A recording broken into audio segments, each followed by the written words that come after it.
Okay, it says we are live. We are live. How's everybody doing tonight? It's good to see you guys.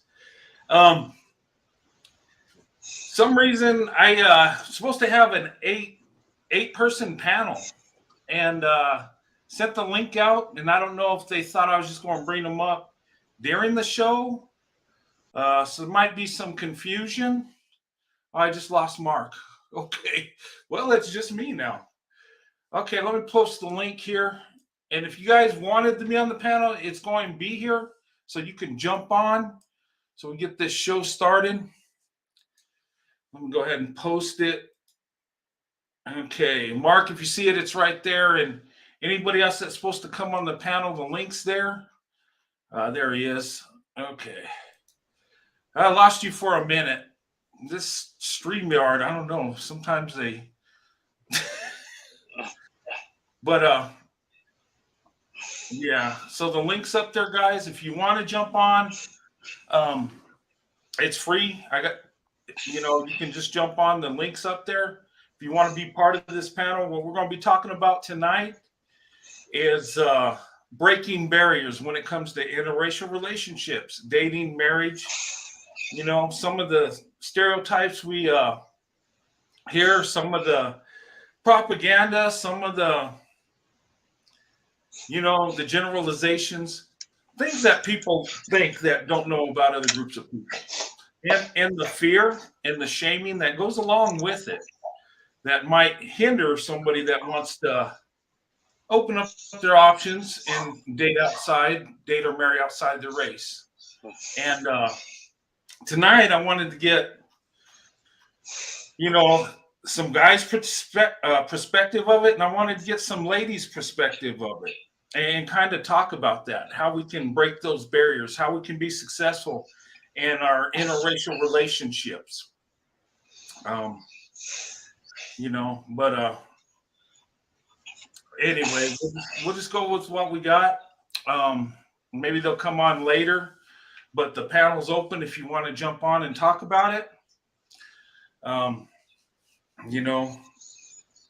If not, I guess me and Mark will give you our perspective. But we'll just roll with what we got. But I sent the link out, and if you ladies are watching, I sent you the link. So I don't know if it was a confusion from yesterday, maybe. I don't know. But the link's up here. Anybody can jump on. Okay. As long as I know who you are, I don't want no trolls jumping in. I don't feel like debating over craziness.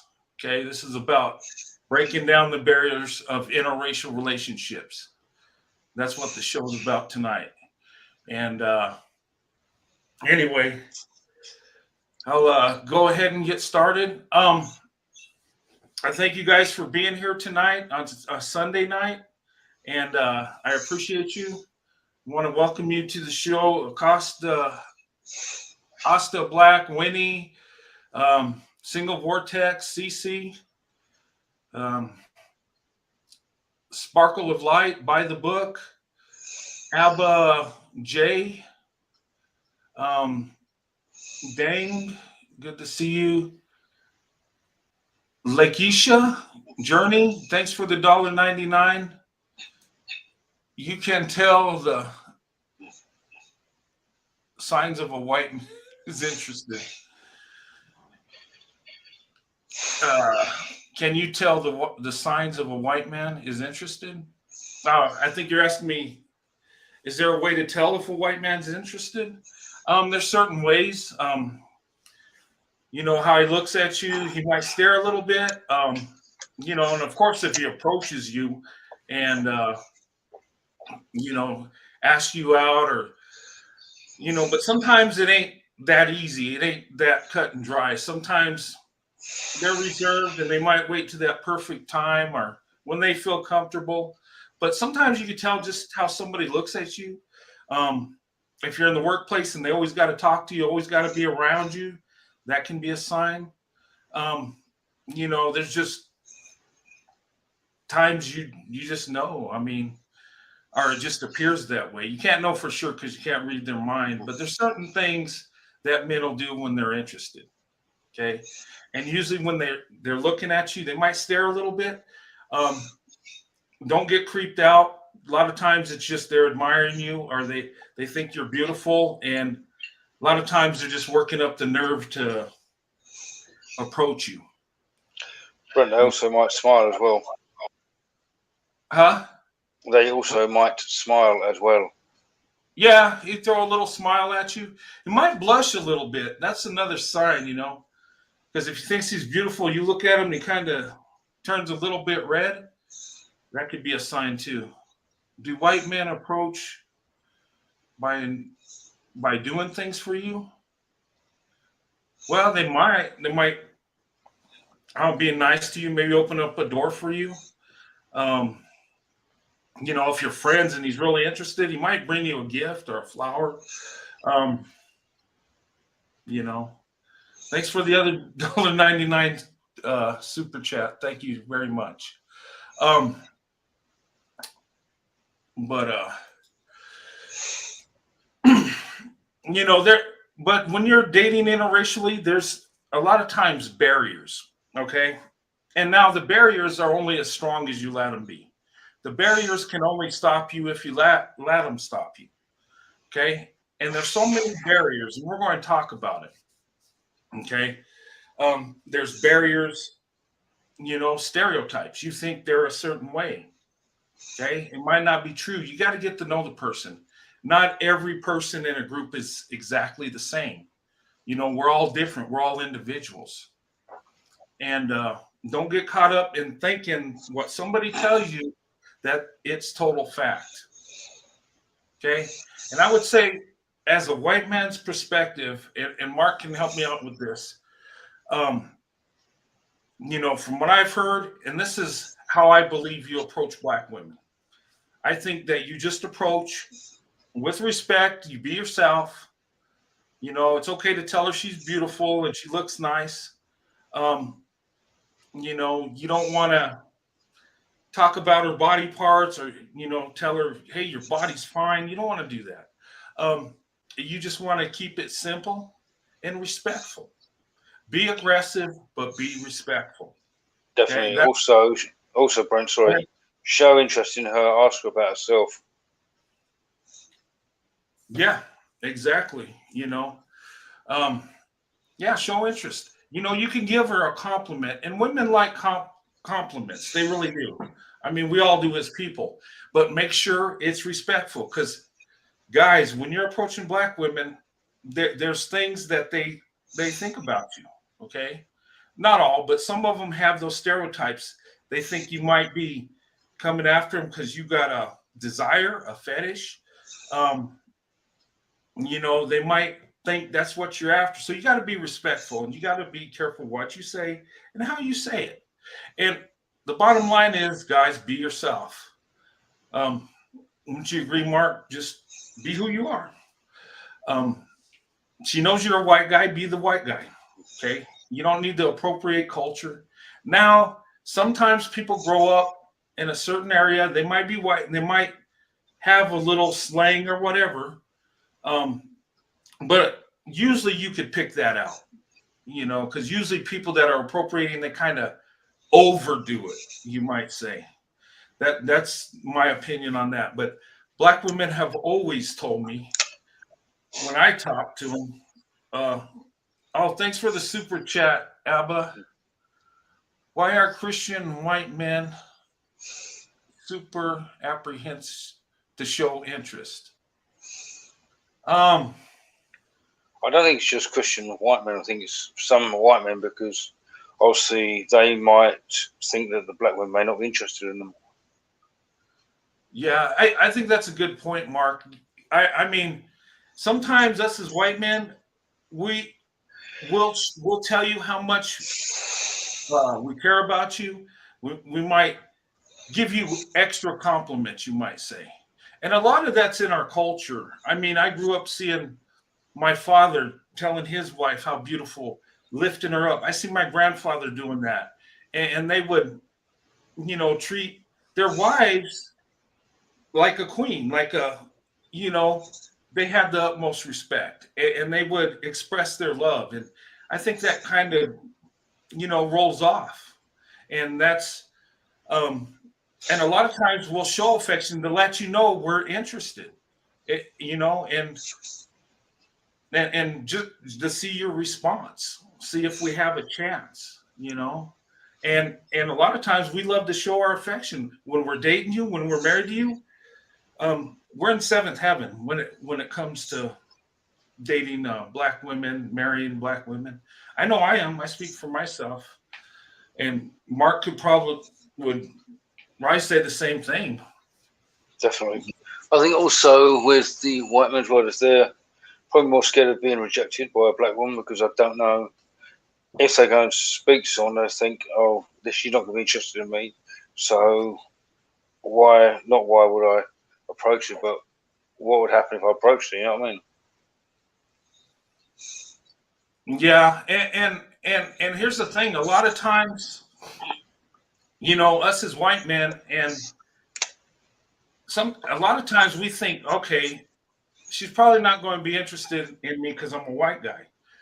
That does run through our heads, and it's a lot of times it's not a confidence thing. It just, we think that's the way it is because we've been separated for so long.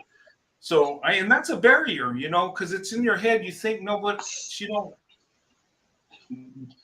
you think she's not interested in you.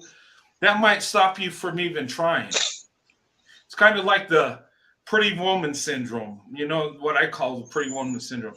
You see a woman that's very beautiful, guys see her and she is a knockout, right? And a number of guys won't even approach her because they don't think they have a chance. And a lot of times that happens with white men, approaching black women. Now with me, I thought that, when I was dating as a teenager, till I just got up the courage and just went for it because I wanted to be with a black woman so bad that I just, heck with it, went for it.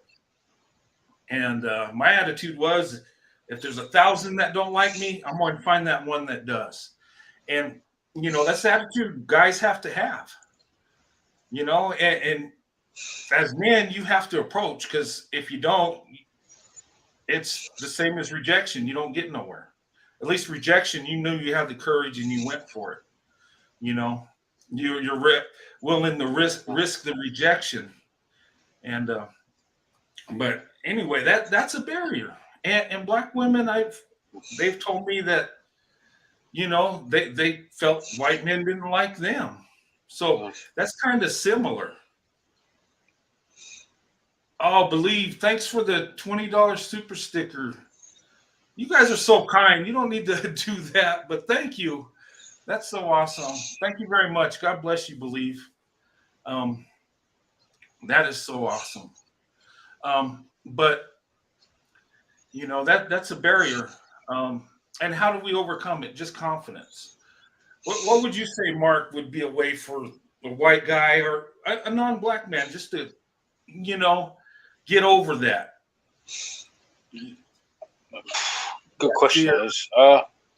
I think just being confident in themselves and just taking what I call taking the bull by the horns. And if you get rejected, you get rejected. But just as you said, Brent, if you see a beautiful black woman, just go and speak to her. Just be yourself, be genuine, and you'll probably find that the barriers that will come down between you, and you'll find that you've got a lot more in common than what you actually think. Yeah. And that's what it amounts to with men, confidence. And us as men, when we have confidence, we're more comfortable. Now, when we're really attracted and we want to be with that woman, we have affection.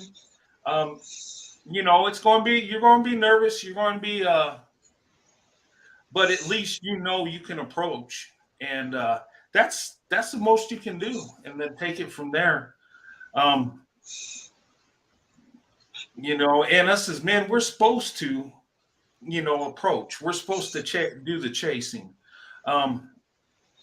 Sometimes that don't happen, and a lot of times with interracial relationship, there's women that have told me I was tired of waiting for him to make his move, so I just took my shot and went for it. Which, guys, we need to we need to do that. We don't need to wait for women to do that. I mean, and I'm not saying all. This is stuff I've heard. I've heard a number of Black women say this.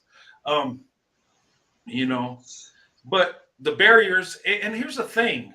A lot of women think that white men aren't interested because they're not going up to them and being forward. Well, in our culture, we're not really like that. I mean, some of us are forward, some, but we're kind of reserved. We kind of, I don't know, work our way in, you might say. But don't believe they don't like you. And I've heard that crap going on. And a lot of them, they might not approach you because they might not even be thinking about that. Because we're so used to dating our own kind that we're not even thinking about other women. We don't even think they like us. So a lot of times we just don't do it. And it's not that we don't want to. It's just that it's just not happening. But, that's my opinion on that. I mean, you just got to do the approach and be as respectful as you can. And guys, Black women, from the ones I've talked to, and you can chime in, Mark, that they tell me that they want the man to be himself. They know you're a white guy and they're interested in you. So you don't have to be something you're not. Yeah, exactly. The amount of white guys I know that want to approach Black women, try and be Black themselves, and it's one big turnoff, I think, for Black women. Just be yourself. Yeah, and that's pretty simple. Abba Joy, thanks for the $5 super chat. Maybe creating a master class to teach white men how to approach. If they're interested, that's a good idea. And maybe we need to do that. If you're interested, and here's the thing, a lot of guys think that if they're over aggressive, they're going to be shot down. And there's nothing wrong with being aggressive if you're respectful. If you're polite and you walk up to her, hey, I've been seeing you, I've been wanting to talk to you, and I think you're pretty and I just want to get to know you. Nothing wrong with that. And she's either going to be flattered and think it's neat and accept you, or she's going to say, no, I'm not interested. That's it. And usually, in my experiences, I don't know. Whenever I approached a Black woman that wasn't interested in me, they were usually polite about it. They weren't, making a scene or throwing me under the bus, or they're usually appreciative. I don't know. What do you think, Mark? I mean, I totally agree with what you've been saying, actually. Yeah. So I mean, don't be afraid to approach. That's the thing. What it comes down to is confidence, respect, and you don't have to be, suave with the words. You don't have to, be a Casanova and say all the perfect things. Just approach and tell her what you think. Let her know you're interested. Brent, sorry, another thing it's also known how do white women approach how do Black women approach white men, show that they're interested as well.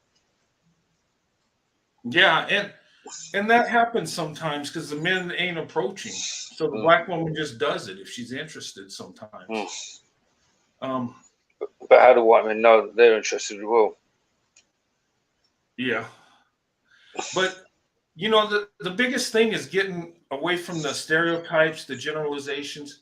But Abba, that's a great comment. I mean, a master teaching them. A lot of, and I tell men that are interested, because they'll come up to me and say, hey, I'm interested in dating a Black woman. How do I approach her? What do I say? Well, you just be yourself and approach her, but be respectful. And remember, there's stereotypes out there. There's generalizations. And even they believe it or not, it's in the mind, because people have been telling them that for years. But maybe that would be a good thing. We maybe have a panel of men telling each other how to approach black women, in an interracial relationship. Um, I don't. I'm not a guru on this. I just tell you what works for me, and I wasn't big on the words. I wasn't smooth. I was, in fact, there were times I would stutter a little bit, especially with my wife, and she embraced it. You know why? Because it was real. You know. Thanks for the $1.99 super chat. Dang, white men approach me, but I'm super shy. They are so fine. Yeah, well, there are some white men that will approach you that are confident. I mean, it just depends on the man. Um, you know, and some men, they might be scared at first and just say, you know what, I need to go for it, and they just do it. And you can't lose. Yeah, go ahead. I think it's all about breaking the ice, isn't it? It's like if you go up to a black woman, try and make her laugh, just to break the ice, to cut the tension between the nervousness between the pair of you, then just start talking. Yeah, if you can make her laugh, that helps. Just getting the conversation going. If you think it's something that might interest her, to get her to, respond to you, because you might run into women that are shy, and if you tell them, that you're interested, and then don't say nothing else, and then she's looking at you, you're looking at each other, it's like the awkward moment. Yeah, that happens. And so, you can ask her name, where she's from, and just, small talk. And sometimes that'll get it going. Sometimes that'll break the ice. But yeah, and there's some women that are shy. Some very beautiful women that are just shy, and you approach them, they just, some people are just shy like that. Some people, and that's a awesome quality. I always liked women that were a little shy, that can be an attraction. Yeah, if you have any questions, make it like Single Vortex said, tap so I catch it, because I'm blind as a bat. Corey, good to see you, brother. I did once tell a white man, I'm sick, and then I immediately apologized. Whoa.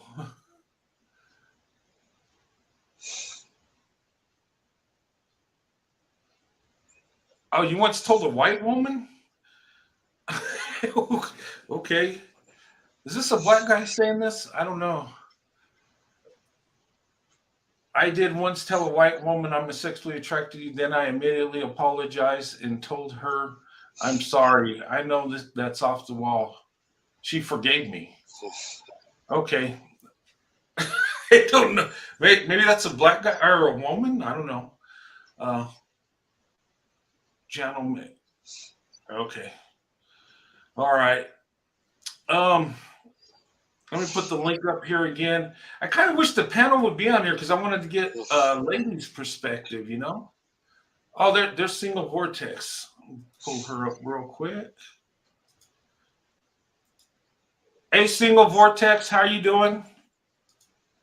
Good to see you. Hi, Single Vortex.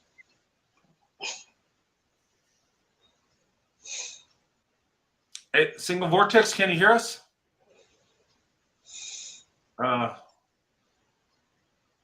Okay, Single Vortex. We see you, we just don't hear you. Okay. Yeah, if you guys see any trolls, get them out of the building. Mods, please. This show ain't about attraction to white women. This is interracial relationships, black men, black men, black women, white men. Now I get all confused. Who are we talking about tonight? No. But I'm gonna put the link up there again. Single Vortex, can you hear us?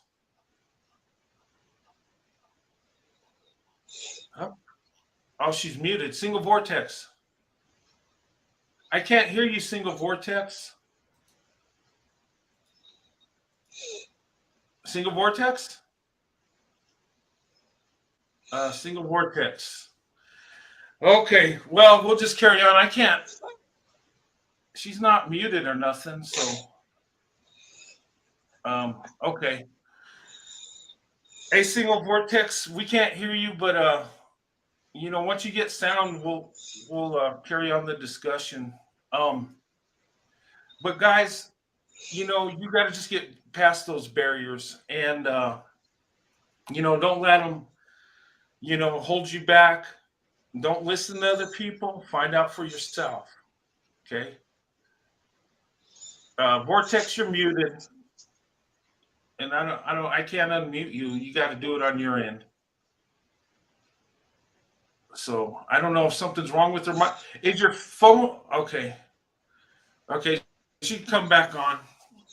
And you guys are free to come on too. I think she's having audio issues. But back to the subject. What you got to do is you got to,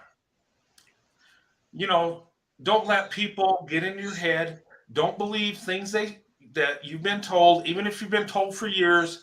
There's been stereotypes and generalizations forever. Sun Goddess, yes, I can make you a mod. I'll do it after the show tonight. I definitely will. And any of you guys want to be a mod, send me an email. Yeah, count me in as well. Huh? Count me in as well. You want to be a mod? Okay, I'll make you a mod. Yeah, if you want, just send me an email. If I know you like Sun Goddess, I know you, so I'll make you one. And Mark, you don't have to send me an email. But if I don't know you, I need an email. That way, if you're a troll, I can figure out who you are. Because, I don't want to make a troll a mod. That would be deleting my people. That could be ugly. But, that's from a man's perspective. That's what we're thinking. A lot of times we think you're not interested. And a lot of times we're afraid that we're going to offend you. And sometimes we'll hold back. Sometimes, we'll overthink it. And sometimes, we get ourselves in trouble or don't even go for it. I mean, or Brent, we may even misread the signs. Yeah, well, I think that's a good point, Mark. And that's a barrier too. We misunderstand each other because white men are cautious on approaching you because they don't want to offend you, and then black women think we're not interested because we're just staring and looking weird. And there's a misconception there, and she's probably thinking, dang, is he interested? He keeps looking at me. He's probably fetishizing me right now. And he might just be thinking, hey, she's beautiful, but I don't want to offend her. So then here we are. A lot of times you got to just get that out of your head and just don't worry about offending anybody. That's what I say to men, be respectful, handle it the best way you can and go for it. And if it don't work, it's not meant to be. Go to the next one. But ladies, if the man don't approach you, if it's a white guy, that don't mean he's not interested. He's probably thinking it out. Okay. But what I always say to women is drop that neckerchief. Let them know that you're interested. Heard this one guy say that when back in the day when they were courting, a woman would drop her neckerchief so the men would know that she was ready to be courted. And then the men would compete for her affection. There's a way you can drop the neckerchief. Maybe let him know you're interested. He looks at you, smile at him. Maybe that'll get his confidence to come talk to you. And I'm telling you, the way you carry yourself, ladies, when you got a positive outlook and you're at, you carry yourself positive with a positive vibe, and people feel that, and people cling to that. And men feel comfortable approaching women that are confident, and nice. I mean, you can be confident and approachable. You know, I've seen women that are very confident, but they treat everybody well. You know, they treat them nice, even the ones they're not interested. They're nice to them, and that goes a long way. Us as men, we're attracted to that, and that gives us confidence. Hello. Hello, single vortex. Hey, what's up, everybody? I just wanted to say, first of all, Mark, my deepest condolences to you and your family. Thank you. You know, how you holding up? Yeah, not too bad. I say my grandfather was ill for some time. It's just that COVID took him in the end. So. Okay. Oh, Mark, I'm so sorry.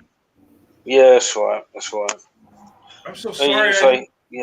No, so because I was supposed to be with Miss Anita's show last night, and my grandfather was in hospital, and I've been up there all day. And about 11 o'clock last night, he caught COVID, and it's like he went. And that was it. Oh, sorry to hear that. Sorry. I'm so sorry.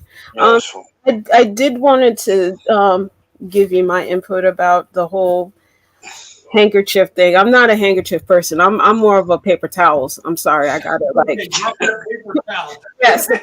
Okay. I'm gonna go there because first of all, handkerchief, you drop it. You know that's like $5 just for washing. Okay, laundry and everything else. No, sorry. I'm gonna go with the lesser route.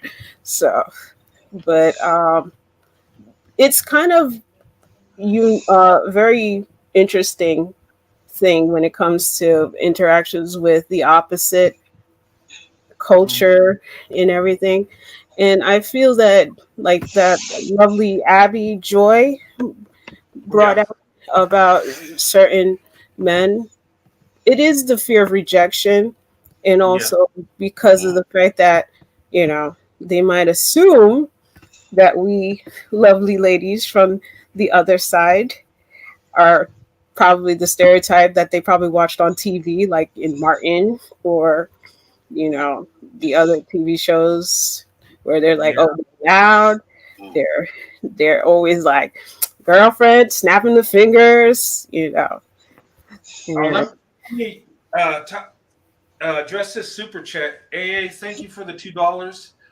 She says that ladies need to be scared. You are so correct. Yes, ladies, be scared.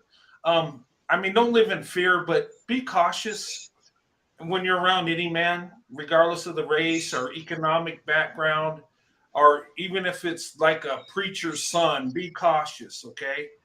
Any man is capable of doing evil deeds and being abusive. So, yeah, be scared, yes. Yeah, I'll back up. You need to vet everyone as well. Yes, no doubt. And ladies, all I would say is the best way of vetting a person, you go through the FBI database, okay? Just go through the FBI database, get all their information right off the bat, just so that you know what you're dealing with, all right? Either that or the IRS, you know, check their credit score, their spiritual score, their medical records if you have to.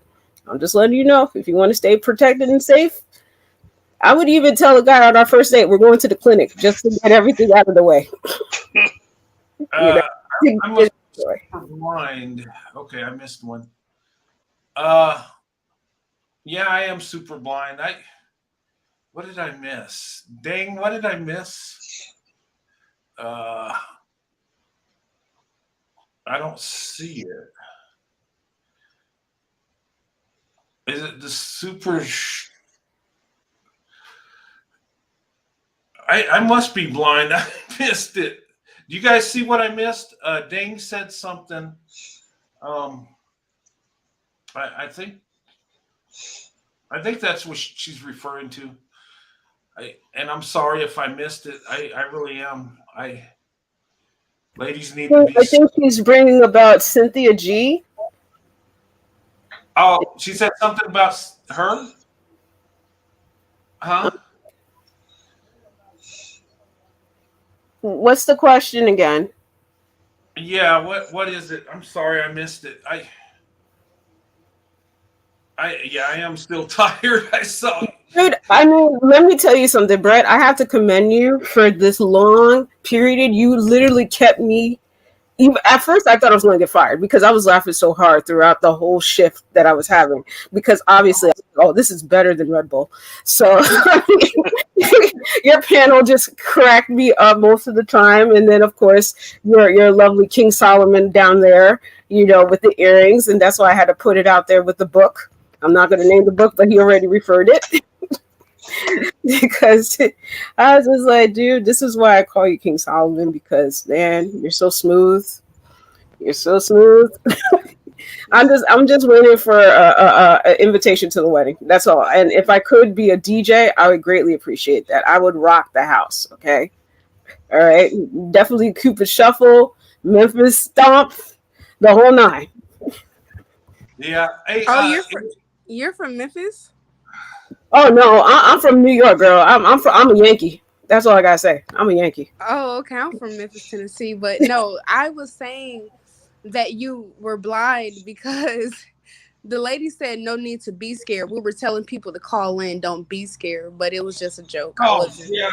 I'm sorry, I read that wrong. I said you need to be scared. I'm tired. I misread that. Sorry, I apologize. Brent, do you want to send you a Dunkin' Donuts from Grubhub or a DoorDash or something? I mean, seriously, man. Huh? What? Do you want me to send you a Grubhub or a DoorDash of Dunkin' Donuts coffee? Oh man, you know what? I'm going to bed early. After this show, I'm going to bed. Okay. My wife called me. She's in Kansas City with my daughter, and she's like, "What's this 8-hour stuff?" I says, "We were just having a good time, and it just kept going and going and going, and it was like you didn't want to leave, and it's like it was just so fun and stuff." And I just did. I was just enjoying myself. Brent, let me tell you, I was so committed that I was listening to you until I had 1% on my cell phone. And so when it died, I literally had to wait until I could find a charger to charge up my phone. And then once I finally got enough juice and I came back on, everybody was going to sleep. I was just like, now everyone wants to go to sleep. I fell asleep for a little bit last night. I know, I heard it. I felt so bad, but I was so tired.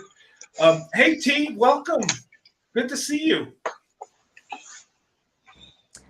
Good to see you guys too. Is Corey coming on? I don't know. Corey, are you out there? You want to come up? He's in the chat. He said he ain't coming up. He's already done enough damage, and you don't want him up there with me. No. No, that'd be fun. Put that boy into therapy, that's for sure. Hey, T, you got my email for the link? I'm not sure. Okay, I think there was confusion because I sent out links for the panel. Mm-hmm. And Mark came up, and I sent you one because usually when what I'll do is when I have guests, I'll send a link to the email, and you just click it, and it brings you right to StreamYard.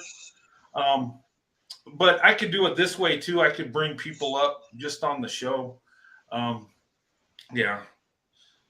But I'm supposed to have 8 of us tonight. Well, we got 4. I mean, that's pretty cool. I never received the an email. I just saw your notification pop up and I clicked on it when it said you were live. Yeah, maybe I put it in wrong, the email address. Oh well, I mean yeah, sometimes that happens. I'm sorry, Brent. I did wanted to know, like, did you find it challenging though when it came to Sandy and you getting to know each other and just adjusting to each other's, cultures and backgrounds? Honestly, when we got together, the hardest part was approaching her. I mean, seriously. Once we started dating, we hit it off. We never had no cultural issues. We just, and maybe it's because we're from the same place, the same town, and even black and white people have like generally the same things we do, and we grew up in the same area. So yeah, her family does different things, and I like it and I embrace it. and there's some things I do she didn't do. But it wasn't difficult. It was actually kind of nice. It was there was never no conflict with culture. There really wasn't. And I think, if you love that person and you just respect them, um, and I've heard women say, well, to date me, he's got to know about my culture and what I go through. And, I would just say, well, just because a man don't know what you've been through, don't mean he don't care. It just means he don't know. And if he comes with love and respect, you can learn. I mean, um, and her family, you know, accepted me right in, and I think it's because I came with love and respect. I treated them with respect. Was super polite to, and my wife's mom thought that was awesome. And I don't know. I just think it's how you approach. But I never had no problem with the cultural thing. There was no conflict. In fact, it was easy because we wanted the same things in life, and we just came together, and it worked. Okay. Um, yeah. I have one more question. This one's not from me personally, but I just had to, give a payback because, I owe them. So this question for the panel is, do any black women think white men make good lovers? They're doing a Dutchman kind of thing on me, so I'm just Wait, asking. what do you mean by good lovers? Make good lovers. Make good lovers. Do white men make good lovers? Compare from a woman, black woman's perspective. Are you Uh, mean like are they good in romantic relationships? Yes, romantic relationships, basically. okay. Yeah, that could mean different things. That's what my issue is.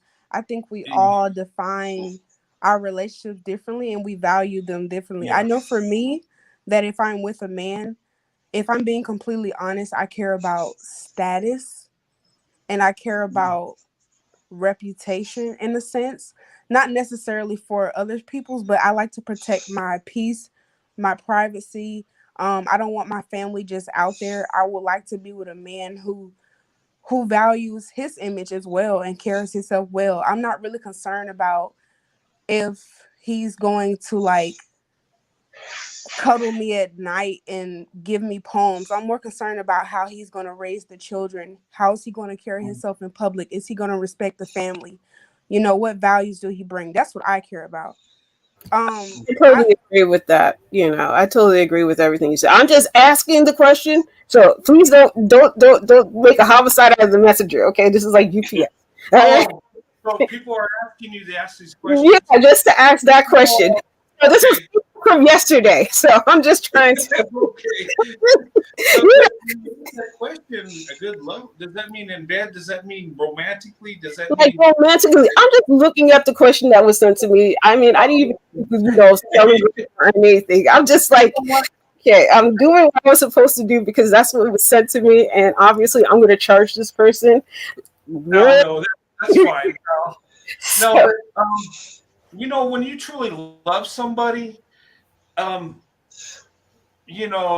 the love making and the physic, that stuff's going to be good too. I mean, um, King Solomon, I'm not blushing. Okay. it's that stuff's good too, but there's a time and place for everything.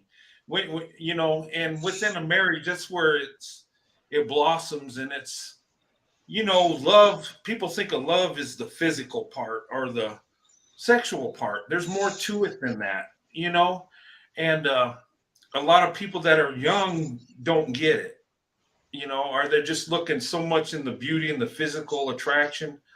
Um, but I would say when you love somebody, it's going to be good. I mean, um, Of course, I really appreciate the Bible when it brings that out about yeah, marriage, about unity, and everything else, because those are the really hard foundations of two people coming together.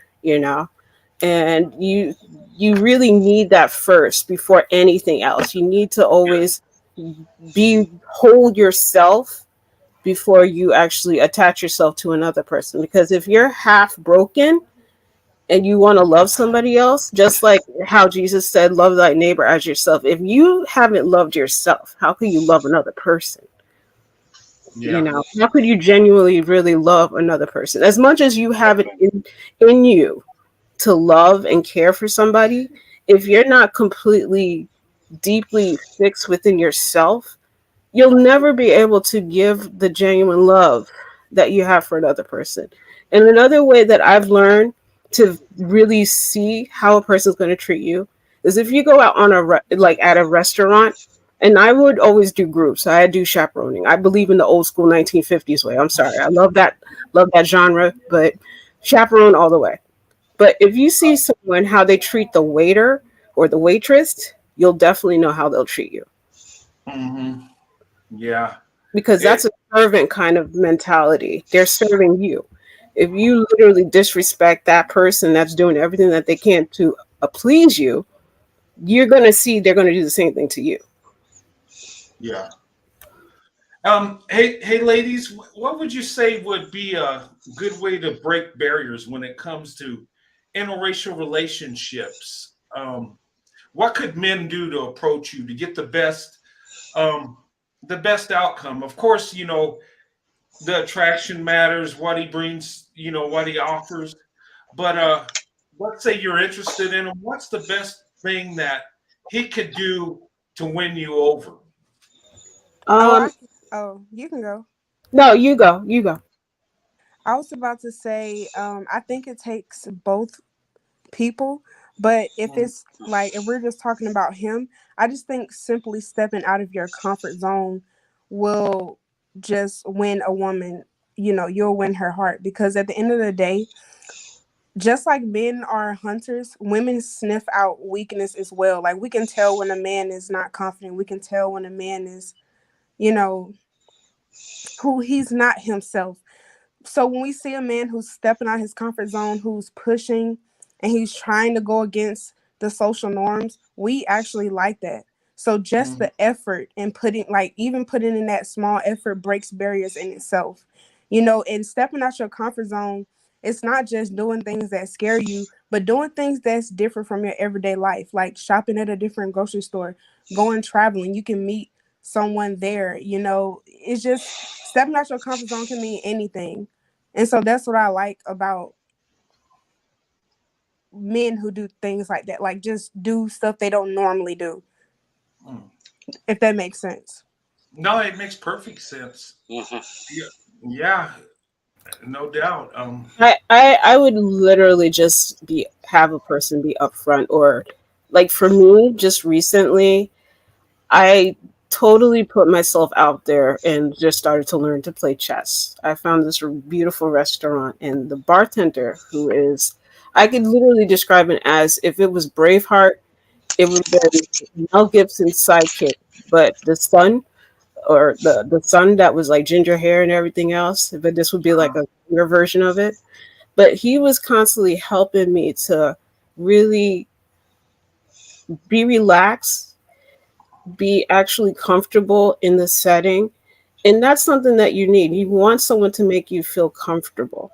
Because all the times you do have those guys that are very abrupt, rude, loud, sometimes just being very ignorant in their way of approaching you. And it's just like, do you really think that's going to make me want to be more, coming in your direction? I'm going to look at you as, COVID, like 6 feet apart, literally, you know, with the hazmat suit on. I mean, I'm not going to be coming near you at all because of that. I'm going to look at you as outbreak, get the monkey.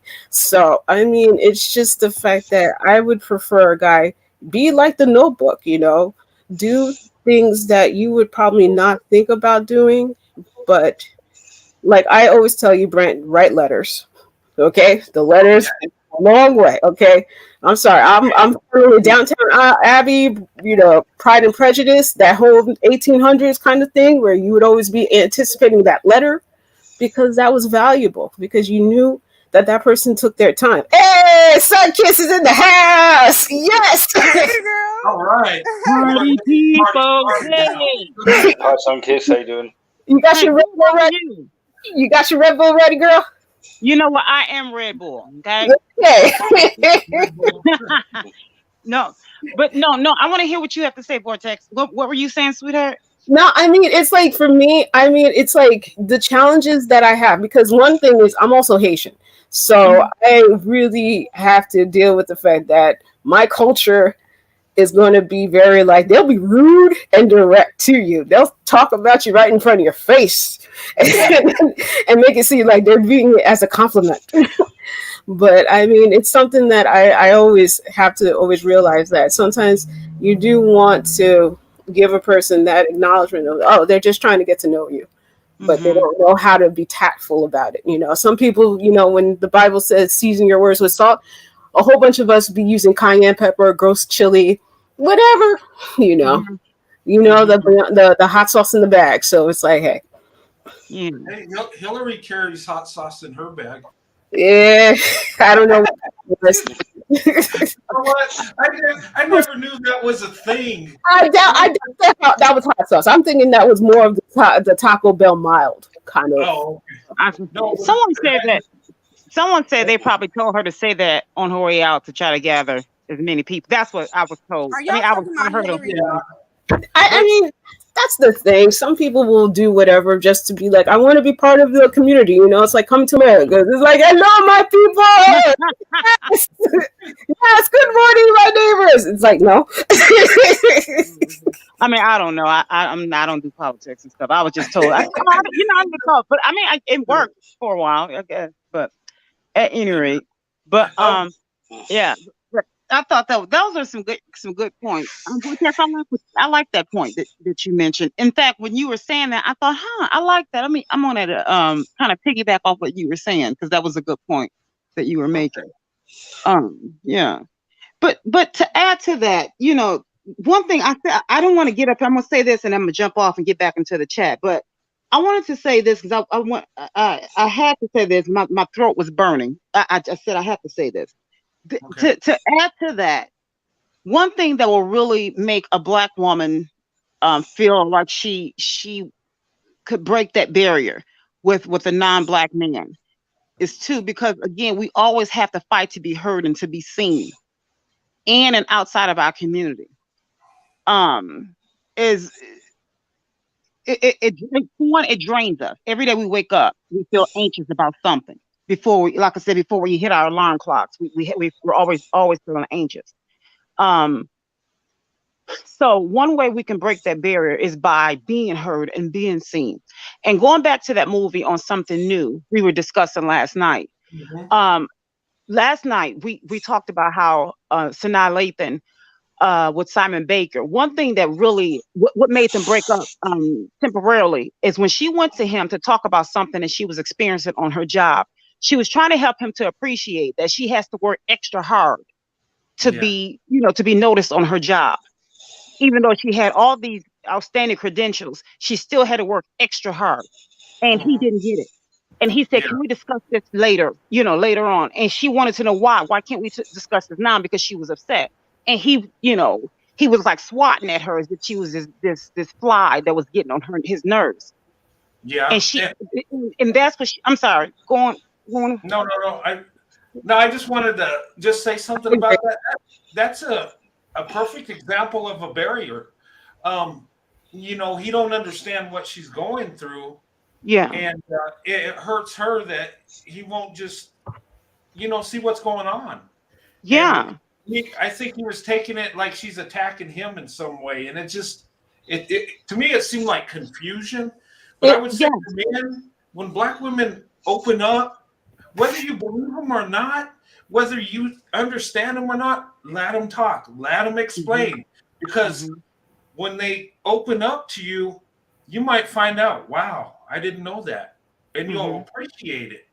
Don't go by what you think in the norms or the stuff you've been told. Just let it happen. So let it talk. Yeah. Yeah. So go ahead. And that's why it's so hard, because we're never heard by our fathers if they're there. We're never heard by our big brothers because we're happen to be the big brothers. We're never heard by a lot of times, even by the big sisters, because they're mammying out too, a lot of the time. We're not heard by anyone else in the family because we're having to play those roles, you know, and so that's why it's so hard. That's why we're having the most miscarriages.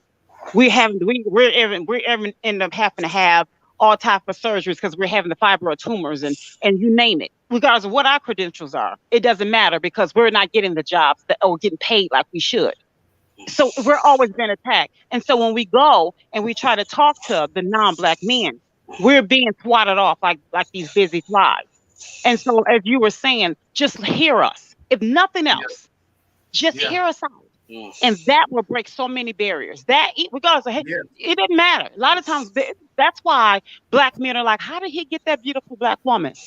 Because they're hearing us out. He worked, they also take the initiative. You know, the thing I loved about the Something New movie was the fact that when they had that first encounter with the spider in the hair, and he literally got her a book. I love that. That was so. And that was my favorite book in second grade. That was so genuine. That was so genuine, and it's like sometimes it's the little things. It's the little things, and I remember.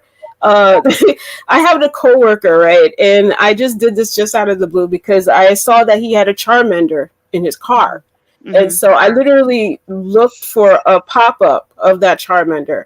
And I just left him a little card saying, look, I know you work hard, but I just want to let you know if no one tells you, you are a good worker and everything else. And to be heard. And it's one thing if a person just hear you, listen to you. If I'm big on like tasting a person's words.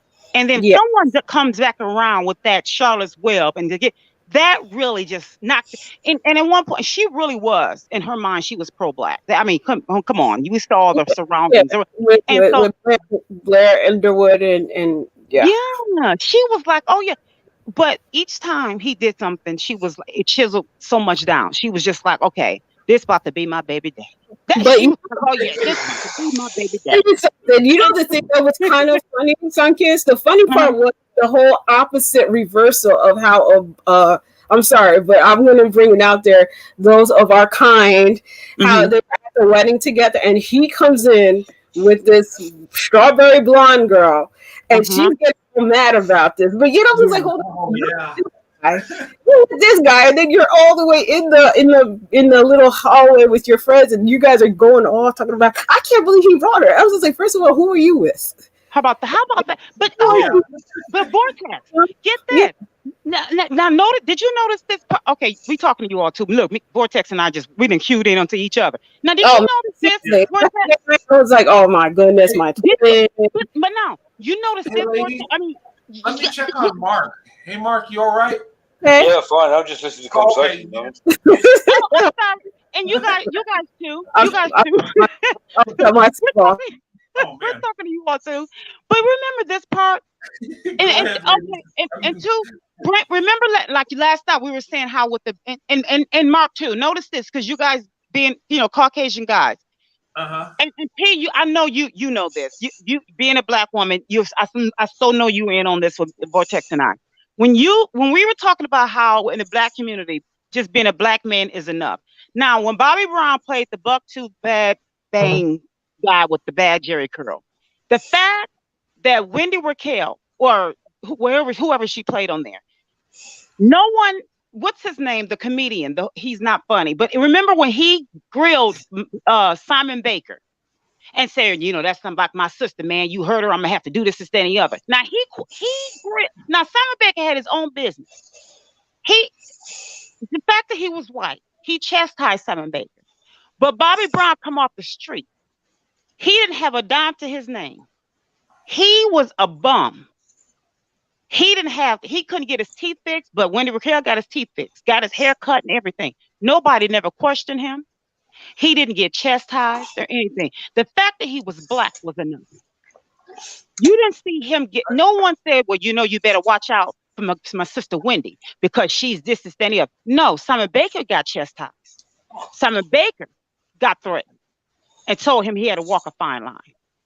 But Bobby Brown come off the streets, buck teeth, bad Jerry curl, and everything. Oh, you're talking about that movie. Something New. The same movie. No, not Something New. What was it?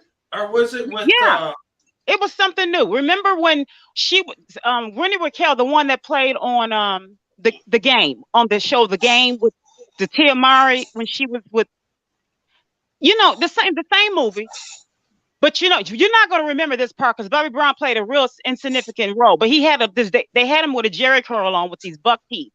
You guys probably didn't know it was Bobby Brown, but he was kissing himself in the mirror. He's like, I look good. Like, I look good. I can't. I don't know that. Remember? Okay, it was Sanaa Lathan. They were all talking about how they dancing in it. Yeah. Taraji. Hey, I want to address this. What you guys said about the perception and two can play at that game. Yeah, that's with Vivica Fox.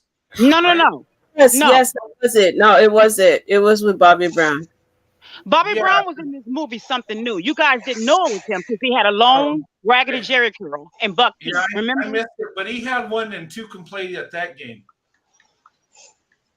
Yeah. Mark, do you have anything to add to it, or T? Because I really don't want us to be the ones that are like overlapping in this and stuff.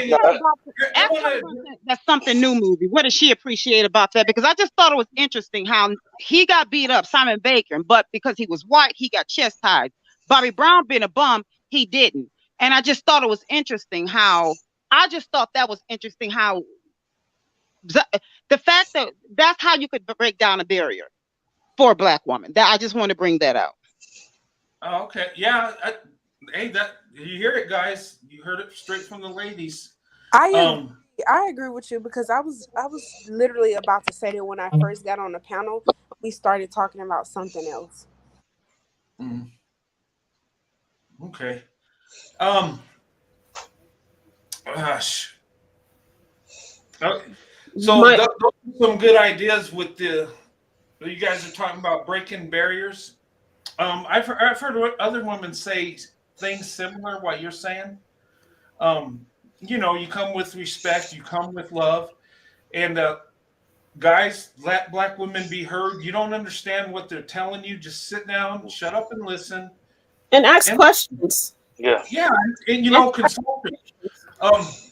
Let me just say real quick, because the stereotype that I usually get is if you tell them about your culture, first thing is like, oh, do you know voodoo? And I'm like, I play Barbie dolls, but no, I'm not into that. I'm completely a Christian, love Jehovah and love Jesus and the whole nine. But it's part of my culture, but it's just times.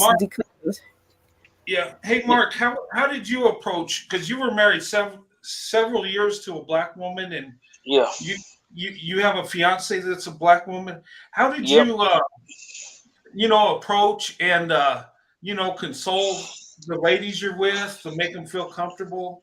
Because these ladies got good points, and with Black women, I would say this. You treat them with love and respect, you're going to get it back twice as much. Totally. I think also coming with empathy as well. It's what Sunkist was saying. Just listen to them, hear what they have to say, and just show an absolute interest in them. And that way you get the connection between the pair of you, and you just start to hit it off. Yeah. And I would add to that, when you're dating Black women, make them everything. Treat them like they're everything. Let them speak their mind. Let them know you love them and lift them up and listen. And what these ladies were saying that in your community, I don't know, I'm not from your community, but some of you ladies said you're not being heard. So if you're dating them, let them be heard. That's a good pointer. And if you're thinking about dating a Black woman, you take her out, let her vent, let her be heard, let her express how she feels. That might go a long way, and you might not understand it, but just having an ear open and just having love and respect and just showing that you care, that could go a long way. And Brent, I'm trying to actually learn to let a guy be a guy. That's a big challenge for me. I've always been a very independent woman, and just meeting guys who be like, I got this, but yet I would literally fight them and be like, no, I could handle it. But I've learned from l- dealing with other people that's not like me is like I can step back and let them take the lead. I never understood that position in guys of letting them be a man because I grew up where I had to take care of myself, where I had to be strong. I had to be the one that dealt with my own stuff, I, you know? I think that's what every black woman, and that's what I'm telling my aunt now. It'll be 2 years in July. And when I first, because I don't deal with any of my relatives, but when I first dealt with her, it's only been a few times that I've dealt with her over the phone. And I heard how she talked with her husband. And I said to her, I said, you need to change your delivery. But no, I said, but that's how I've always been. I said, that doesn't mean that it's okay. I said, it's just like Jeffrey Dahmer, Ted Bundy, Bill Gacy. Just because that's what they have been doing for years, does not make it okay that they were killing people. I said, so just because they kill people and they go before the courts and they say, well, this just, but what I mean, I've been doing it forever. Does that make it okay for them to continue to kill? Well, no. I said, okay, that means they need to change something. They should have been changing some things up, right? Yeah, I said, change your delivery. I said, because if you don't, I said, it's going to come a time that he's going to get tired of it. And he's not, right now, he's not liking himself. He's going to get to where he's not going to like you. Right now, the endorphins are still going. Give him 2 years or plus, and he's going to walk because somebody's going to be okay with him. I said, so you need to stop it. I said, but the thing is, I'm saying this for white men to understand. Black women, we were raised, we were groomed to think that survival meant being tough, being rigid, having too much grit and grinding, and to be the way that we are and taking first place in a relationship was right and okay. Being in the front lines taking rubber bullets was the way to be. That's how we were groomed. And so if you all can understand that as we ask you to help us with our stuff, or you change some of the things about you to break that barrier down, help us to change some stuff about ourselves as you all do the same for us, vice versa. Please help. We have to help each other to knock that wall down. But trust, it will be worth it because we both are good people and we want to see that in each other and have patience with each other because we have a lot of stuff and we know that you all do too, but it's worth it because we were groomed I that way, want to but we're not, we're worth it just like you all are. I want to respond to both of you. So, single vortex, she mentioned about like she, had to be independent, and I feel that. And with you saying how we were taught, to have the same thing, but I also feel like we've never, because we grew up in a community where men who told us like, okay, if you want anything done, you have to give us something. Like anytime you needed a black man's help, it was very conditional, right? Like he always wanted something from you. Oh my So goodness. that Speak it sub to.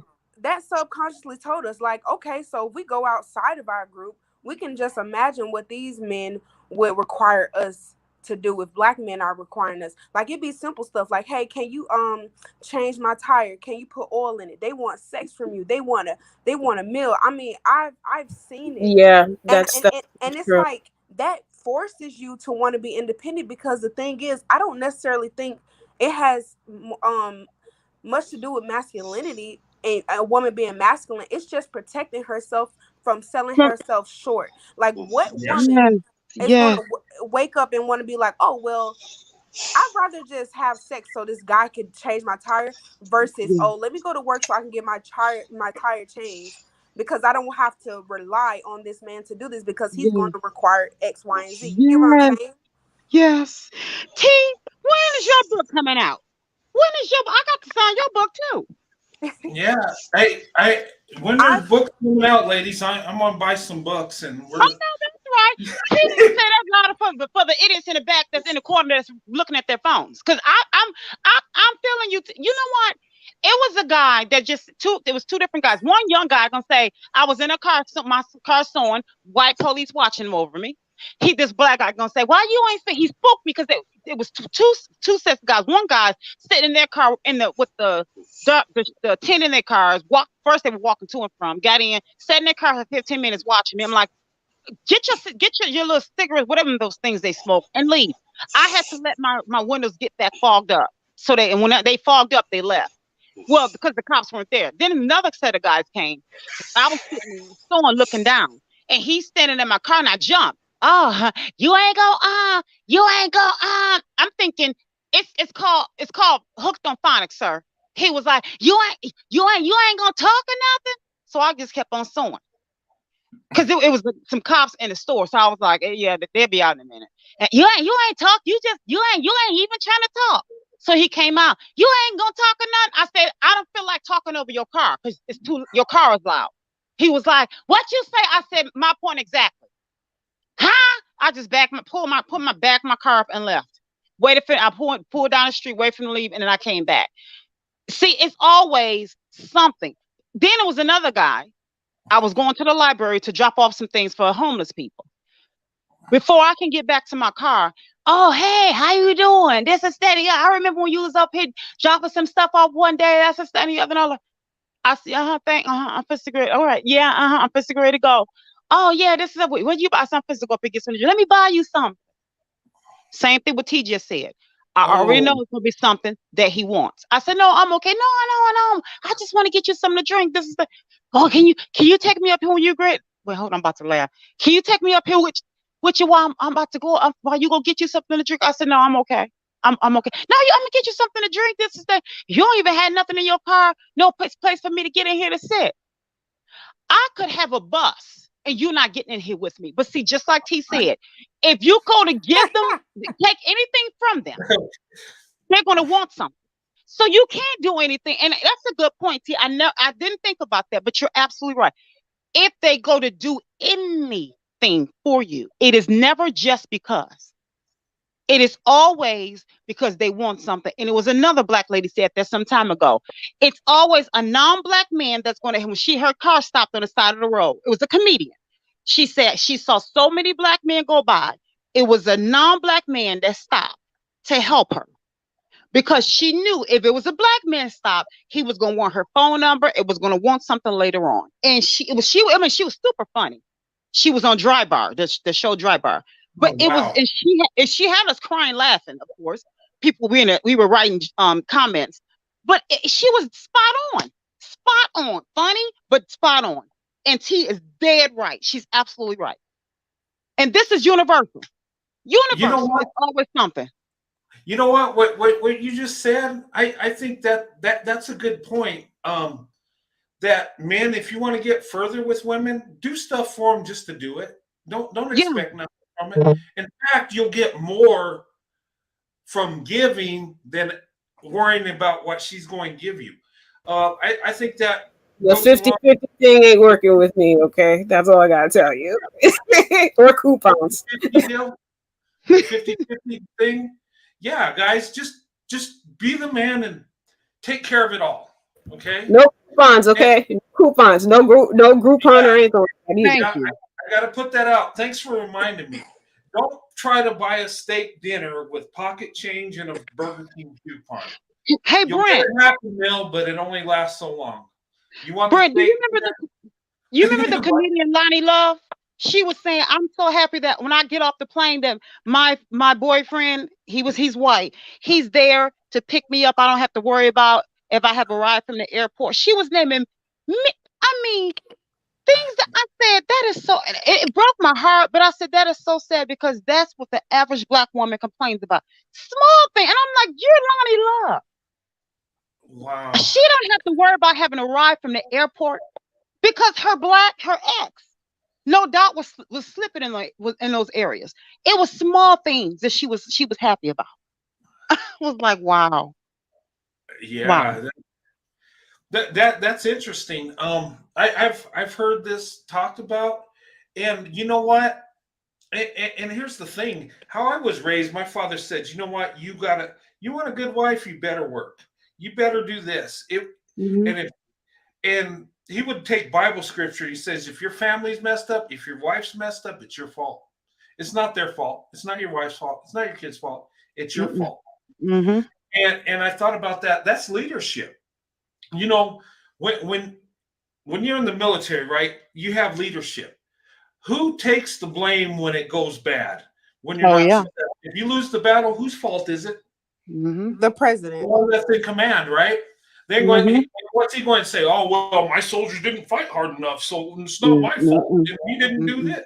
No, it's your fault, Mm-hmm. point blank. And that's true leadership. Leadership is you.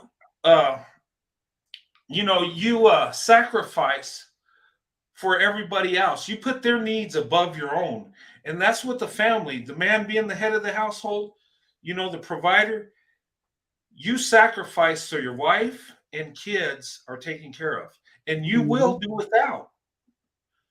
But you know Mm-hmm. what? You do that, God will bless you. You will have an abundance. I got more than a lot of men that required women that come up with half. I do a lot better than they did. And I'm just by sacrificing, you're going to be blessed and rewarded. And people look at me like I'm crazy. No. Because you know what? The wife you're with is going to appreciate it. She's going to love you that much more. And getting her to submit to you, it's just automatic. And you know what? And then she's going to bring the best out of you. So you're going to have more love. You're going to have your whole life is going to be so much better. And it's going to affect you economically too. In all areas. Can I Brent, respond to that? Yeah. Mm-hmm. Yeah, go ahead. I like the analogy you use because I think of relationships like that, like when I was mentioning the whole status and the whatever, because I don't think that every man is cut out to be a leader because it's the same as a company. Like if you're going to hire employees, you have to be responsible for their paycheck, their safety, their health, their Yeah. well-being. You have to be responsible for that. And if you're not, guess what? There's consequences. It's the same thing Mm-hmm. when you're a man leading a family. A lot of men are not capable of handling those consequences. They shouldn't even put that's why I don't believe in men getting women pregnant and then saying, oh, well, she's a baby mother, this and that, but you created that child and you put that burden on her, and now she's left without the safety net. And that's like a person that's working for free. It's like they're not getting any pay, they're not getting any health insurance, and they have to figure out on their own.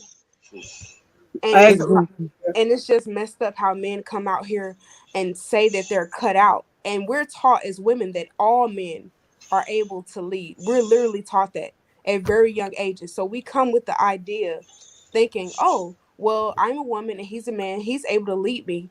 So a lot of women get led astray because they're automatically in this world told, oh, men know more than you. They know what's best. And a lot of women follow the wrong men being submissive, which is why a lot of Black women opt for the masculine role because it protects her from following the wrong man. But oftentimes when they get out of the Black community, they lead with that same mentality towards other men, not understanding they don't live in that same world because they understand their role in most cases. Not all, but in most cases they do. Did that Mm-hmm. make sense? It Yeah, makes Yeah. it, sense. That makes perfect it's sense. perfect sense. And the thing that I get concerned with is where I come from in my culture, the abuse part of the leadership role. I mean, Mm-hmm. some men take it to the extreme, like you have to be obedient just because. You have to listen just because. Not ever asking, questioning, okay, why is this direction going this way? And some men that I've dealt with, they think that hurting a woman with their fist or yelling at her is Mm-hmm. showing that they're being dominant and alpha, and that's No, that's how. not enough. That's I mean, no. that's that was something that I've seen in my lifetime, Yeah. and it's always been that fear to never attract myself to those kinds of men where the first it's the whole love bombing, and then all of a sudden the lack of being with your family, or the questioning of why are you talking to this person? These are my friends. Well, these people are not good for you, and then all of a sudden the isolation comes in, and then before you know it, you're literally just with him and only him, Mm-hmm. and you Yeah. can't get out. Hey, Yeah, let me. because Hey, Mark. I'm sorry. Mm-hmm. I'm sorry. Let me let Mark hit this up. leadership and what the man's role is. What do you think, Mark? I think it's also due to like getting back to what these ladies were saying. It's also to do with lack of maturity on the part of the man, because there's like some of these men are not cut out to be fathers, leaders, and husbands. They just want to have a good time, and but these women don't. They need you to step up and be the man you're actually meant to be born to be, and that is where some of these men go totally wrong. Yeah. Yep. And the thing is that and two, with Black women, if we are ever in these toxic relationships, and when we see the worth in ourselves, and then when we see the importance in enforcing that worth, and when we do get out of it, we need to see the importance in getting self-help, so that we won't carry that toxicity over into the next relationship when we go and be with a non-Black man, because it's going to be two total different worlds, and it's not fair to you. And if you take children with you, to them, but to that man that wants to show you better, that wants to show you true love, it is not okay.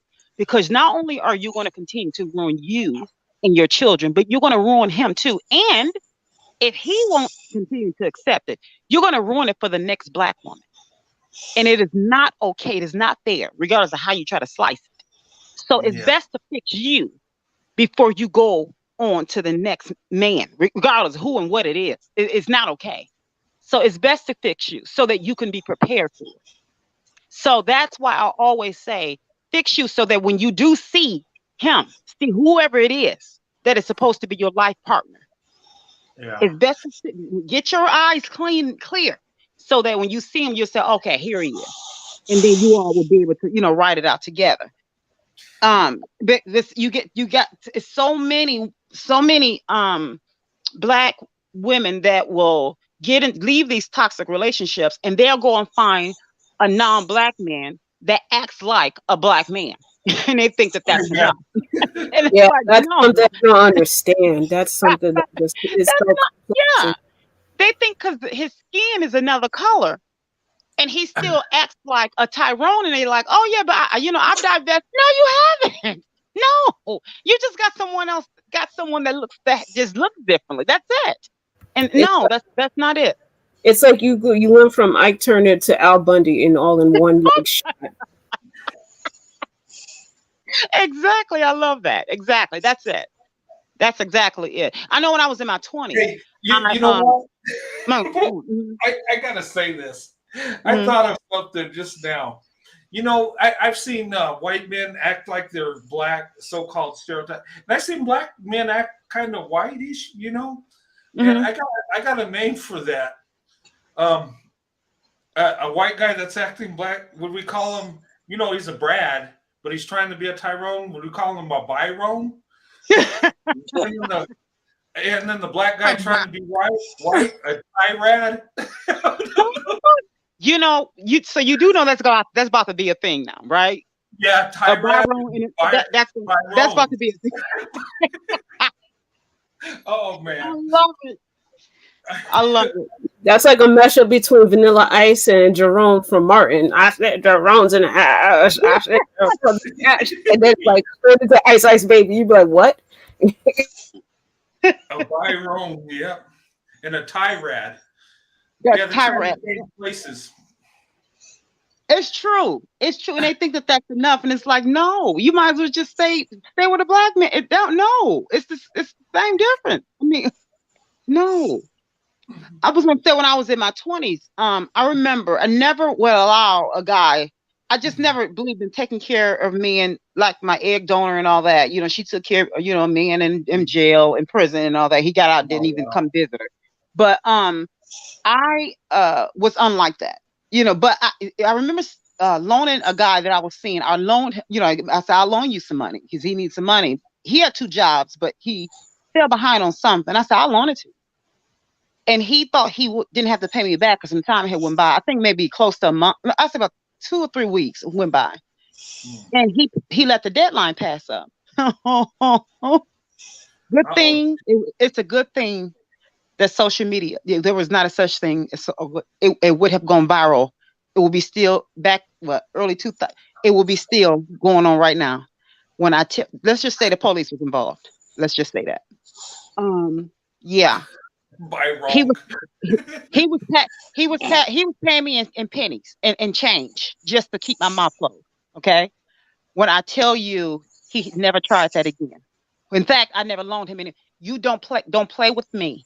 But this is the guy, from Chicago, one of those guys, clean, he had cleaned his life up and everything, but he still had an edge. But he said he was calling some of my relatives saying, could you get her? She is crazy. She is crazy. No, you ain't seeing crazy. Crazy people don't know when to run. I know when to run, but today I'm not. And so he was one of those types, they always try to test you to see where your weakness is. And then it was another guy I went out with. He told me, we went to the movie and he's up there saying he was, what was he doing? We went to the movie and he was like, oh, I think I left my debit card. I said, do we need to go to the ATM? Do you need to go to pull your money out? How do you need to pull your money out? Because I was thinking, I have my money. I can see the movie. Do you need to leave? Because I can go into the movie. You just meet me in theater. But it's like little things like that. They'll try to test you out and see where your weaknesses are. And that's what I'm saying with black. They'll try to test you out. And let me know. I can tell you how the movie went. And I can't stand that. Don't try to test me out to see where I'm weak at. And like what T was saying, they always try to figure out what can they get from you. And so you always are on guard. Just you go get your money and I'll let you know how the first part of the movie went when you get here. Because I'm going to watch the movie. I have my money. And that's why black women are like, I just need to take a deep breath. And I'm going to go ahead and divest. I'm going to step out and do my thing. And it comes a time when a black woman is just saying, I'm tired of being on guard. And that's why I said, yes, T hit it dead on. That's it. We just want to be able to relax and just let a man do his job. And if I have to step outside, that's what I'm going to do. You know what, ladies? I'm hearing some of the stuff that you've been through and what you're talking about. I look at black women and I'm just like, I just want to reach out and hug them. I mean, just like a big brother hug and just, it's going to be okay. And it's like. But we get so tired of people saying, you all always look like you're so angry. You're always walking around, you don't smile. A lot of times we are constantly, our mind, PTSD, our minds are always going. A person that suffers from PTSD, we're always thinking. We're trying to figure out, okay, what do I have to do here? What do I have to do? We're constantly having to figure out what's next, what's next, what's next, what's next. Our minds are constantly on overdrive, because we can't put it off on the next person. We have to make it happen. And you know what you just said, I think in an interracial relationship, we could build off on that. If you have a man that embraces the black woman and just give her, just have love and respect and just try to understand, gosh, that would go a long ways. And maybe that's what's happening when guys say, well, the white man, he's average, but has a beautiful black woman. How'd that happen? I think I know how that happened. He's given himself to her. He's putting her first. And they say that white men, we put white women on a pedestal and this and that. You know what? They're absolutely right. We do. I see my grandfathers do it. I see my dad do it. And I do the same thing. It just, the only difference is a black woman's on my pedestal. But it's in our culture to do that. And, I'm sorry. Yeah, go ahead. No, you go front. I'm sorry. I don't want to cut you off. No, I was just saying we put women on a pedestal. My grandfather did it. Both of them. My father did it. And you know what? I'm doing it. Mm-hmm. And it refers back to the Bible, how the woman is a treasure, how she's worth more than rubies and precious stones, how, it's priceless. You can't buy it. It's a blessing from God. And I'm seeing this in the black woman. When I read Bible scripture about a woman and their worth, and I think of a black woman, I just do. And maybe that's where my heart is. And what you guys are going through and what you explain, I cling to that. I want to, and maybe that's one of the things I've been attracted to black women. Like, I want to make it better, but you're so beautiful and you're doing amazing things. And I I see so much positivity, and why some men don't blows my mind. And I would say why a number of black men don't see it, that they have the most beautiful women in their community, the most loyal, the most hardworking, the ones that will try to lift you up and try to turn you around, and you're discarding them. Well, I would say, okay, we'll take them. Mm-hmm. I Yeah, gotta. yeah. I'm just okay. I'll stop. But No, thanks for the super sticker. you know, I Popcorn. wanted, I'm sorry. Oh, go You ahead. know, there's an illustration I wanted to give to somebody because it's something that really relates to us as individuals. It's like about two little boys, Uh-huh. and the first boy gets a toy train and he wrecks it. Like he scrapes it up, wheels are practically broken off, paint, Um. Hey, let the me door address is this. messed. And all of a sudden, he just tosses it aside. He tosses it aside and not really thinking about it, not caring about it. Then the other boy, he sees this toy train, brings it home, fixes it up, gets it all fixed up, repaints it, gives it new wheels, makes it look better than new. He brings it back into the school, and the other boy says, "Hey, that's mine." And the little boy says, "But I saw what you did to it the other time and Yeah. how you ruined it and everything else." It's like, how could you, what you had valuable and treat it as the way that you did, think that you could actually have a right to reclaim it again, knowing somebody else has just rebuilt it into Hey, something better. yeah. Let me address that. I got a point on that, but I want to give a shout out. Thank you, Cerebral is in the building. Good to see you. Welcome to the live show. Good to see you. God bless you too, Cerebral. I watched your show, Hey, and Brent, yes. Brent, I'm gonna go ahead and leave. I'll let you handle her, and I'll come back at another day. Okay? Okay, what's wrong? I'll talk to you another time. I'll talk to you later. Oh, okay. All right. Good to have you on. Thanks for the $1.99 Cerebral. Um, I wanted to hit that up what you were saying, single vortex, of how the wagon and how you're saying that. I guess the boy discarded it, but the other one you know, fixed it up and made it better, and now the other one wanted it. Is that right? Hello.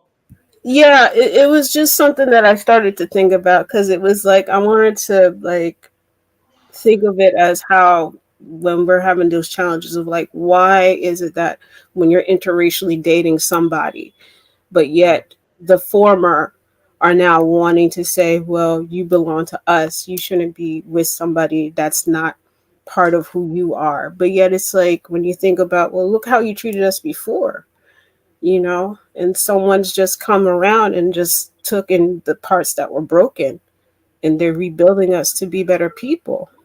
Yeah, and you And know what? now you want me back, but it's just like I don't want to go back because I already seen how you treated me. You've already proven how you treated me. So what would change now if I went back? You're going to treat me the same way that you did when you first had me. Yeah, I got a good point on that. My wife, when I met my when I was dating my wife and we got married, um, and gosh, this is over 27 years ago. Um, one of my wife's old boyfriends that she hadn't seen like in a year, and found out that somehow we were getting married, and she's like, "You're going to marry a white guy? Where are you going to do that?" And hey, we can work this out. She's like, "No, you lost your chance."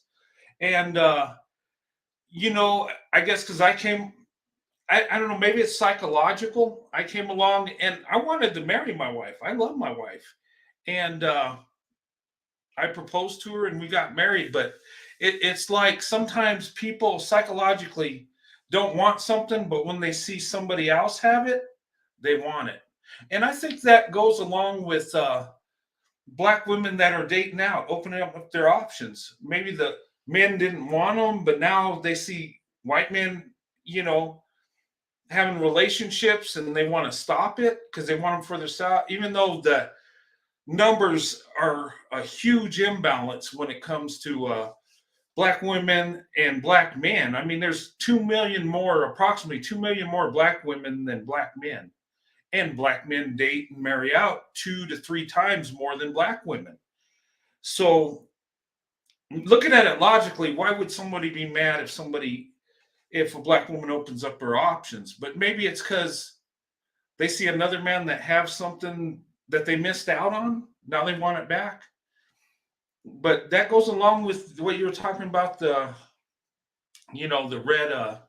wagon and stuff. That was a good point. I just wanted to, kind of reiterate on that, because that was awesome.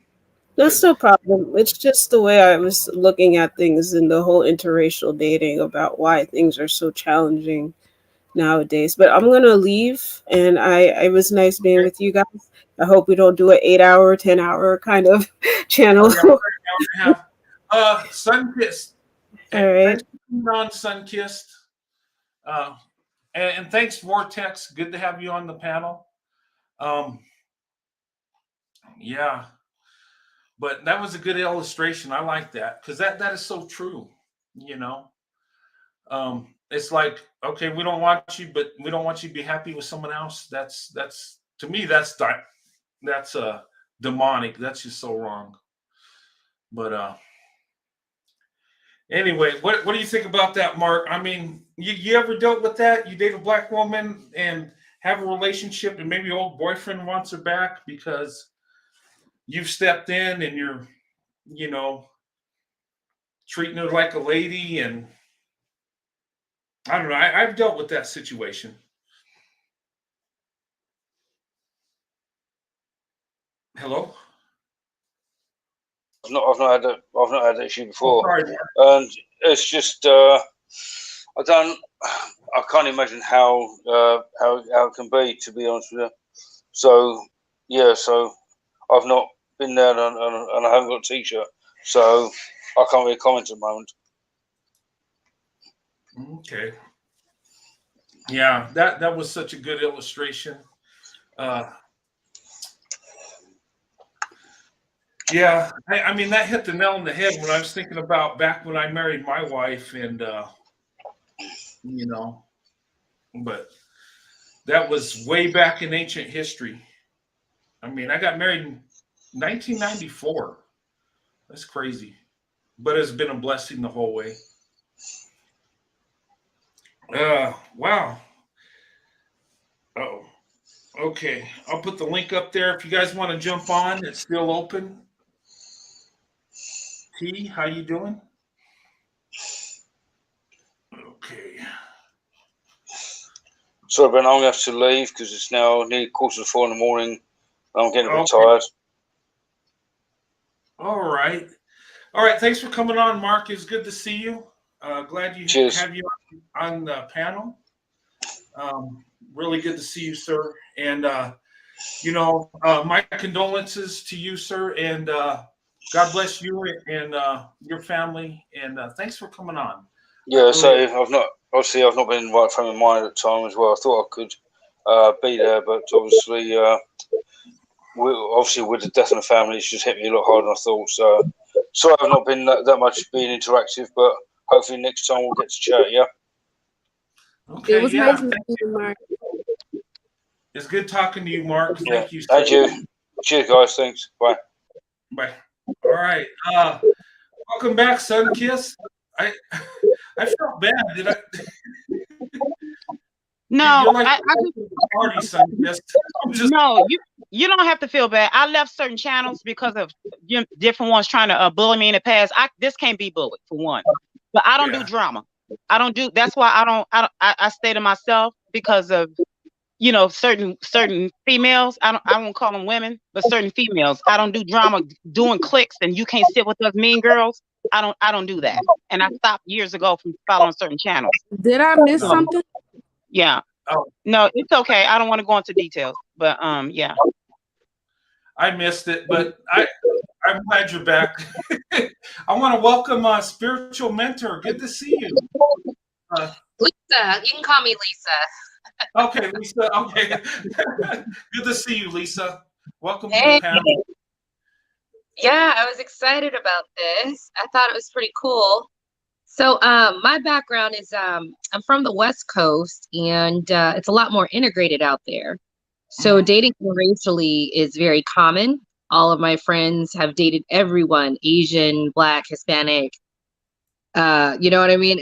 So it wasn't too big of a deal. But then now I moved out here to the East Coast, and this BWE movement's gaining steam, and people are talking about things that I've always noticed, but never been able to articulate. And so it's been a lot of education and reawakening. But I thought this was a really cool panel because I just wanted to share some of the things I do, being very open to dating interracially, but being in Virginia, what I do here that I don't have to do out in Vegas when I'm dating. So I just wanted to share some of that if people were open to it. What part of Virginia are you in? Because I'm in Virginia too, girl. Coastal. Virginia Beach. Oh, okay. Yeah, it's fun down here. I don't really like Virginia like that, to be honest. I don't like the East Coast. I got you. I love Virginia because it has everything in it. But yeah, dating out here has been pretty fun. So I know a lot of women some of us have always been dating, you know, interracially, and then some it's sort of new. But I've been dating quite a bit. I actually went on 2 dates this weekend, and I just noticed there's a couple things I do when I'm on the apps. I just wanted to share some of those things because it might help people break the ice and break the barriers, at least in the dating scene. Is that something that we can talk about real quick, Brent? Oh, yeah, Of course. Yeah, that's what the show's about, breaking barriers when it's interracial relationships. Sure, yeah. Okay. So it's very interesting because sometimes there's a lot of femininity and dating tips, and they're like, pull back. If they want you, they'll approach you. But some of that can be very misleading. And so what I find is that my job is just to be inviting to people who aren't sure if I'm into them, right? So a big thing is like, so I have all the dating apps. Usually you're on more than one, right? Like Tinder, Bumble, Match, whatever. And, pretty decent profile.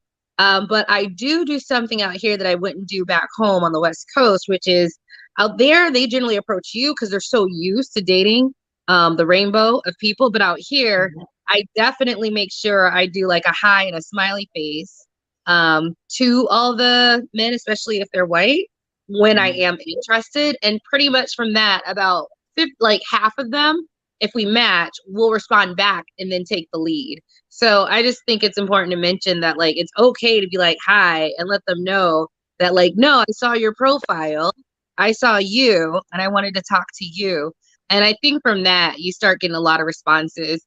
But I think if you don't do that, you'll still be okay. But I just think there's just going to be a different response rate. There definitely is with me.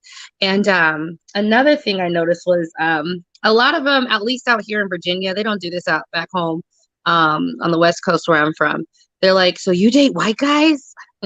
So I get that question once a day. I'm like, yeah, well, obviously, of course, da da da da. And when I look beneath the surface and ask them about it, they're cool with it because they matched with me. And obviously when I said hi, they came back and started the conversation and started, just sort of, showing their interest. But they genuinely they think you might match with them, but they don't think you're into them. So I just wanted to say, I know I've had more success showing that, no, I matched with you. Nice profile. Nice. I saw this in your profile. I thought that was really funny or cute. But I think it is going to make it a little easier for women if you're able to open up to them and just invite them in with some sort of really nice gesture. Okay. I'm in Virginia, and to be honest, I don't do online dating. I just don't do it. But what tips do you have for people who want to do this in real life and not online? Because not everybody does online dating. Okay, cool. Yeah, no, it happens to be in real life too. So I love online dating because I bet heavily, and in person, it's a little awkward to ask the questions I ask on a dating app because I can just be like, do you want more children? Do you want this? Do you want that? So I can ask them all those questions. So I love online dating. And I go, I mean, I don't know, I go on like 2 dates a week. It's actually making me a little fat because I have to watch what I eat. But in real life, I do get approached, but it's sort of like I have my own special thing. So I think people, it's really good to go to sort of like an intentional community. And what I mean by that is that I can go to a club and it's all Black people and I'm a part of the Black community, but that's not as intentional as say, oh, I'm going to a meetup of kayakers because we all love kayaking. Or I'm going to this thing I'm passionate about where we all play music, drums or music. I think those are going to always be the best avenues to meet people naturally, not just a bar or out, although that can happen. But I do it in those circumstances. So for me, it's karaoke or it's van life events because I'm sort of like a van lifer. And I like the kind of people and the communities that they are pretty much both for karaoke and this. They're very friendly. They're very open. People are willing to meet people. And that's the kind of people and vibe that I really gel with. And some level of bravery, doing things other people don't do. So I find within those will be the easiest to have a guy who is of another race approach you, start a conversation, and escalate it to the next point. So I think intentional communities with shared passions are the best. You can go once or twice or 3 times. That's an icebreaker. Not only are you doing something you love, but it's enough of an icebreaker for someone who's been sort of observing you. And they are observing you. That is what something I now know, like they're observing you. They are watching and seeing how you roll. That's sort of going to be a very nice in because then they will feel that comfort to like escalate the conversation. So I think that's like the first thing that I do. And I don't do that to find people. Well, not a lot, just a little bit. I do it because I actually enjoy those things and I enjoy the people I meet. And it's my social activity in a place. I just moved out here and I didn't have a huge friend circle. So I just had to learn to venture out by myself and do these. But I also find that men who are attracted to you will approach you eventually through those mechanisms because it's shared, because you have something to talk about. And then the other part, and this is, I actually did this after COVID and I just found it has a really big response. I actually dress up whenever I go out. So before I did not, I would just wear whatever, put on something nice like a pair of pants and jeans. But I started tweaking it to only wearing more feminine clothing, like dresses and skirts, and doing my makeup and just spending way more time on my aesthetic than I did before. And when you do that, I don't care if it's at a bar or at a school or anywhere, that's going to attract the eyes. The intentional communities make it easier for them to approach you and feel comfortable approaching you, especially if you're talking to other people within the group. Because then if they do like you and you are dressed up, it's just very easy for them to go and do that, especially. And I think this third part, when I do go out and I tell people I'm very open to everyone, and that's what makes it I'm a little bit more disarming because of it. So if there is a white guy who wouldn't ordinarily approach a Black woman, they feel very comfortable approaching me because I'm talking to everyone here. Like I'm very open and very friendly, and that's that's nice in general, but if you are a man, that just makes it very easy if they are interested to come and start a conversation, and then they'll make up an excuse to get your number. Sometimes they're like, oh, you want to jam with me sometime or do this or whatever the excuse is, right? They'll find that in. I generally don't always get like straight, I want to go out with you. It's always like an excuse, but like they're making. Yeah.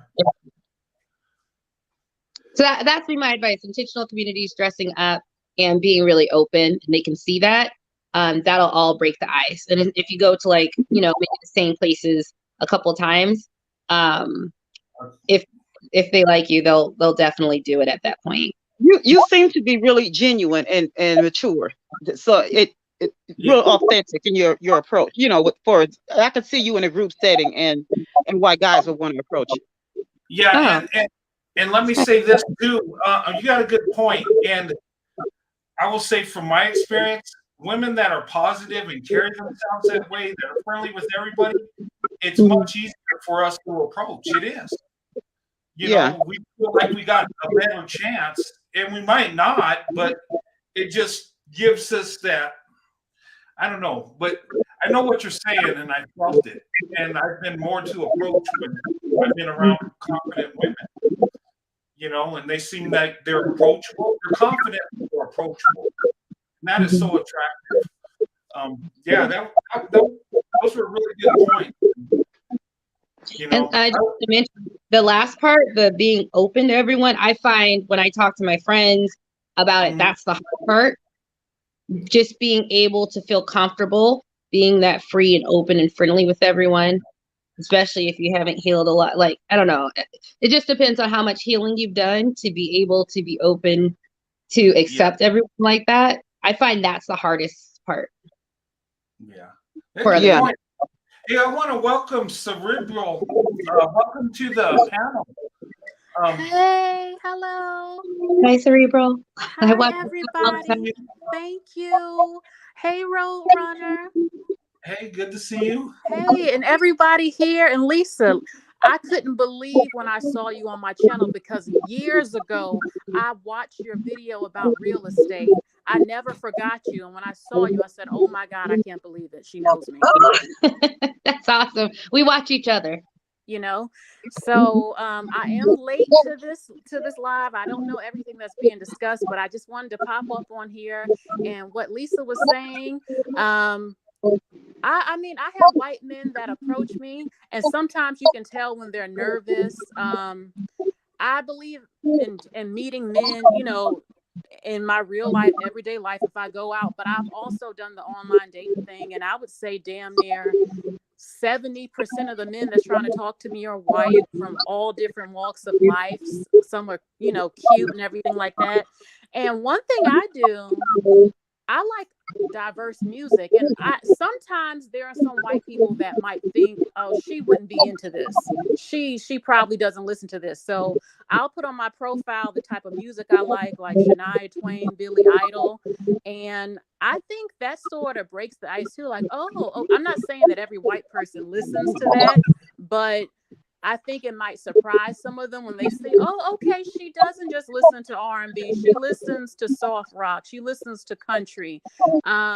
Just most men are just men. If you look cute, you're feminine, they'll talk to you. I noticed that a lot of men who aren't Black, they'll question you a lot. Like, so they'll ask you, are you in school? What do you do? You might think, oh, he's being nosy, but he's really just trying to get to know you. You know, sometimes they're not always as straightforward as some Black men.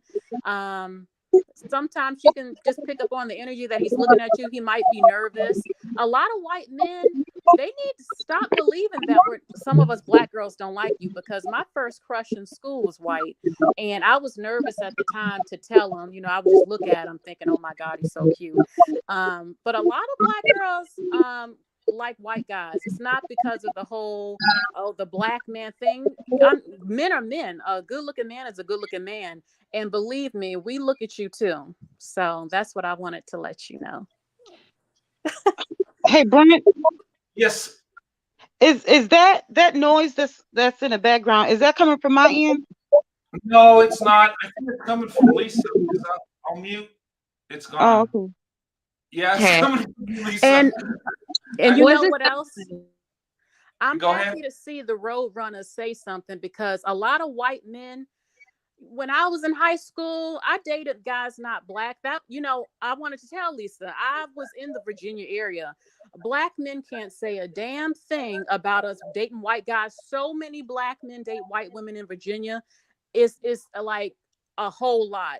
So they can never say anything to me. But one part of town that I was in, interracial dating wasn't that big of a big thing. But I'm happy to see more white men standing up for Black women like Roadrunner.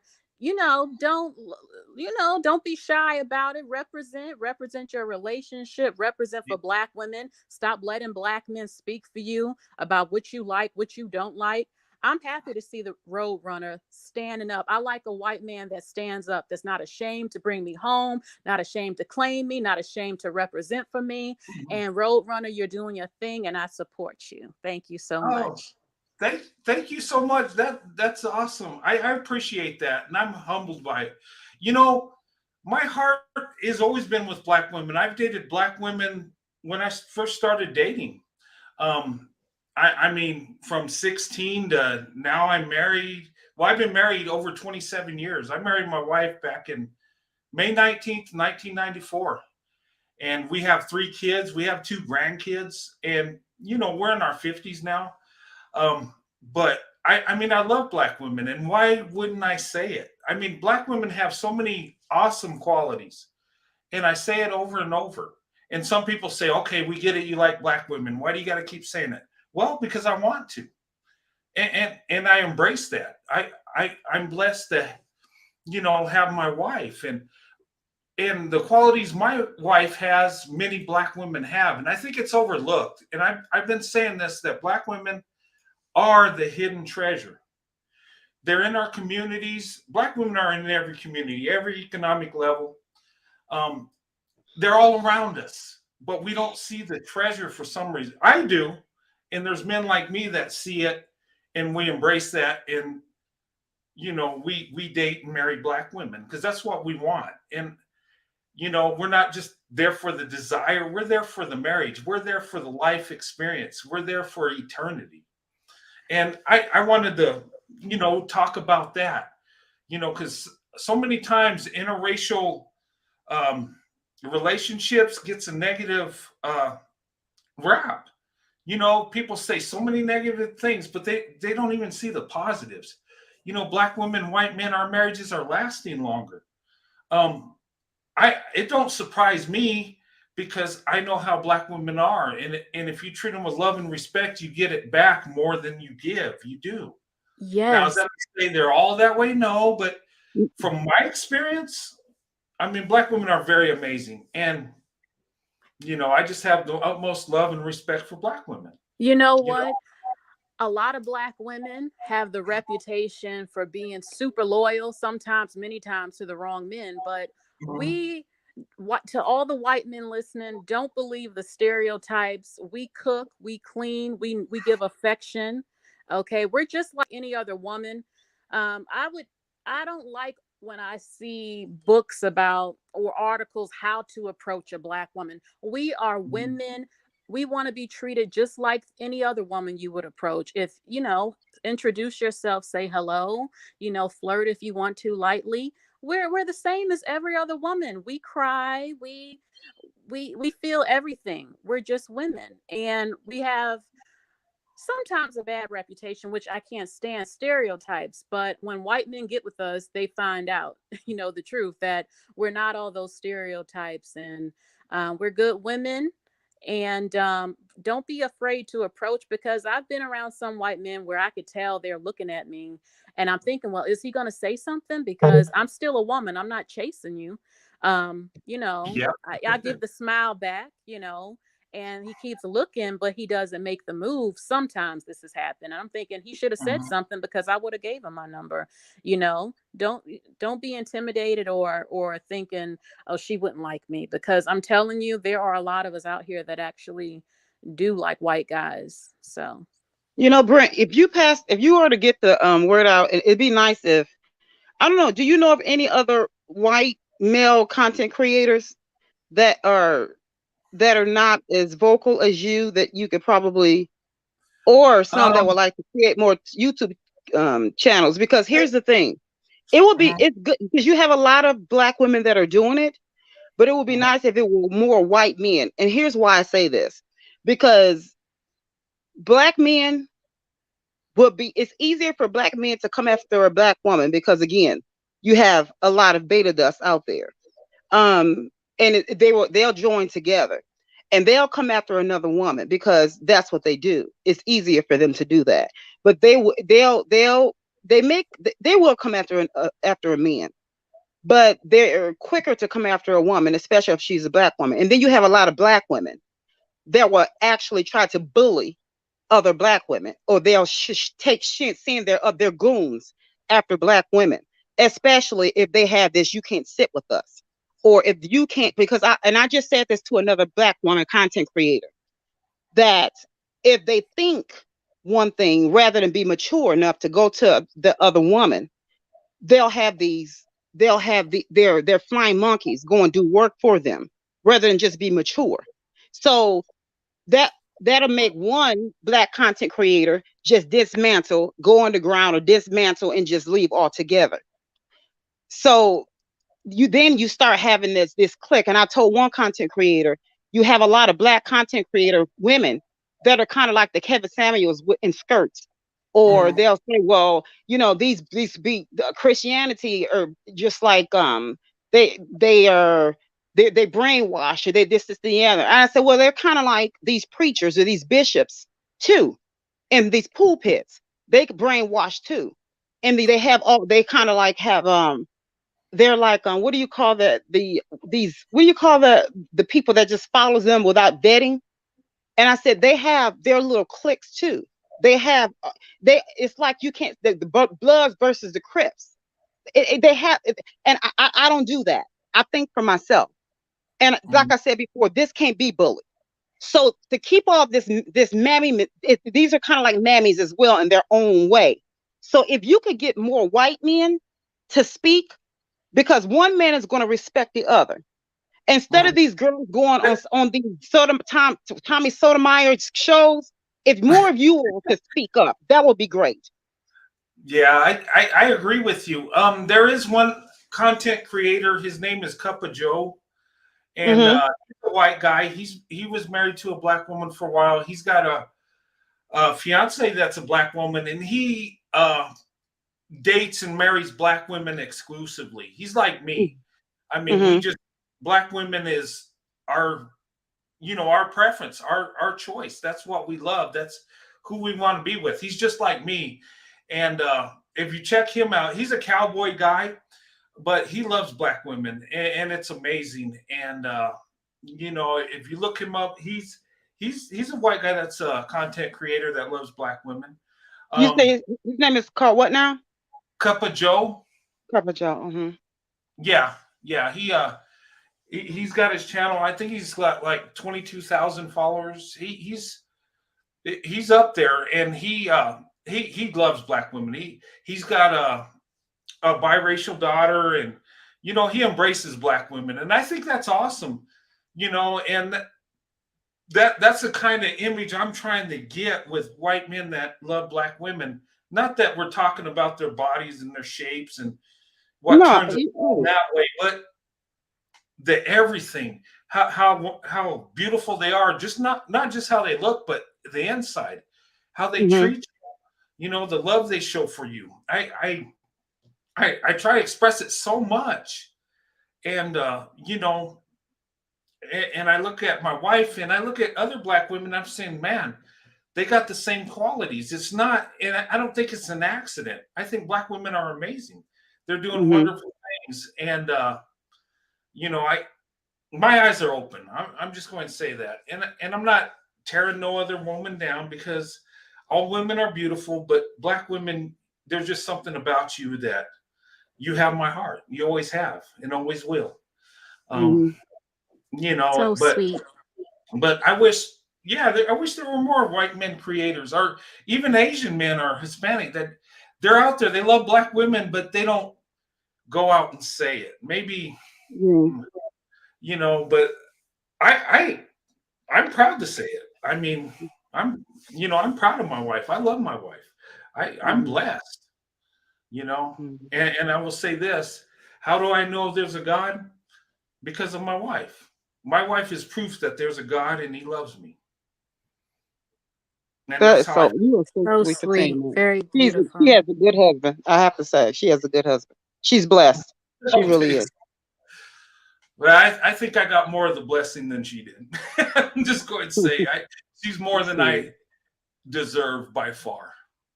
She definitely is the better half. And the thing is, the breakdown that barrier too. Black men always say that even if a Black woman wants just child support from a Black man, he hollers, "Oh, you just being a gold digger."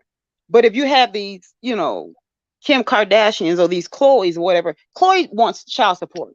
Kim Kardashians and all that.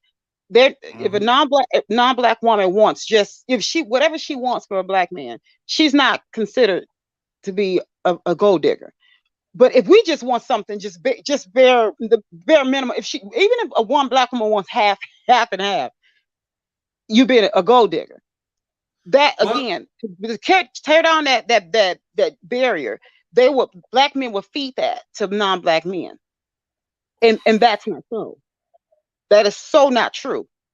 If it's the small things that black women ask for, if black men could just meet a black woman with small, basic things, that's non-monetary. It doesn't even have money doesn't even have to be involved, and black women will be okay. Sad to say, black women are loyal to a fault, and yet black men don't get it. They really don't get it, and that's all we ask for.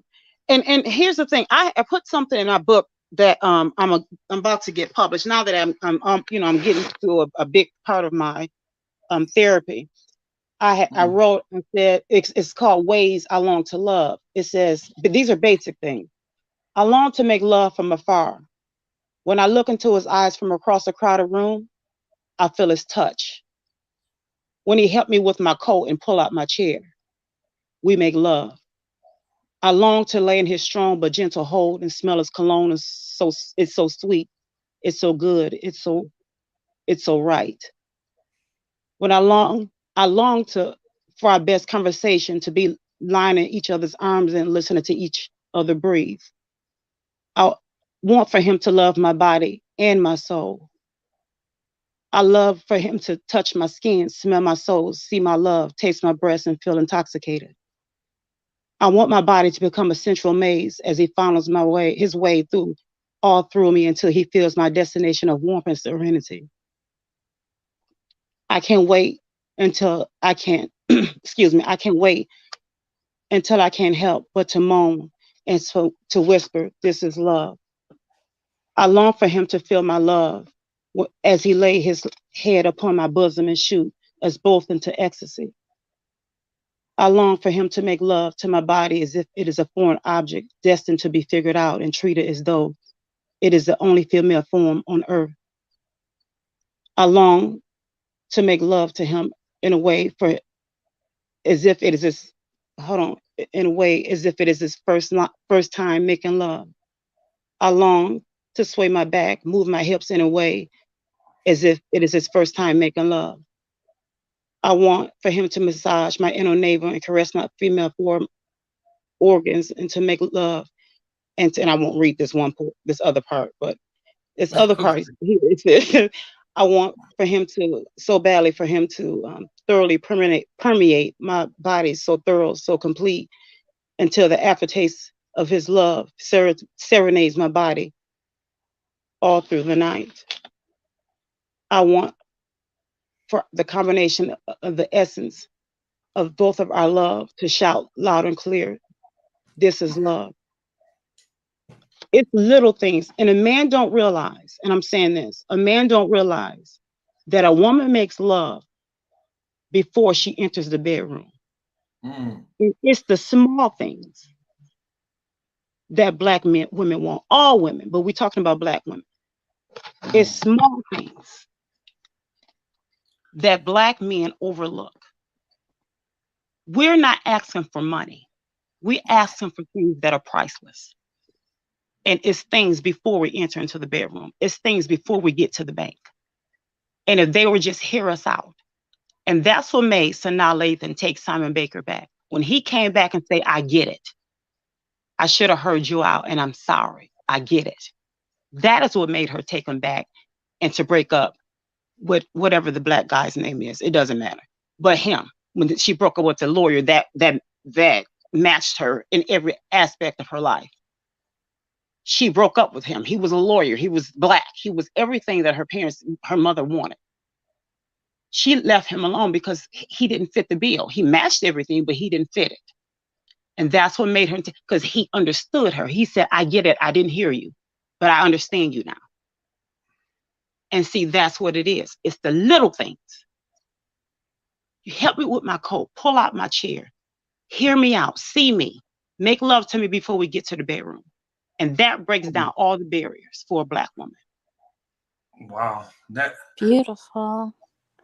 You know, something you said, a lot of Black women have to learn how to love themselves. And that means when they say it's self hatred, it's not self hatred, it's self love. You're loving yourself, meaning you're going to choose the best man that treats you right.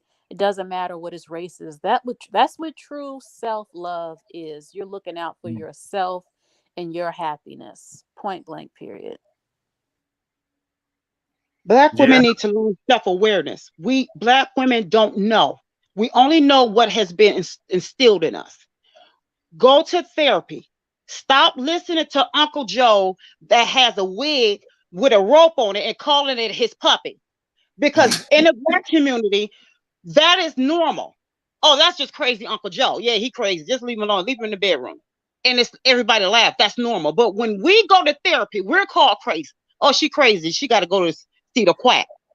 Black women, we need to see, we need self-awareness. We need to know that what we have been fed is not okay. We need to get to a therapist quick, as of yesterday, no, last week. Get to a therapist and say, where do I sign? Even if it means taking, if you are okay with taking half of the pill, take it. Because so that you can stop crying, stop having these racing thoughts. Doesn't mean that you're crazy. It means that you're full of anxiety. You don't have to take all the pills forever. Just take it so that you can get a good night's sleep, so that you can be able to look in the mirror and tell yourself that it is okay, you are enough, and that you love you. And to be able to hug yourself and to say, okay, I can get up off the bed today or tomorrow and get on with life and get to a therapist, get to a therapist, get to a therapist. You need to be able to say that you are enough. And when someone says that they love you and you are beautiful, you are not fetishized, you are not being sought after in a lustrous way. No, Bobo down the street, Kool-Aid down the street. That's the one that's fetishizing you. It is not Tom, Brad, Chad. It is not him. He wants to love you. Whoever it is, if he is saying, I love you when you are naked, that means when you take your weave out. He wants to see all of you. It does not mean that you are less than. If the ones down the street that'll knock you upside your head or okay with seeing you get beat up or getting your eyes bitten out and laughing at it or liking it or sharing it, that is not normal. That is not okay. You need self-awareness. Self-awareness to be able to say, I can get to the therapist, get what I need, and be able to say that you love yourself and hug yourself. Then when you see the one that's saying, I love you, all of you without your weave, that is the one that loves you. Two, you love yourself first, and then he loves you too. Roadrunner, what is Yes. your I feel like white men, do you feel I don't even know how to word this. I just want to say white men do not have in 2022, they don't have to be loyal to white women. White women are with black men all over the damn place. Uh-huh. So white men should not have to feel loyalty to the white woman because the white woman is with whoever she wants to be with. So white men should not feel guilty for going to black women they're actually attracted to. I understand that there are some white men who feel like, we still need to get with white women, the power to, make white children. I understand. And it is natural to still have attraction to white women too. It's natural. But the white men should not feel guilty at all because people bring up loyalty a lot. The black woman ain't being loyal, this and that. The white woman is not loyal to the white man. So why must the white man be loyal to her? That's a good question. For me, I don't feel loyal to white women. I don't. And here's the thing. Um, I have a love for black women, always have. And black women have touched me when I was a little kid, just how they are. And I just seen the blessings early on. But I never felt like I owed white women anything, that I had to be loyal to them. Maybe other white men feel that way. I don't. I'm my own. I'm an individual. I go where what attracts me, and I go where there's true love. And I found true love with Black women. So um, I don't feel like I'm obligated to them, and I don't hate them. I don't have no problem with them. I just, I go for what I feel is the best opportunity, the best woman out there, the most beautiful. And that's who I believe the most beautiful is, inside and out, is Black women. Let me Um, ask you this: how do you handle Black men who I'm pretty sure have hated on your relationship? Like, how do you handle that? uh, for the most part, I just ignore it. I mean, that's if they got a problem, that's their problem. I'm living my life. We got a successful marriage. I mean, it's working. So however they feel means nothing to me. No, I that's mean, weird. it seems like an insecurity. And that would be as crazy as me. Okay, you got YouTube channels, right, with Black men and a white woman. That would be like me going on their channel and sending hateful stuff and saying, you know what, he's going to do this to you, and he's going. That would be the most dumbest thing, and it Tell me seems like about it. the easiest thing, and it's so immature. It's like you don't know these people. If they Hmm. found true love, let them have it. It's Right, respect, right. and you know, I feel that I should get the same respect, which and many times I don't because people feel emboldened because my wife looks like them, that they have a say in who she dates or marries. That to me is bizarre. It's weird. It's just ridiculous. Hmm. But I just I don't even worry about it. To me, it's like whatever. I mean, I'll speak about it on YouTube because I see how sometimes it affects Black women and their decisions. I've had so many women tell me this, and white men too, that you know what, I was in an interracial relationship. I really loved her, but they told me society, and I felt it wouldn't work. Same thing with the women, and I didn't want to hurt them, and then they're heartbroken, saying, you know what, I think I might have messed my blessings because they felt love. Look, can I And say one yeah, thing? I'm about to jump off of here. I just want okay, to sorry. tell you everybody. The older I get, the more I don't give a damn about what anybody thinks, because Yes. one of my first serious relationships was with an Asian man. Mhm. It was serious, and it didn't work. His mother was a racist and everything, Mhm. and I did used to care a little. Every time we went out, I had I was taller than him. That could have been it too, but I had Mhm. so many people of all races giving me dirty looks. I never experienced nothing like that in my life. Even though I went on small dates in high school and stuff with guys not Black, but a serious relationship, I couldn't handle it. I couldn't believe it. How me- he looked Mexican, so I had a lot of Mexican women that would give him dirty looks, give me dirty looks, people who couldn't believe that we were together. And it really affected me. But I'm happy that relationship didn't work out because he was not the man for me.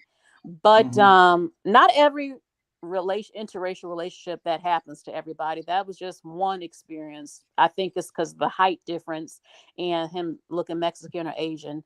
But the older I get, I don't give a damn what anybody thinks. That's one thing I regret, that I had anxiety. So the fact that, Mhm. when you go out, everybody keeps staring at us, it triggered me, my anxiety. But now I don't give a damn. I go on a date with a guy not Black. I don't give a damn because y'all only got one life and you have to live it for you. The hell with what anybody else think. Nobody gets to decide who you sleep with, who you're going to Mhm. die with, well, grow old with. It's about y'all two, the both of you. Are you attracted to each other? Do you love each other? And I hate when I hear people saying, if you have children, they have to choose. Oh, it can. No, the problem is Yeah. society, not people like me. The people who are racist you have a problem and you need to fix that. I don't have a problem because I'm able to see the beauty in all races. And speaking of losing Yes. blessings, when I was a teenager, there was a guy, I think he was Indian or Pakistani, I'm not sure, but we worked together. And I never had a guy look at me the way he looked at me instantly when he first saw me. He paused. It was that look like you're struck by lightning. I noticed it, but I Mhm. denied it. Like, okay, no, I tried to deny what I saw, and he kept asking me for my phone number, and I didn't give it to him. And it's one of the biggest regrets of my life, one of them, because the way he looked at me is undescribable, almost like instant love or something, and how he pursued me. And I always used to think, what if I did give him my number? He's from another culture. We could probably maybe even have been married. I don't know. But I Mm. regretted it. I actually thought he was cute as well. And ladies, if you feel that attraction, don't stop thinking about the black community. You can't even save the black community at this point. Who gives a damn?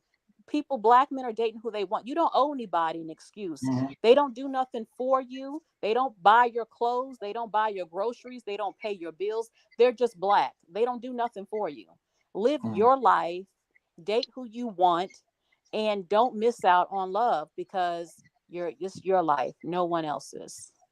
So that's all I wanted to say. And I'm going to listen in the background.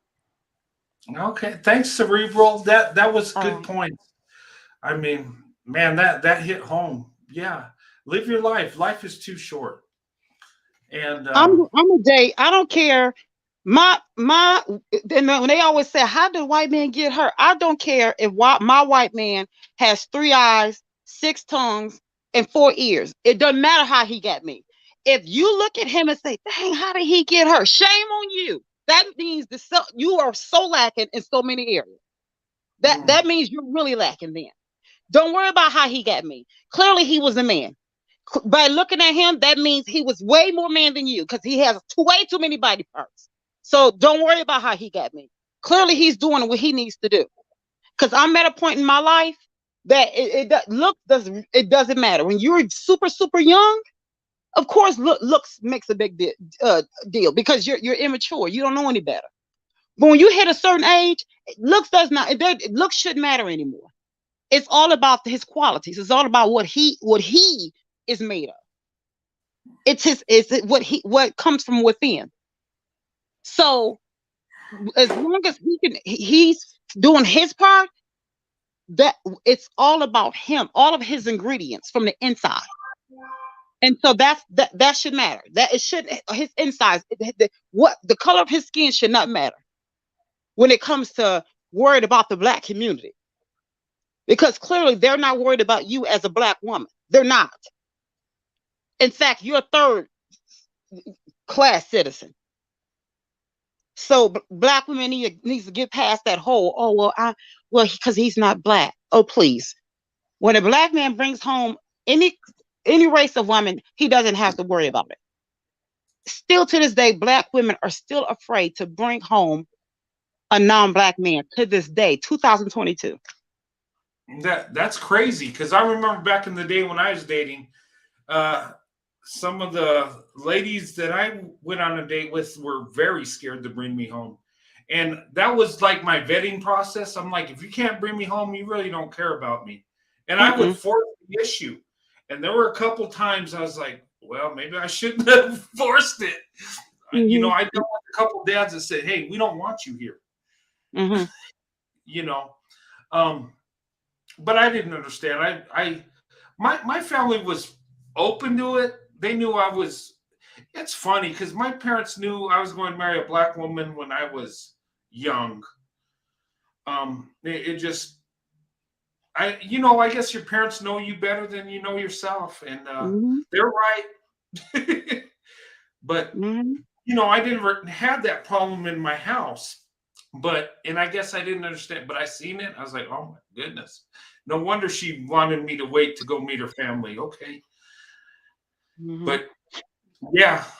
And But and another thing too, black women, because we're always having to fight the battles, When a man steps up, if a black woman, like what you just said, if a black woman is with your family and friends, and if she feels as if she's being shunned, and if she brings it to your attention, and you water it down or try to say, oh, don't worry about them, or don't worry about, that's just how they are. She already has to deal with that amongst her family. She's already been pushed to the background at home. Even when she's been sexually abused, she already has to keep that behind closed doors. So if she brings anything to you, don't make her feel as if she's not a big deal, or she's not being heard. Once again, what we talked about, or her feelings aren't validated. So if she tells you anything that may bother her, again, make love to her on the outside of the bedroom. But even when it comes to that, address it. Let her know that she's been heard and that you're gonna tend to it. And let her know, I'm gonna address it. It may not be at the family picnic, but you're gonna address it. And once it's addressed, let her know I handled it. You don't have to go into details. Just let her know I already handled it, and you don't have to worry about it anymore. That's going to make her feel like she's the queen bee, and you're gonna be like, she's gonna be like, oh, she's gonna be like, what do you want? You want me to cook your favorite what? What's hot? What is you're gonna come home and your favorite meal? She's gonna be like, let me cater to you, like Destiny's Child song.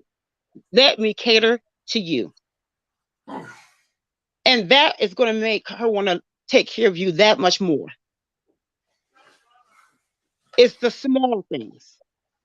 And so it's things like that. Don't make her think that she's being pushed to the background even more, because she could stay in her own race and deal with that. Mm-hmm. No, I get it. There's any men listening, and I know there are out there. These are some good points these ladies have made, and the thing of it is, and what I'm getting out of it, from what I'm listening to you ladies, and Sunkissed, when are you gonna write that book? Because that what you wrote, that was beautiful. I was like, man, if I could turn that around to where a man speaking to a woman, you know, I think that would make my wife's heart melt. And well, you know what? Here's the thing, Brent. I wrote that book, but my egg donor was so jealous. Every time I would go to get it published, she would conveniently end up in the hospital. You know, I wrote that book in 07, 06 or 07. And wow. It was a couple of black women. I was going to have them publish it, and they deliberately messed it up. So that's why I don't trust a lot of women. And whenever a woman cross me to this day or make me feel as if she's trying to bully me anyway, because my egg donor bullied me from childhood, I back out, I'll unsubscribe, I'll delete, I'll block, I'll do whatever at this point. Like I said, I used to, any woman, if it was a black woman and she had a YouTube channel, automatically by default, I would subscribe. Now, I vet them like I vet a man. And the minute I even think I'm trying to be bullied or I'm trying to be blackballed in any kind of way, they're done. They're done. And so I'll have them try to come up from different chats to try to, block me from different content creators, because it has happened. It has happened up until very recently, even down to today.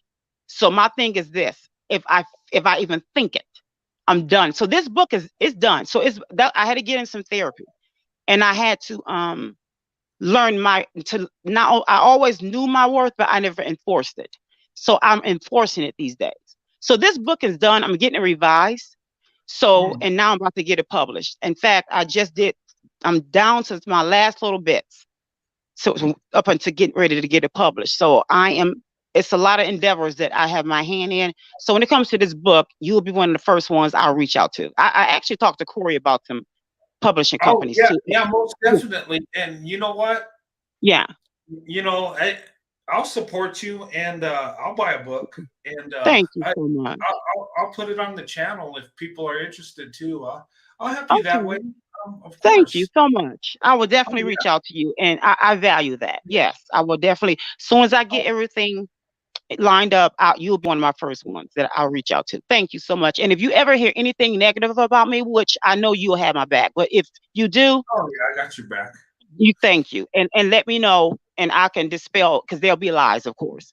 And I don't like to be pushed, but it take a long time for me to be pushed. When I be pushed, when I see how a no good woman is, I'll flip out. I'll spaz out. When I see a narcissistic woman is worse than a narcissistic man, because when women think are more clever, they're more strategic than a man. So Yeah, when they a woman are. push me, yes, and they're covert. I'm telling you from my egg donor. And so it took me a year for this narcissistic covert bully in the chat. It took me over a year before I spazzed out on somebody's YouTube channel. And I told her on her channel, because of how I felt about her at the time, out of respect, I was gonna back off. But see, that chat, that clip has been used against me as if I was going against her, when I really did rock out with her, and I was crazy about her. And that's why I backed out of my respect for her. But see, it's been used against me to try to block me as if I was this horrible person. So I don't rock out with none of them no more. But I really rock with her even after I left. But I left because of my love and respect I have for her and her channel. So with that being said, if you have any problems with me, come to me, okay? All right. So the thing is, I'm a realist, and I don't mince my words. But if I have a problem with someone, I'm an eye to eye type person. But unfortunately, we can't do eye to eye. So if you have a problem with me, let me know. But this book here, you'll be one of the first ones I'll reach out to, very first ones. In fact, you don't have to buy a book from me. I will never let you buy a book from me. I'll send you one. Okay. I appreciate that. No, Yeah. I'll support you. Yeah.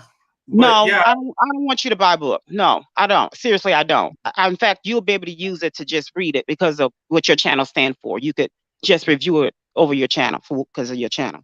So. oh, okay. Well, I'll let everybody know where they can get it and stuff when Yeah. you get Yeah, it. that would be your way of paying for it. That'll be your way of paying for it, whether you could just advertise it. Yeah. Okay, yeah, I'll do that for you. Yeah, thank you. Thank you. Awesome, yeah. Mm-hmm.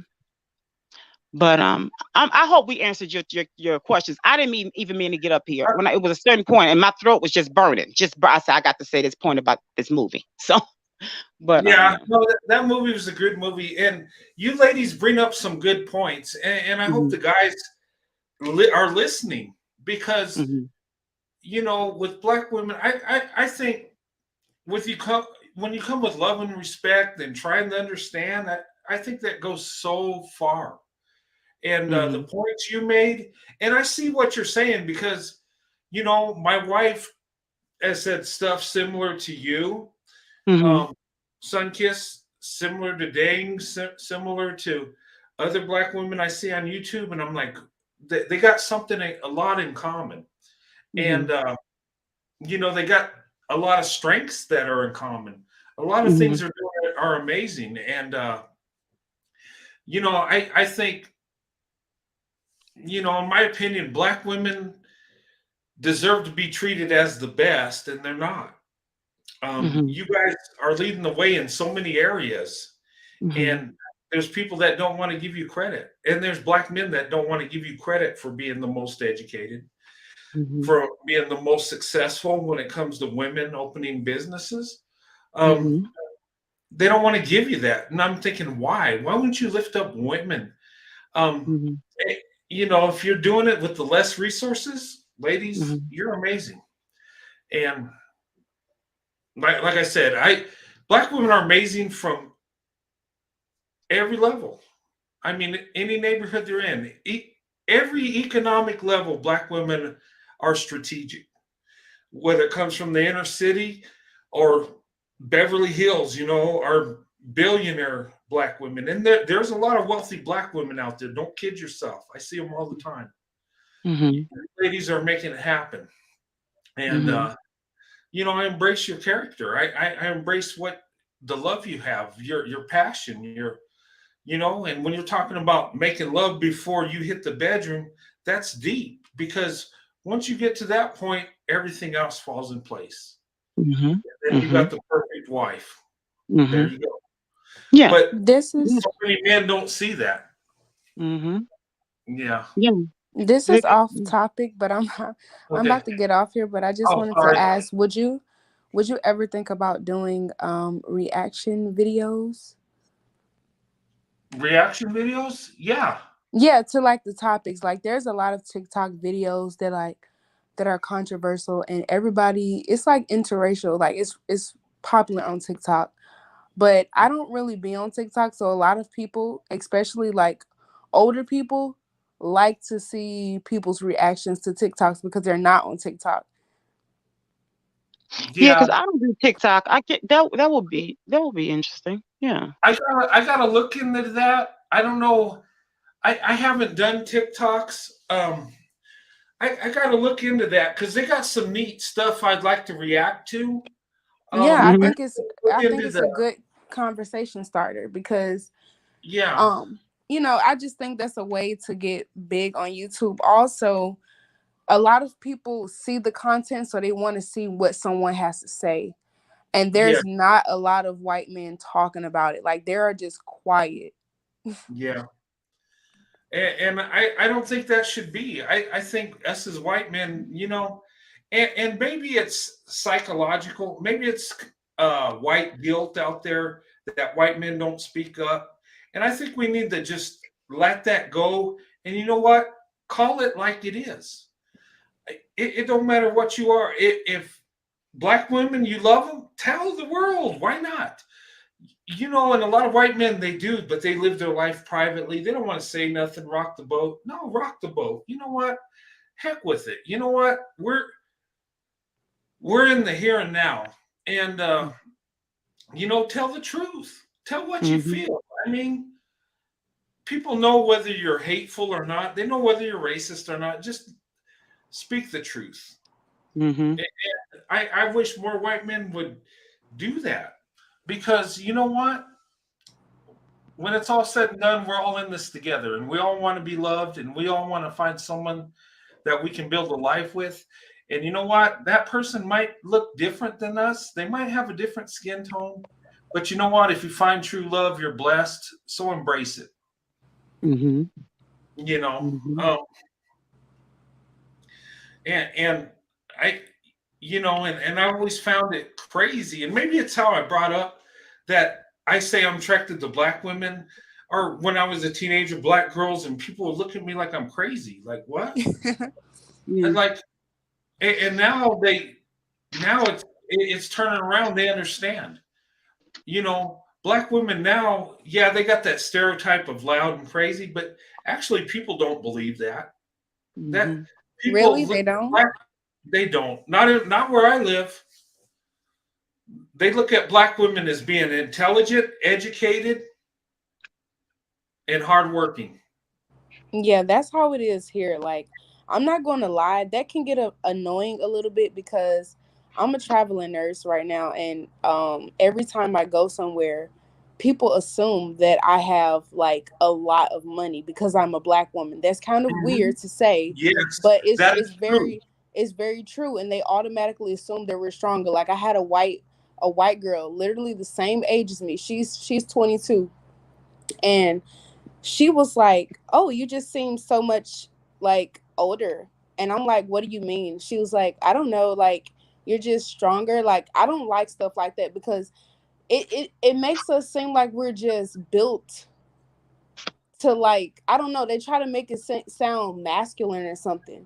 I don't know. I don't like that. I just think that Yeah, we want a certain lifestyle and we do that on our own regardless if we have a man or not. It shouldn't be seen as yes. masculine. And you know what? the future's coming, and this is what I think is going to happen.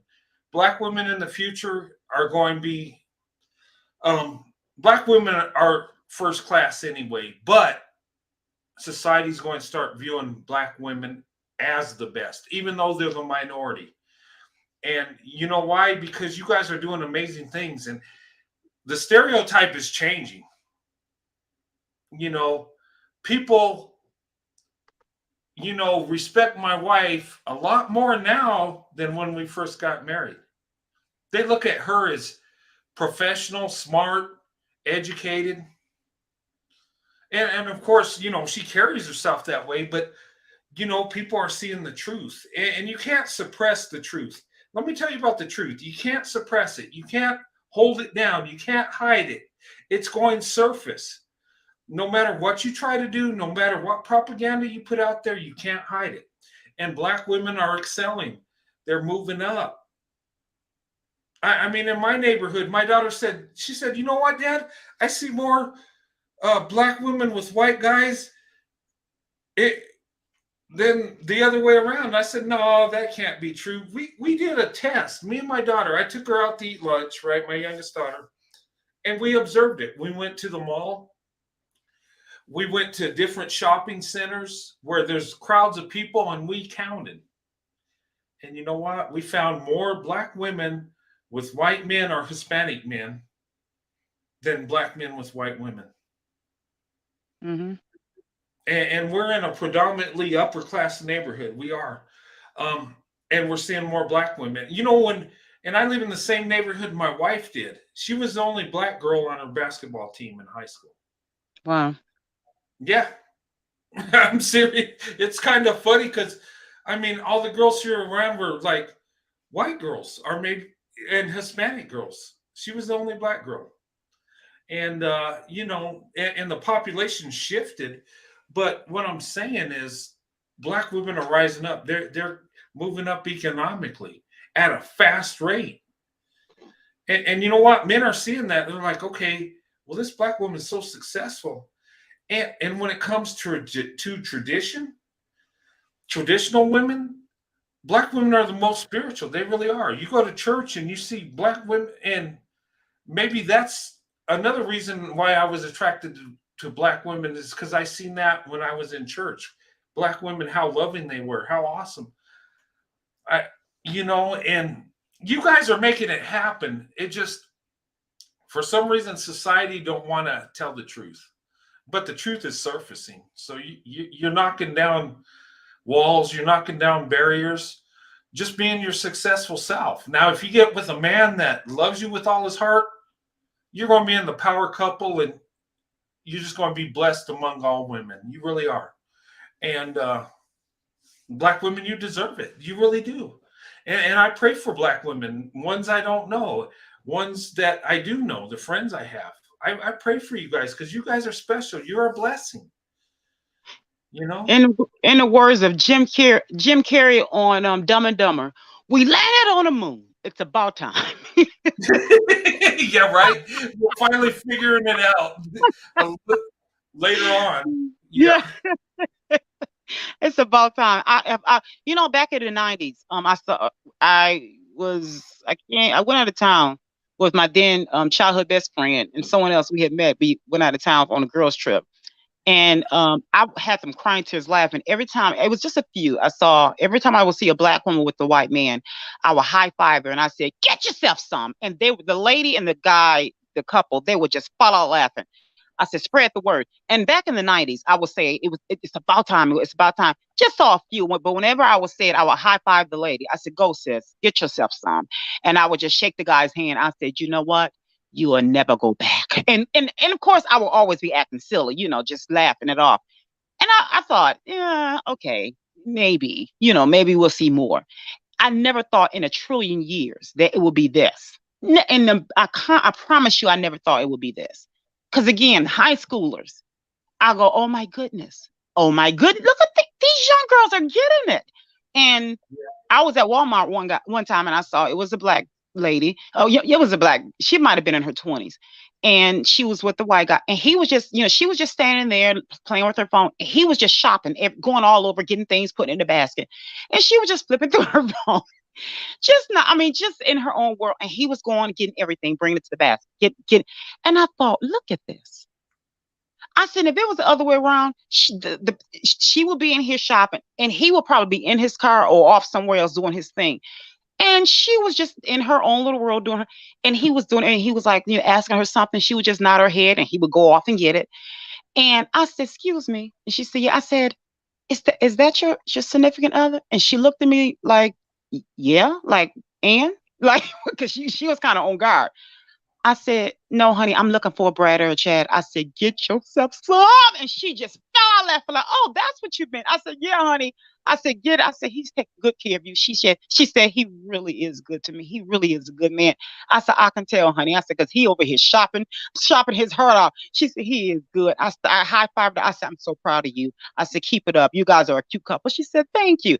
And I thought, every time I see it, I try to go out my way to encourage it and compliment them. But I never ever thought that I would see this. So happy to see it. So happy.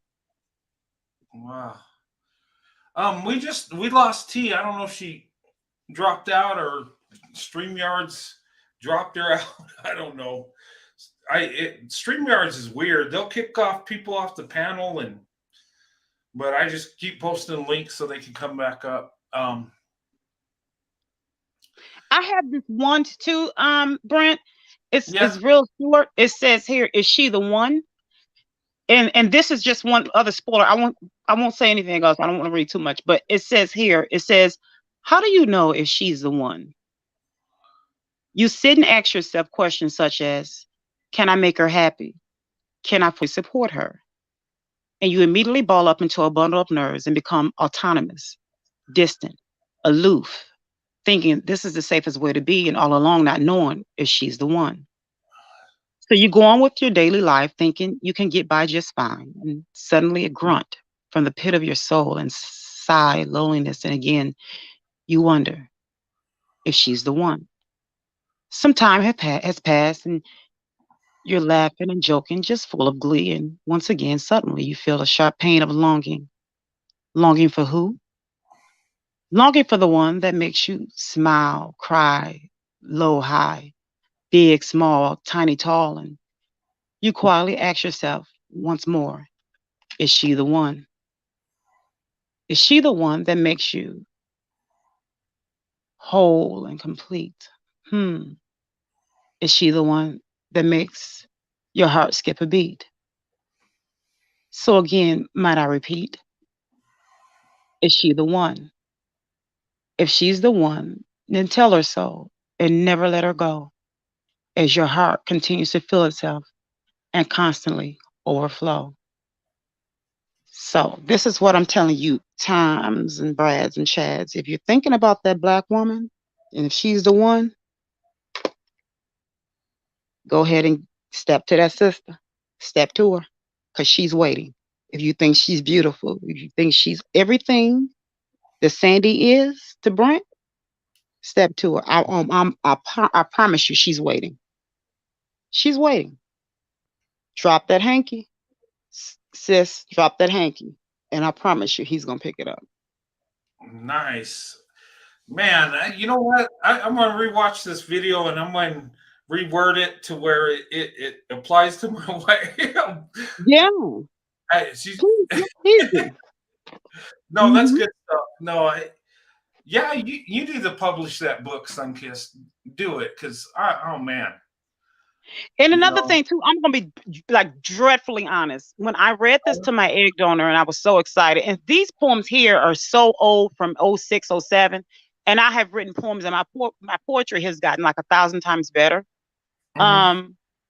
When I read these to her, and I was so excited, she just stared at me and rolled her eyes. Now, every child wants that validation. And I'm going to be honest with you, I didn't think I was good enough. I didn't think it was good enough. So then when I was going to get it published, she would become sick. And I was like that, that child that it was all about her. So I put my life on hold for her. So each time I was thinking, I have to take care of her. And then I will read it. And it was so many other things that I had locked away, a lot of endeavors I had locked away and literally under lock and key. And said I was going to eventually get to it. So now I'm starting to gradually get to it now because I know I'm enforcing my worth now. But these are some of the things, and this is some of my old poetry. And these poems here, these are the first time I actually sat down to test to see if I could write poetry.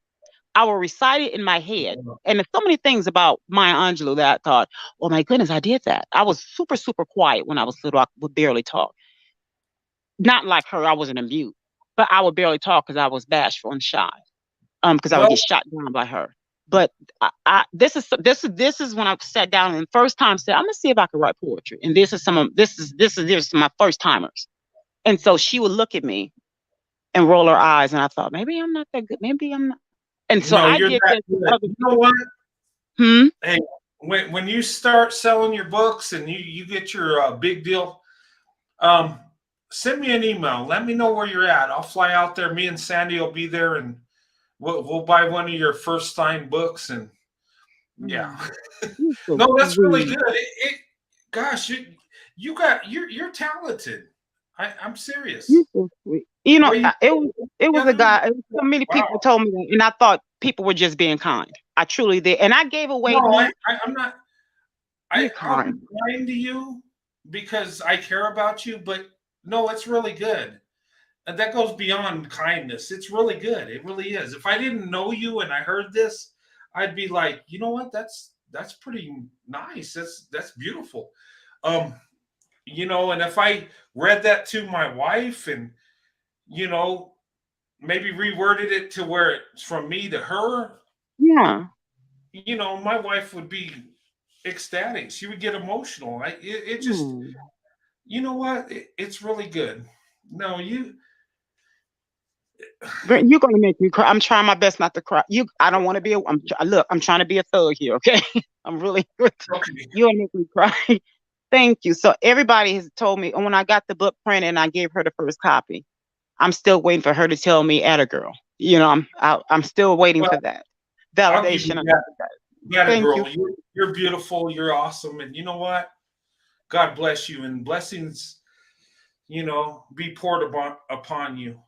And that's talent, because you got away with words. From what I'm listening, I'm just like, wow, how'd you, you know, and it's deep. There's emotion there. There's you know, you speak words to people like that, you're going to reach them. It's going to hit home. But I gave all my books away when I first got them printed because I thought I'm no good. So I gave them all away. I'm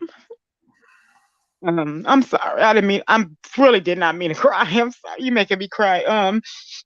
I'm sorry. When I got all of my books, I gave them away. Well, you because can I didn't still, believe myself. yeah, you can still go on with it. In fact, you know, as time you get better too. And I mean, that was so good that you thought that, but I know you can do it. But yeah, I'm going. I have gotten a whole lot better, and I have a book of quotes. I actually have like 6 or 7 books already written, sitting to the side, and so I'm going to go ahead and get those published. And do it, yeah. And you know what? When you make it big, can I be at your first book signing? You're going to be sitting next to me. You're my big brother, so you're going to be sitting next to me. You're going to be at me. Oh. So of course you're going to be there. You and Sandy's going to be there. Oh, yes, that's awesome. Yes, of course, of course. You don't ask that question. So of course. But thank you. Yes, of course you're going to be there. Thank you so much. Yeah, that's you got talent. I'm going to just say it. The way you put the words together. Yeah. And it comes from the heart. You could tell it's not just you're a good wordsmith. No, from what I'm hearing, it's coming from your heart. It's coming from the feelings you have, the experiences, you know, the love, the pain, the experience, the, you know, reaching out.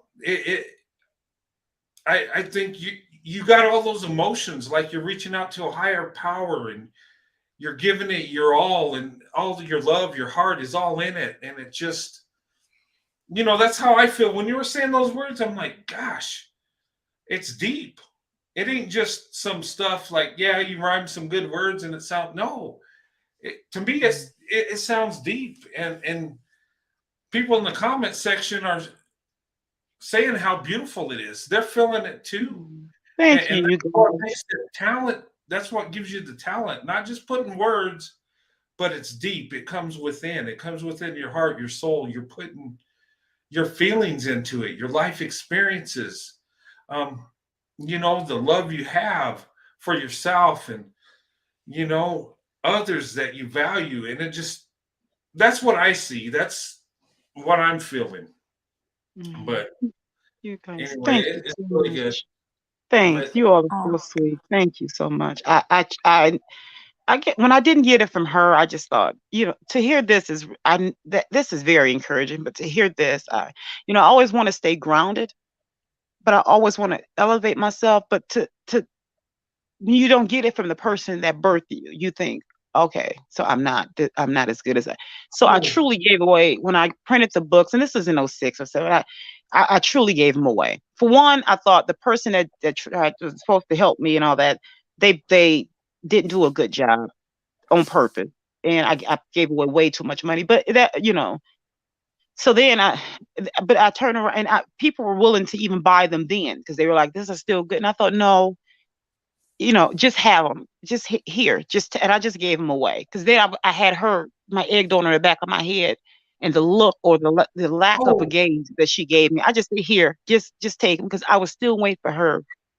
I was still waiting for her. And the last time when I told her I forgave her for my God, because of my God and for me, and she thought I was going to take care of her, but I told her that hug that you gave away, she gave it away to the person that molested me. I told her that hug was for me, but of course my hug was laced with venom. So I was still waiting, and yet I still haven't. I know I won't ever get what I need from her. So I have to go on with me and try to get that back. So again, relatives, you can't choose them; they're by default. Family, you can. So to hear this from you, as someone that I have adopted as a big brother, that's enough. That's enough. And then the ones in the chat are so sweet. You all I value this. So thank you. I really do. I want to apologize. Sorry, Sunkiss. I want to apologize to Cerebral. We got talking and she was waiting and she got dropped off. I want to apologize. Sorry, we got winded. And, I just want to apologize because she came on and I think we got to talking and I feel bad. But I want to apologize to Cerebral. If you come on, we'll bring you up right away. Gosh. Let's see. Hey, Cerebral. Hello. Sorry, we got winded, and I was just embracing sun-kissed poems and stuff. I'm sorry. That's okay. But thank you. Thank you for everything. Brent, I really appreciate it. But as soon as, like I said, I'm gonna go ahead and get it published. Like I said, I'm gonna take, they say, ask how do you eat an elephant? It's one bite at a time. So what I'm gonna do is go ahead and, like I said, I have like either 6 or 7 books already written, and I have them locked away. But I'm going to each book. I'm going to get published because I now realize that that's not what any of those women wanted done for me. Childhood or friendship from 12 years old on. I didn't know that she was against me. I literally did, because I was so busy trying to help them to win, and I was putting myself off. So I'm going to do exactly what it is that they were trying to hinder me from doing. I'm gonna do it. Yeah, do it, and let us support you and make you win. Thank you so much. Thank you. And as soon as I do that, in fact, as soon as I get that printed, I'm going, each book I'm gonna send out to you. And I don't want you're not gonna buy it at all. I'm going to send them to you. So thank you so much. I'll donate on the back side. So you're so sweet. But no, I really want you. You're doing that. You're advertising it is enough. That's enough. Thank you. Okay. Well, thank you. That means a lot to me. Mm-hmm. You're welcome. But you make sure you take that poem and flip it around and make it fit to where you could have it. How about you have it printed? You type it up and have it printed and do it in a pretty frame for Sandy. Won't you put it in a nice frame and have it waiting for her? I think I'll do that. Yeah, she will love it. Yeah, she would. She likes when I write her love letters. Oh yeah, that would be nice. Yeah. Oh yeah. Road Hey, Cerebral. Yes. Good to see you again. Good to see y'all. I had to come back on something Oh. that you said, Roadrunner. I have to say, white men are not just finding out how beautiful and wonderful we are. We've had relations with each other from long ago. I know it's controversial to say because of slavery, but outside of America, yes, we know some rapes happen, but that wasn't always the case. There were in Portugal and parts of America where white men and black women were together, and the children that we had together were educated in France, were given property. The big issue was, it's not that some white men don't know we're good looking and good women. It's just that our relationship is it changes the power dynamic. I mean, the white woman has been seen as the ultimate woman because and it's kind of awkward to say this on here, but she's there to make white children, and some white people who are racist, not you, want to hold the power together. The white man likes all types from what I know, white men like all races of women, but some feel like we still have to uphold the white woman because she represents the white race. She makes white children, and we can't give up the image of the power and her being the ultimate woman and put black women as that, because that changes everything. And even right now, a lot of people fear us being together because white men work hard, black women I feel need a rest, and we shouldn't even have to be breaking our backs, but we're known for working hard. We are a power couple. Some people get uncomfortable when they see us together because they know the man leads the house, we're submitting to you, and they might think of slavery. Oh, she lays on her back for him, he's dominating her, she listens to him. And some people who are insecure have a problem with that. But us liking white men and black women liking each other is not as new as some people think. Just us being more public with our relationship and not giving a damn, actually having legal marriages has increased so much that people are talking about it. But I think it's about time we have our legal marriages all over the place and going public with our love. And the black woman is actually the exotic one. I don't call other races or women exoticals. I never did. I mean, to me, being exotic, not anybody can be exotic. It's certain features and stuff. It doesn't mean that you're not black. I mean, I've seen women of all races who I've considered exotic, but black women, when you go outside of this country to the other races of men, you are the exotic woman. Like, oh my God, you're exotic to them. So I just wanted to say that for now. I might say more later. Yeah, and you know what? You're right. And it's coming to a theater near you because people are seeing it here too. And yeah, black women have a unique beauty. They're different from any other group of women. Think about it. Um, the body structure, and I don't want to make it sound like I'm fantasizing, but just the natural beauty they have. Their hair texture, is different from any other women.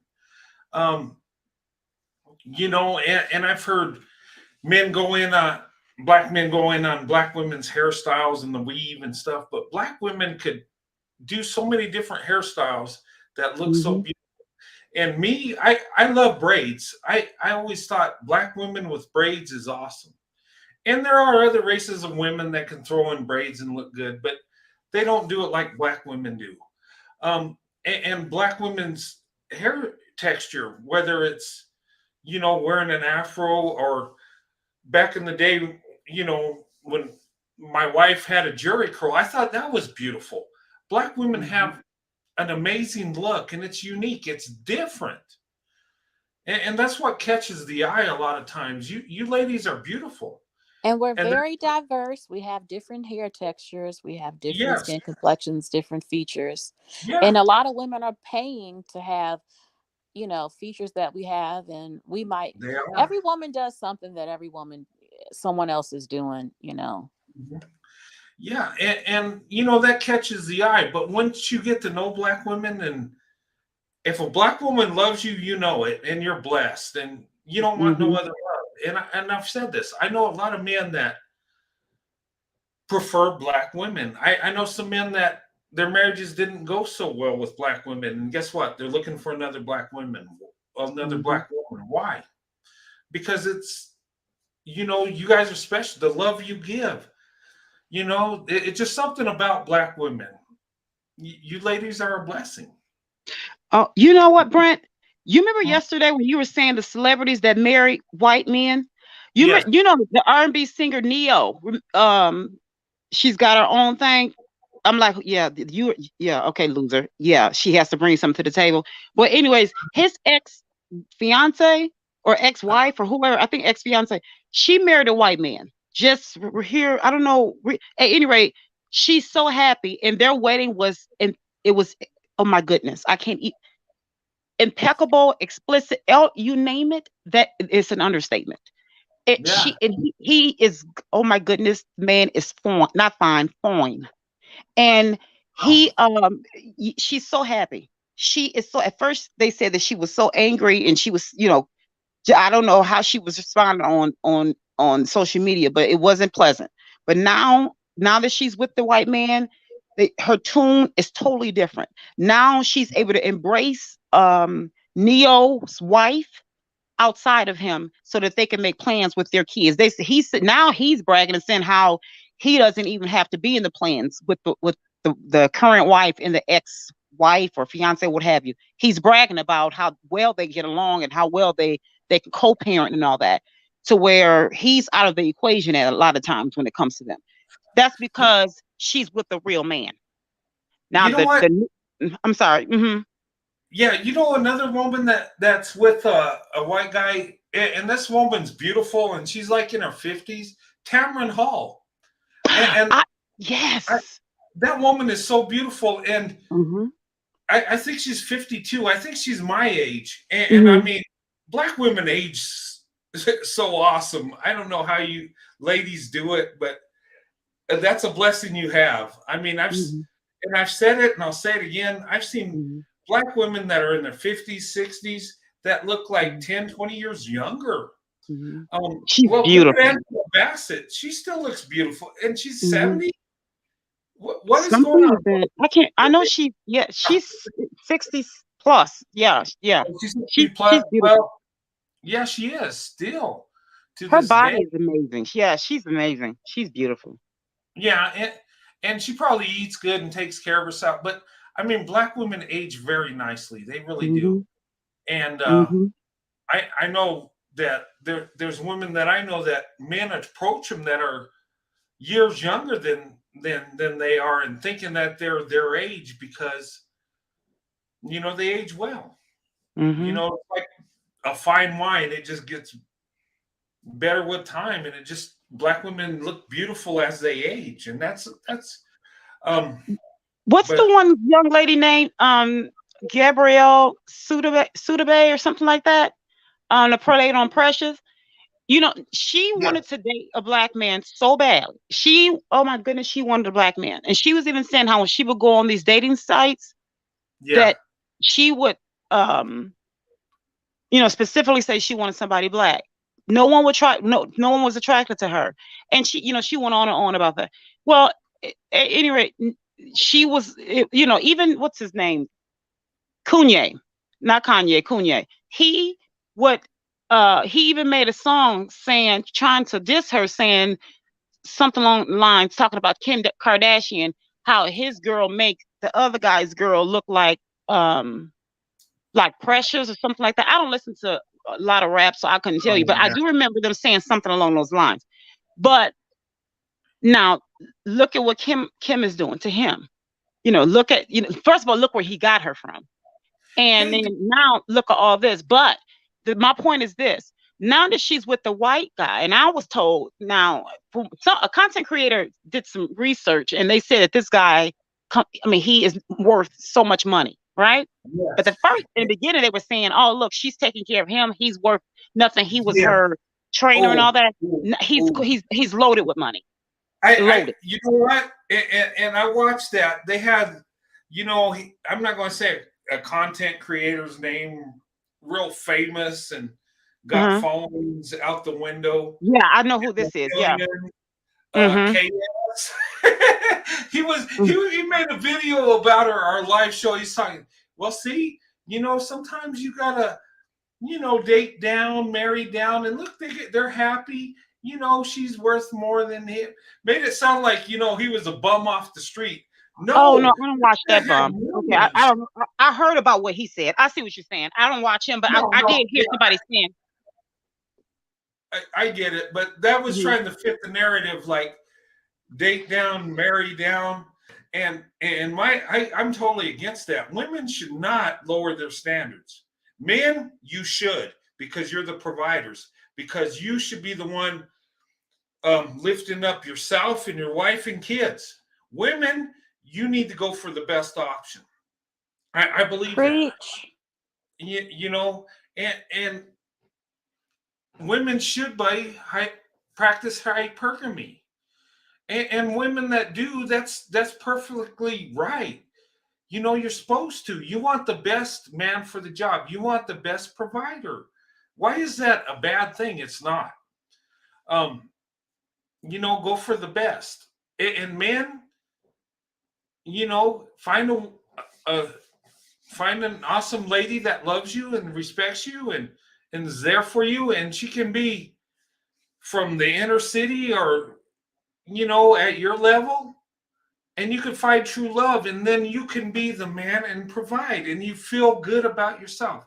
When I go to work and I come home sore and my wife's there, I hurt, my back hurts, but you know what? I did what I was supposed to for that day, and she loves me for it. That's what it's all about.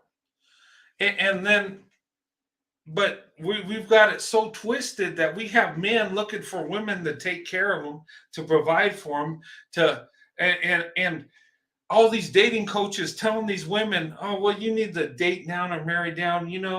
The high value man with the 100,000, he wants this. 100,000 ain't nothing. I'm an average guy, and I reached that at my middle age. I guess it would be a good accomplishment if you're in your 20s and 30s, yes. But my point is it's not unapproachable. And the thing of it is, a high value man ain't what's in his pockets. It's everything. He's got to be a provider, but he's got to have a good heart. He's got to love you more than himself. He's got to sacrifice for you. He's got to put your needs above himself. That's where we're missing it.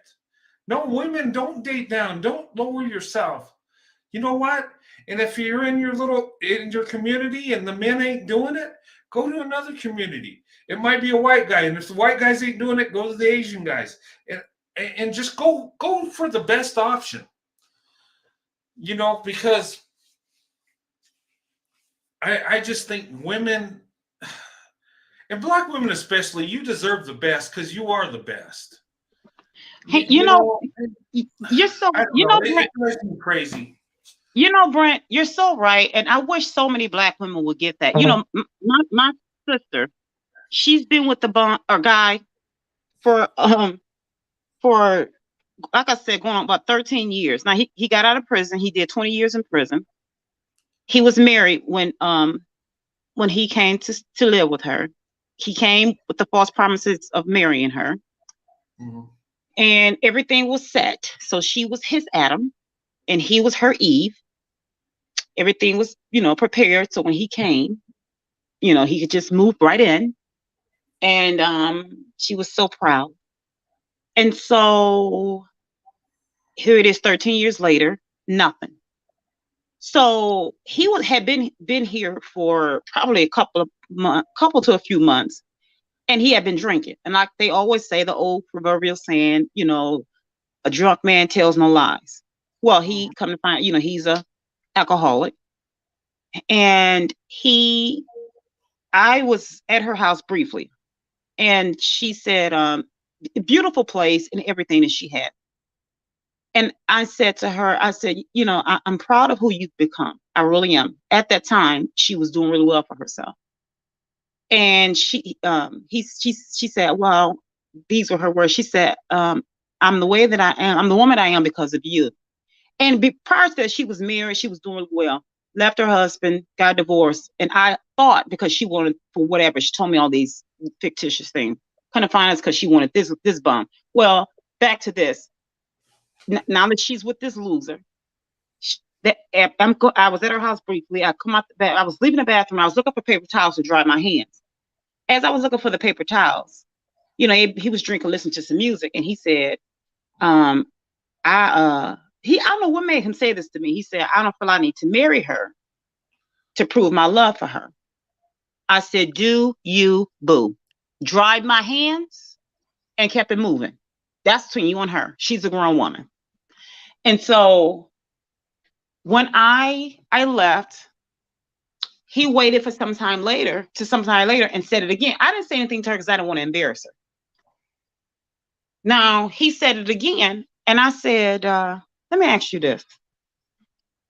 Why do you keep saying you don't need a piece of paper to prove your love? Well, it's not. I don't. It's just a piece of paper, just marriage. And I get so tired of hearing him say this. Marriage doesn't do it, but change your last name. I said, okay. Let me ask you this. I said, if a piece of paper doesn't do anything, but change your last name and it doesn't prove anything, how about you give me all of the information that's on your checkings account so that I can go to your bank and do what I need to do with that piece of paper? No, I said, why not? Because I said, exactly. I said, because that piece of paper with your name on it and all of your sensitive information that's under your name will give me the privy to go and be able to extract everything that's connected to your name, all of your valuables that's in your account, right? Man, here you go. See, now they're about to deflect. I said, because see, the thing is, whatever's connected to your name that's on that piece of paper will give me all of your valuables, because whatever is connected to your last name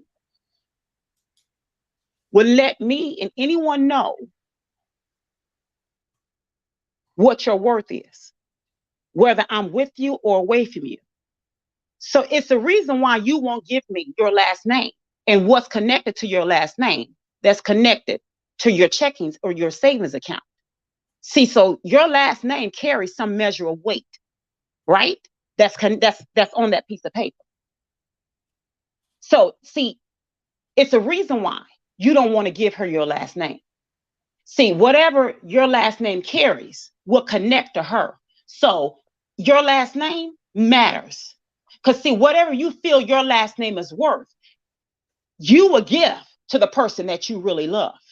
So it's not just, a piece of paper or the changing of someone's last name. It goes deeper than that when it's connected to your heart, to your rib, or to your valuables, right? Yeah, it is. And that piece of paper is responsibility.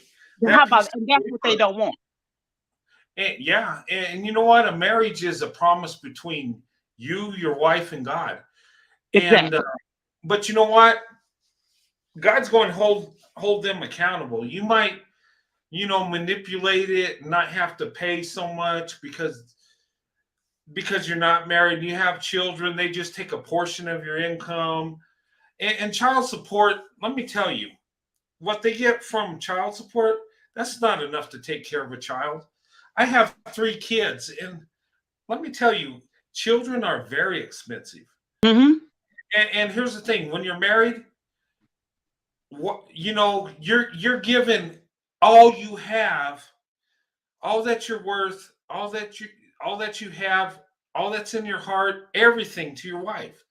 And here's the thing: your wife, your kids will get more of your income than you, and it's meant to be that way because you're the leader. Their needs come before yours. And I'm telling you, I've spent the the fruits of my labor. My wife gets more than I do. Always has, always will. My kids get more than I get, but that's the way it's supposed to be. And I if you was really watching. really love them, but you know what? I've never suffered from not having enough money. I've been well taken care of. And you know what? I think God's going to bless you when you do what you're supposed to do. But these guys that make the women pay half, or you know, have to work and provide half the rent or whatever, you're not going to get nothing. You're going to end up with nothing. And I believe this to be true. And people say, well, that's not logical. No, but you know what? Here's the thing. When you're blessed, is it logical? No. You know, when you get something that you don't deserve and you have a blessing, is that logical? No. You know, and I always tell people, if you want everything, you have to give everything. You know, you got to give everything to the woman that you want to be your wife, to get everything from her. Because you get half, you're not going you're going to get less than half, and that's both sides. So guys, be the providers. Ladies, support your husbands. And when they talk about you ladies submitting, you only submit to your husbands, not your boyfriend. So let me get that straight too, because people have a misconception. Well, you know, black women aren't as submissive as this other group. Well, you're not married to one of them. None of them should be submissive to you. That's stupid. Now, if you're his wife, yes, but he's got to do his part too. It's not a one-sided thing. And if he's doing his part, you're going to be taken care of. You're going to feel secure. You're going to have your needs taken care of. Now, let's talk realistically. If they're a lower income family, sometimes the wife's got to work too and make it work. But the man's got to have the mindset that he's got to be the provider, and he should strive every day to get to that point where his wife no longer has to work. You know. So you have so many of these, especially this younger generation. You know, I ain't finna be submissive. I ain't finna be. You are being submissive to stupidity, but you're being submissive. Yeah. You do know that. And then the thing is, you don't want to be submissive, but he won't marry you. So what are you talking about? You trust me. You don't have to worry about being submissive. Not to a husband. You got that on lock. Trust me. You're good. And they kill me with this thinking that they're free of this, free of that. You're locked on stupidity. You got that on lock, so you're good, sis. Because he's never going to marry you. Okay. We do need to. I don't know. I know I'm starting something with this, but with some girls, they do need to be trained to learn how to be a good wife when they do get married. You know, understand the roles of men and women. You know. Yeah, but first off, a lot of things. You got so many young girls, especially this younger generations. They think, wow, Christianity got you brainwashed. This is standing up. No. You got a lot of these young girls, young ones, thinking that. But you're following someone. If you don't want to follow God, okay, but you're following a God, which is Satan of the system of things, because he's a wicked God. So you're going to follow a God. So even if you got to follow these YouTube content creators, the ones that are telling you, giving all this stupid content, you're following someone and they're leading you off a cliff. So here's the thing. Ephesians chapter 5, it tells each one in the family, Ephesians chapter 6, each one in the family, their role. But it starts off in Ephesians chapter 5, it tells a man how to treat himself, how to treat his wife as himself. The man, he gets his instructions first. So you got these girls want to holler. How about if you stop talking stupid and repeating what it is that is told to you and crack open a book, which is the Bible. Crack that open first. So you always want to try to surf the web. You always want to try to Google the scriptures. Try that.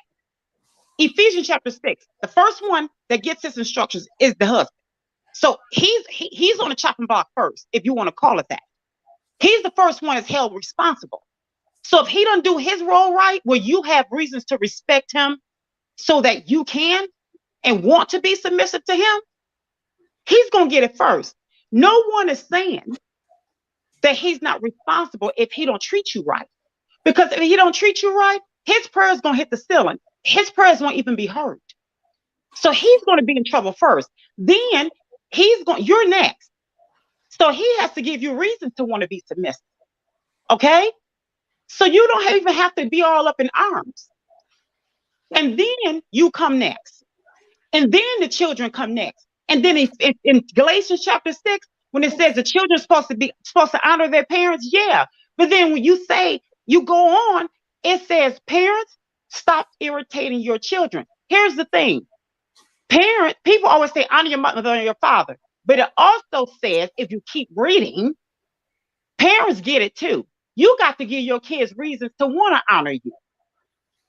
So if you're not doing your job as parents, guess what? You're going to get it too. So everybody's held responsible. So everybody has the reason to be respected and honored, but everybody has a responsibility. So these young girls, you need to sit down and listen so that you can learn how your role and how to learn how to be respectable to yourself. Learn how to give these men reasons to want to respect you. But he got to get it first. Then you come next. Learn how to respect yourself. So I don't understand why it's so hard. But see, the thing is, everybody's so busy saying, no, it's me, myself, and I. Okay, that's fine, but stop, get out of yourself and learn how to respect yourself first. Get out of this selfish mode and learn how to be selfless first in a healthy way, so that you can learn how to love yourself in a healthy way. But everybody on this, rah, and everybody is getting it wrong. And that's what I can't do that. I can't get with that. I truly can't get with that. I've always laughed when people say Black women aren't submissive, because I am submissive. I don't have an issue submitting to a man that's acting like a man. I think it's sexy. Like my man, he's strong, he's smart, he's the head, he's hungry, fix him something to eat, rub his back. I mean, if he's treating you right, you want to submit to him. If he's doing right by you. Yeah, and that's why I don't understand these young girls want to get the "Let Me Cater to You" Destiny Child song, but you don't want to get WAP off the radio. You don't want to get that. You don't want to get. And I'm not saying whether get it off or not. I'm just making a point. You're so big on saying I ain't finna submit, but you're staying around getting your head beat just for an expensive handbag or some expensive shoe or some expensive hair. And these young girls saying, yeah, if you don't have a man, don't put a gun to my head and tell me to get back in the house. That ain't showing me love. Really? But you want to "Let Me Cater to You" off the radio. This is what you want to send a petition out for. Because it's showing that you being submissive to a man. You, like Tyler Perry said a long time ago on one of his movies, you can be strong in your submission. Let me tell you, Eve, she was submissive to Adam, but he was so strong on her, so he was so hooked, so he was willing to die for her, but she was submissive. So there's a difference. Now, I'm not saying that was healthy, because look where we all ended up at. But my point is that she was still submissive. Yeah, and here's the thing: when you talk about submission with women, the scripture also says that men need to love your wives like Christ loved the church, which he laid his life down for it. So it's telling us that we need to love our wives enough to lay down our lives for our wives. So, we can talk about submission all day, but if we're doing our part as men, think about it. We're supposed to love our wives more than anything in the world. In fact, when we get married, we're supposed to forsake every other woman on earth. But forsake everyone, right? Because that's the one you love more than anybody in the world. And when you get that perfect love, submission, I think what Cerebral was saying, it comes natural. You want to do it because you love your husband, and your husband loves you, and it's perfect love, and it comes together, and it works. But unfortunately, not everybody's,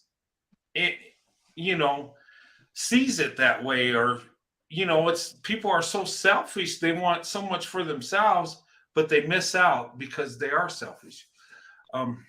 But Brent, when people want to look at the Bible as a smorgasbord, they only want to pick out what it is that they want to glean. They want to apply.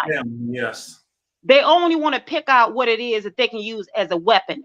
2 Timothy 3:16 says, all scripture is inspired of God. Not some, all. Some people say, I only believe in the New Testament or the Old Testament. No, you can't do that.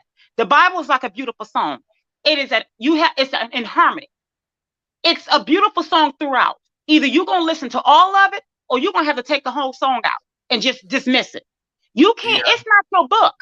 It's not your book. You can't say, well, you know what? I believe in this. I'm gonna push this side, this part of the book, and not no, because see, here's the thing: God is the author of this book. You can't say I'm going advertise this part of the book and not this. It ain't your book to advertise. First of all, you didn't write it, so you can't say what you're gonna do with that book. Hey. And so you can't. So the thing is, when you look at a scripture, if this scripture doesn't harmonize with this part of the scripture, and if this scripture X out this part of the scripture, then this scripture doesn't. This part right here, if it doesn't harmonize, then you got to keep researching, because it doesn't match. Then it doesn't apply. And see, that's what people don't get. All scripture is like, if this doesn't match this, then that means it's a scratch in a song. You got to keep playing, starting it over. And see, that's what people don't get. People only want to listen to what makes them feel good. They want to listen to what tickles their ears, and it doesn't work that way. And so, like you mentioned, and when you said the man must love his wife, like Christ loved the congregation. The thing is, a man has to. It's in Luke. It says a man has to treat a woman according to knowledge. Even when it comes to her monthly, that time of the month. If you look at your wife, you got to be able to look at your wife and say, oh, when she started acting like this, I already know what time it is. Let me move. Let me leave her alone. Even that, you need to learn your woman, your wife, your lover, and say, okay, I already know when she started to do this, this is what she wants. Or you would be able to look at your wife. When you said she likes when I write her love, what did you say? She writes love letters. That's what she likes. So then you know that the poem that I read you say, oh, I'm going to fix it to where that would apply to her. Yeah. That's what she likes. That's what that appeals to her. That's what you're going to do. It's little things. Again, make a love to her on the outside of the bedroom. You need to learn your wife, your lover, your significant other. It's just little things. If you know that's what she likes, nurture it. If she doesn't like that, don't do it. You know what's amazing? You know what's amazing, Sunkissed? Speaking about letters, my wife saved every letter I wrote her when I was in Korea, when I was in Bosnia, when I was in Iraq. I would send her letters. And, we didn't have cell phones back then like you do now. And my wife saved every letter I wrote her. And it was love letters. It was clean stuff. I just expressed how much I loved her and missed her, and I couldn't wait to be with her. And, and she saved those. And my daughters, my wife shared that with my daughters, and my daughters were reading it, and they got all like emotional, and Oh, you know, and it means something because it came from the heart. She was away from me. There was uncertainty. I didn't know, and when you're in a combat deployment, it's like there's uncertainty. You might not come home alive. Um, wow. I always told my kids, yeah, I'll see you again. It's going to be good. Dad's coming home. But you just don't know. And between the husband and wife, you know the real deal. Yeah. But those letters she latched on, there was hope, there was prayer, there was something. We're going to be together again, and you know, some of my wife's friends, their husbands actually were in my unit that actually didn't make it home alive, and in fact, I was at Fort Carson at the time, and Bush was president. He actually flew into Fort Carson because in my unit we had so many casualties. So it turned in political, and he had to come in and fly and speak to the people, and that's when it first began. And my wife felt uncertain, Yeah. and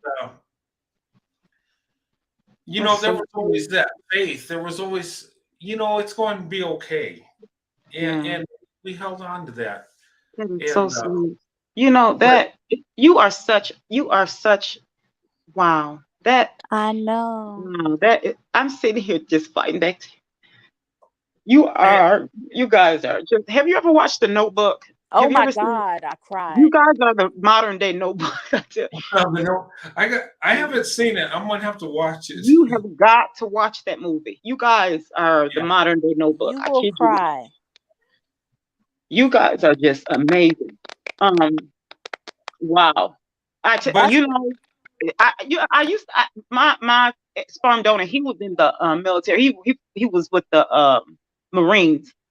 And I asked my egg donor. I said when I some probably back in '07, I think when I was writing poetry, and I wrote a poem because I said I wanted to meet a man.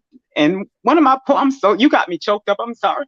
Um, one of the poems was saying, I turn into a wimp every time I'm on your live, but it says to look like you.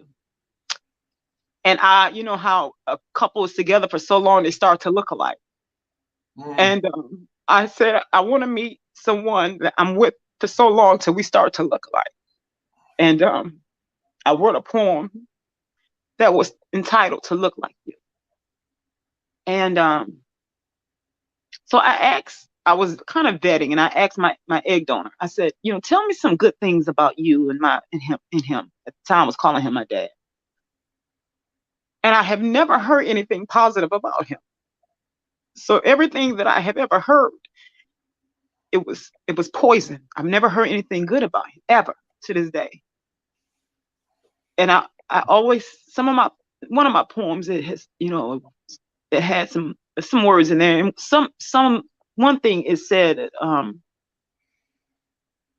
that if some of the things that she said to me scratched my eardrums as if she was scraping them with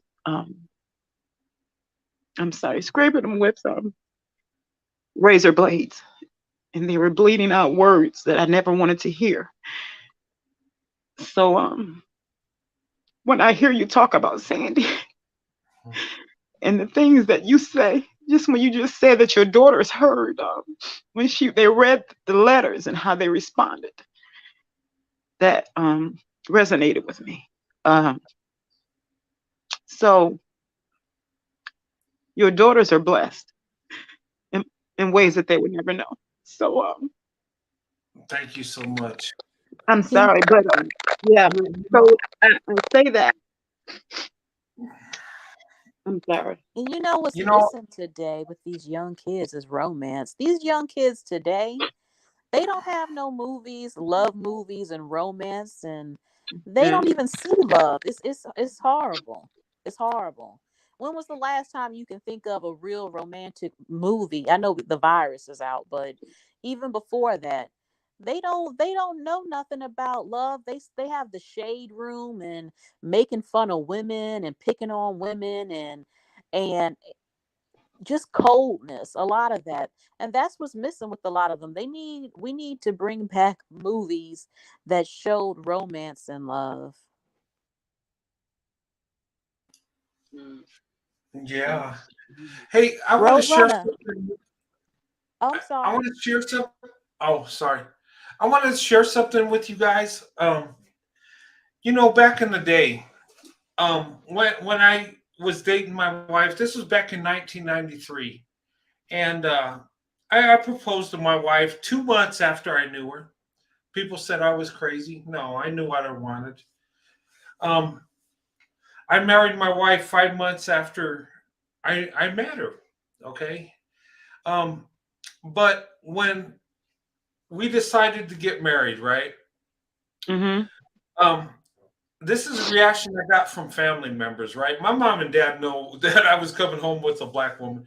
In fact, if it was a white woman, it would have been the reaction of Guess Who's Coming to Dinner, that movie. If it was a white girl, they would have flipped out because they would have thought something's wrong with me because they knew me so well. But when I decided, me and Sandy, I proposed to her, she said yes. We told the family, and my father told me, he says, you know what, you have a good thing. Um, he said, Sandy's awesome, and if you mess this up, son, I'm gonna choke slam you. That's what my father told me. And my mother was like, I know you love her, and you know what, she's got a beautiful spirit. You got my blessing. Those were my parents, right? My grandfather, his reaction was like, "Oh, awesome! I get to see my great grandkids before I die." Right? That's what he said. And my Wow. grandfather lived to be 99 and a half. He almost made it to 100, but he was so happy. So he wanted to see his great grandkids before he left this world, and he did. He got to see my 3 kids and my brother's 2 kids. So it was a beautiful thing. My grandmother, though, it wasn't the same thing. She said, "Well, yeah, she's a nice person, but she's dark."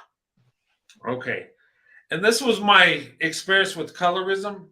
Mm-hmm. She and I just lost my mind, and she couldn't understand. Well, I'm just stating the truth. She is dark. And my mom was say, she told my grandmother, Mom, why would you say that? And she couldn't understand why I was upset. And it was like, oh my God. But you know what? I had a couple black friends. They made fun of me because my wife was dark complected too. And I thought about that. I was like, oh my God, you guys are like my grandmother. You're Mm-hmm. making fun of me because of my wife's complexion, which these 2 dudes had the same complexion as my wife. Mm-hmm. And it just blew my mind. But to put a long story short, my grandmother told me that. But when I seen her a couple years ago when she was dying, she says, "You know what? I was so wrong." She said, "You were right." She said, "You and your wife are a blessing." She said, "You know what? You're an exception to the rule. You found true love." And I said, "You know what? We're not an exception to the rule. We're just 2 people that took our marriage vows seriously." And Mm-hmm. it's like before she left, she's like approved of the decision I make. She says, "You know what? You're blessed to have your wife."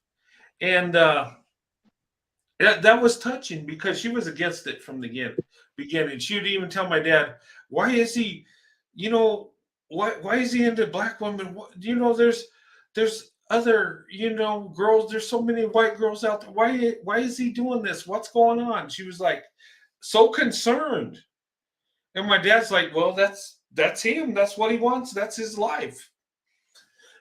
But sometimes later on, people see the truth, but um that was just something I just wanted to talk about. But and it hit me, and then she says, "You know what? You got 3 beautiful children. Your daughters are beautiful. Your son's, a good-looking guy, and my kids are older. My son's in the army. My daughter's married. Her husband's in the Air Force. I got a 5-year-old granddaughter and one on the way that's going to be born anytime. My youngest daughter is 20 years old. She goes to the University of New Mexico. Oh, and my oldest daughter, she just recently graduated from Arizona State University with her master's degree in sociology. So, and all my kids got some college, but I give the credit to my wife, because my wife was all into education, and she's always strategic and how, and I think that makes us the power couple, because we did it strategically. When I met my wife, we wanted to get married. We wanted a family. We wanted to build that in our lives.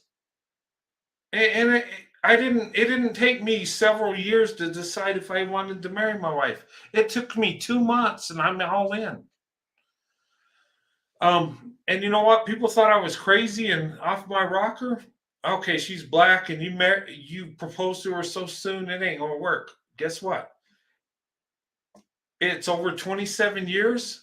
May will be 28 years. Our kids are grown up. They starting their own families. We got grandkids, and you know what? We're living the blessings. So don't tell me interracial marriages don't work,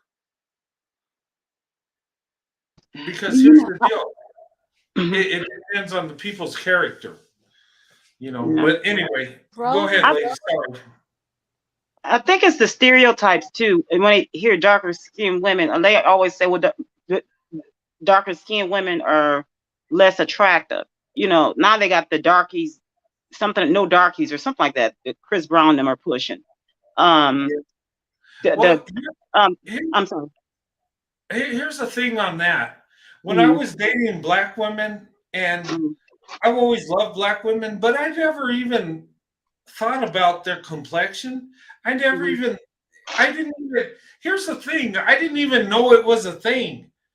I just thought black women were awesome. I thought they were beautiful, and I wanted to be with them. I didn't look at them whether they're dark or light or in between. They got so many colors. I saw some woman on YouTube that said, well, there's mocha, latte, caramel.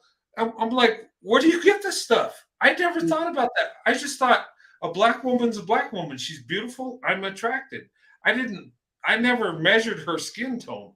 And when my grandmother and I had a couple friends that brought it to my attention, I'm just like, it blew my mind. I'm like, okay, I understand where my grandmother's coming from, because she grew up in the segregated days, and she's stuck in her ways, and there's some racism there. I get it, but I understand that. I don't agree with it.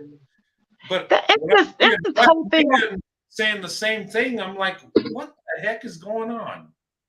This is a global thing, and I believe the darker the black man, the worse it is usually. The darker the black man, the more anti-black a lot of them are, because they have issues with their own skin complexion. I'm not saying that lighter men can't be colorist either.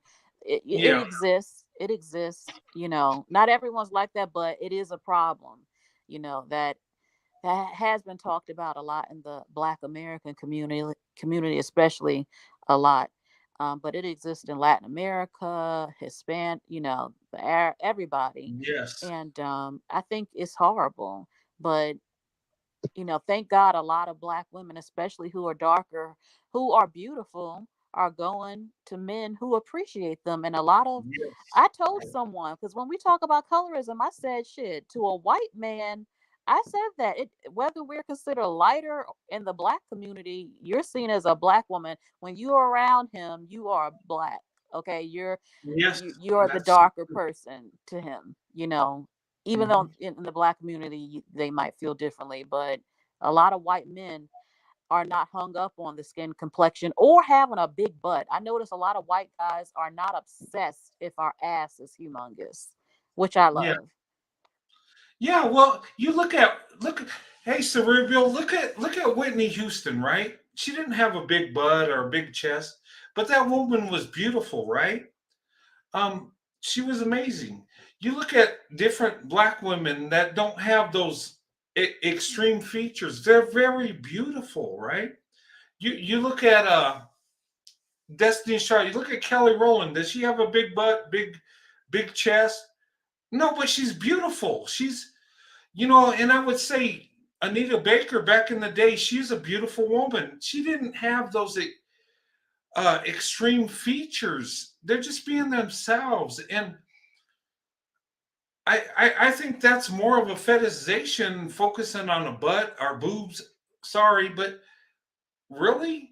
I mean, women have beauty that goes beyond, those body types. And why we're fixated on that is beyond me.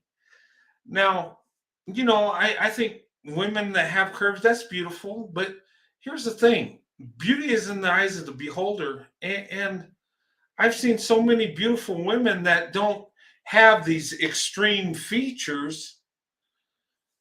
And you know what? I don't know. I'm kind of rambling, but seriously. But look at Sierra.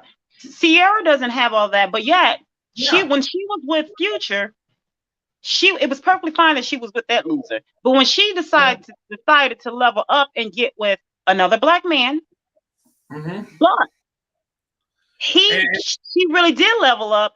But because he's not the typical loser like Future, now she's blackballed, and they dog him and her, and now she's not enough. Why? Because he's considered a simp. Yeah, he's not. Let me hit that. You know what? Here's the thing.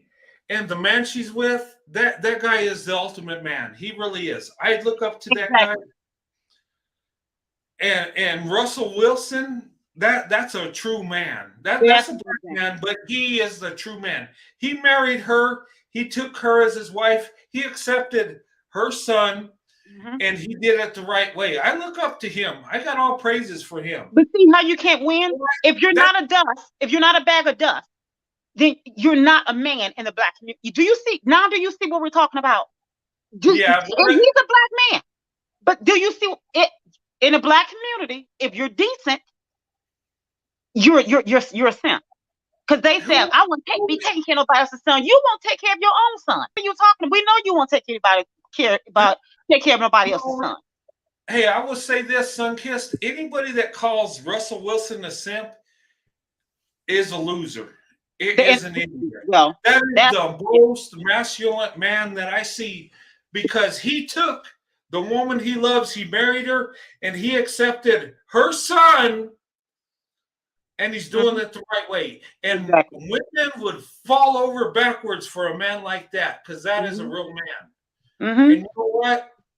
I'm not a. Here's the thing. I'm not a Seattle fan when it comes to football, but I have the utmost respect for that man. That's a true man. And he was combing his little girl's hair. He flew in just to go to her ballerina's recital because it was for dads and daughters. He flew in just to do that with her, and then he had to fly back out. Things like that, and they crucified that man. Yeah, that's disgusting. It is. That's how you know. That's how you know the black community is extremely dysfunctional. That a regular stand-up guy is looked down upon. I actually heard a guy get called a simp because he was buying his wife and daughter clothes. Really? Wow. Well, I would be the ultimate simp, because I put most of my income in my wife and children. But you know what? That's what a leader does. I don't know. Hi guys. Good to see you. Yeah. So. Who is? I can't see. I don't have my glasses on. Who's this? Ooh la la. That's ooh la la. I like that name. Ooh la la. Yeah, that's cute. That's a good name. Hi guys, and Sunkissed, you're so entertaining. Oh my god. Well, ooh la la. Thank you, sweetheart. Thank you. I value that. Thank you so much. I value that. Sure. Let me just quickly add that yes, I think I don't know if it's the poverty mentality, maybe because a lot of these men grew up in under and then all of a sudden they've gained some sort of wealth without enough education. I don't know, maybe that's why their values are warped. Because from where I'm coming from, a man that is respected by the community is a man that takes care of his home, makes sure that his wife is prioritized, his children are prioritized. That is not a simp. That is a man who is functioning extremely well and is building a community that is going to be strong, right? Rather than a man that just wants to be irresponsible, womanizing all over the place, having kids everywhere, has no sense of decency. That is not a strong, that's just not a man. And the reason why these men are so loud is because they're very insecure. That's really what it is. They're extremely insecure. They know what they're doing is dysfunctional. And because they want to distract people, they're going around calling people names. People that are actually doing the right thing, they're calling them names. I mean, if you look at all the countries that are, or all the communities that are very well developed, it's because the men, they take responsibility. A community that's going to grow strong starts with the family unit. If a man is doing what he's supposed to do, he will build a strong family, and by extension, the community will be strong. But when we have men that are not doing what they're supposed to do, then everybody is left in disarray. And now, and now instead of taking accountability, they're distracting by calling, just making silly, just petty, just very petty and very, very disgusting. And that's all I have to say. that were good points. Thanks, Ulala. That's awesome. I mean, you hit it right on. He did. You hit the nail right on the head. Exactly. Ooh la la, when is your book coming out? So I can sign it. Right? That was absolute. She's dead on. That's exactly. And you know what I wanted to say too, she's absolutely right, because when she said, you were saying, you and her, you both were saying how they're, they speak out and they, go off and say all these things. What man wants to get on a platform and go ballistic because of people speaking the truth on certain things? That is so feminine. What real man does that? I mean, really? Well, clearly they don't have jobs, so they have plenty of time. We know that. I mean, that's exhibit A. But my thing is, really? I'm like, sir, I almost want to just say ma'am. But my thing is, Future is such a thing of the past. We want him to be a thing of the far past. Sierra clearly sees him as that. So why are we still talking about this? I'm like, what? First of all, a real man, if he's going to speak up, he's going to speak up and say, listen, this is the truth. This is the truth, young men. Pull your pants up for starters. Sit down. And if you're going to listen, let you be quiet. Turn off your phones and put on a suit or two. Get a pencil and a pad out, because we don't put it in the phone just in case your phone, something happened to your phone. And write this down. We're going to go old school and write down the truth. But no, they want to scream, hoot and holler. But they want to hoot and holler and deflect and say, no, that's not true. All Black men don't do this. Well, Black women, y'all do it too. Well, y'all said it first. That is so feminine. That's so immature. That is so childlike. Just like that Jeffrey guy. I don't even know. It don't matter what his last name is. That's not important. Oh, but when you know who I'm talking about? When he came back to, I guess that was an apology. That's true. What is his name? Oh, are you talking about the one that had a problem with the black woman and the white man on the insurance? Isn't that Godfrey? Yeah. Yeah, I did a video on that guy. Yeah. That guy's so ridiculous. Here's the thing. He was complaining about that poster because it had a white man and a black woman. And here's the thing. He says, well, this is a mostly Black community, but whatever. Here's the thing.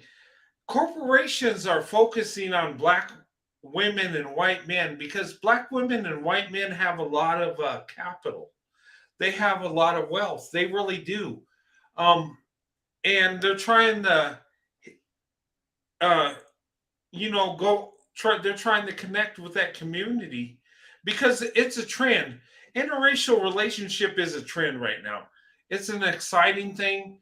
People are looking into it. People are dating and marrying it interracially more now than ever, right? So it's trendy. And when it comes to black women, white men, our marriages are actually successful. And actually, economically, we're successful. So this corporation's latching on to that. What do you think Goldman Sachs, is giving $1 billion to black women that have businesses? Not because they want a PR thing that say, oh yeah, we care about black women. No, it's because they think they're going to get a good return. They're seeing trends. They're seeing success. Right. That's why they had that billboard. It wasn't some diabolical white guy that don't like black men, so he's going to put a white guy with a black woman. No, it has nothing to do with that. That's what they believe. And that's the thing. And listening to this guy talk, right? He's like, well, okay, well, we started that. Where's the poster of the black man and white woman? Like, okay. And that's fine. They can put a poster with a black man and white woman. I could care less. It don't affect my life. It's just a marketing thing. These men are afraid. They're very afraid. They're very afraid because they're being left behind, and the women they thought they had ignored, that they could abandon or mistreat, are leaving them behind as well in every way, in terms of economics, financial, marital, that they're just not going to deal with them anymore. So they're seeing that. And the businesses that are advertising to black women, they're doing what they're supposed to do, right? They want to make profits, and they're seeing the numbers. They're seeing that these women are very productive. They're going to hit their profits. So they're going to give them money. And so at the Goldman Sachs of this world are catering to them, giving them loans. They're not seeing the black men being productive. They want to play football. Well, they'll put them in football leagues and all of that. But how many people are going to play football, right? We need them. We need to see them in finance. We need to see them in doing businesses. We need to see them in science. But they're behind in every area you want to think of. So it's up to them to do the job they're supposed to do. And deflecting and calling names is not going to change anything. They need to do the work, and they don't And want I think to. we're the only ones that see that, ooh la la. They think black men think that we're the only ones that are noticing them on social media acting almost said a monkey, but not. I don't mean acting a monkey in that way. I mean, you know how we say acting a monkey, acting a fool. Well, no pun intended. Just I digress. Go right ahead. Yeah, and let me make this point real quick, ladies. This Jeffrey guy, he said something that was really interesting, and I watched some of the stuff he says. He says, you know what, white men are fetishing black women, and he was upset about it. But you know what he said? He said black women was his preference, but he said he would have sexual relations with a white woman. So I look at this logic. Okay, you prefer black women, and I think it's just BS. I think that's his fan base. But regardless, okay, you say you prefer black women. That's great. That's awesome. But you will have sexual relations with a white woman. So actually, you're just going to sleep with them. You don't care about them. But Who said this? Who said this word? Who is this? Jeff or Godfrey, the comedian. He said that he would have sex with white women, right? But he was complaining about white men fetishizing, right? Yeah. Okay, you're going to have sexual relationships with this group of women, but black women are who you prefer. But you're going to complain about a white man fetishizing a black woman. So is it better to have sexual relations with a woman you don't prefer? But see how But they if you don't go think. mad to fetishize another group of women from a white guy, to me that's just as bad, isn't it? No, I'm just saying it don't They're make sense. hypocrites. They contradict They themselves fetish all the time. they fetishize black women and white women. They fetishize all damn women. But they want Yeah, to be able to do everything they say for you not to do. They want to make it okay for them, but don't you do it. And that's some bullshit. They're yeah. born narcissists. They're born.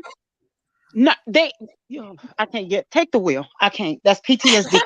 It's the thing about them just not being they don't want to be responsible for anything, and then they just want to be victims, and they don't want to do what men of courage do. Like they need to do some real work that they don't want to be responsible for, and then so they call you names, they say all these things, and then they go and do the same thing, and then when you do things, they start to say someone's racist or blah blah, or somebody is not feminine, the woman is. They always have an excuse for anything. They do. Just like I said to my brother, I said he never apologized for choking me, but just know they hurry up and got out that hospital, because I mean when he did get up, just know he got up because he was getting up with me.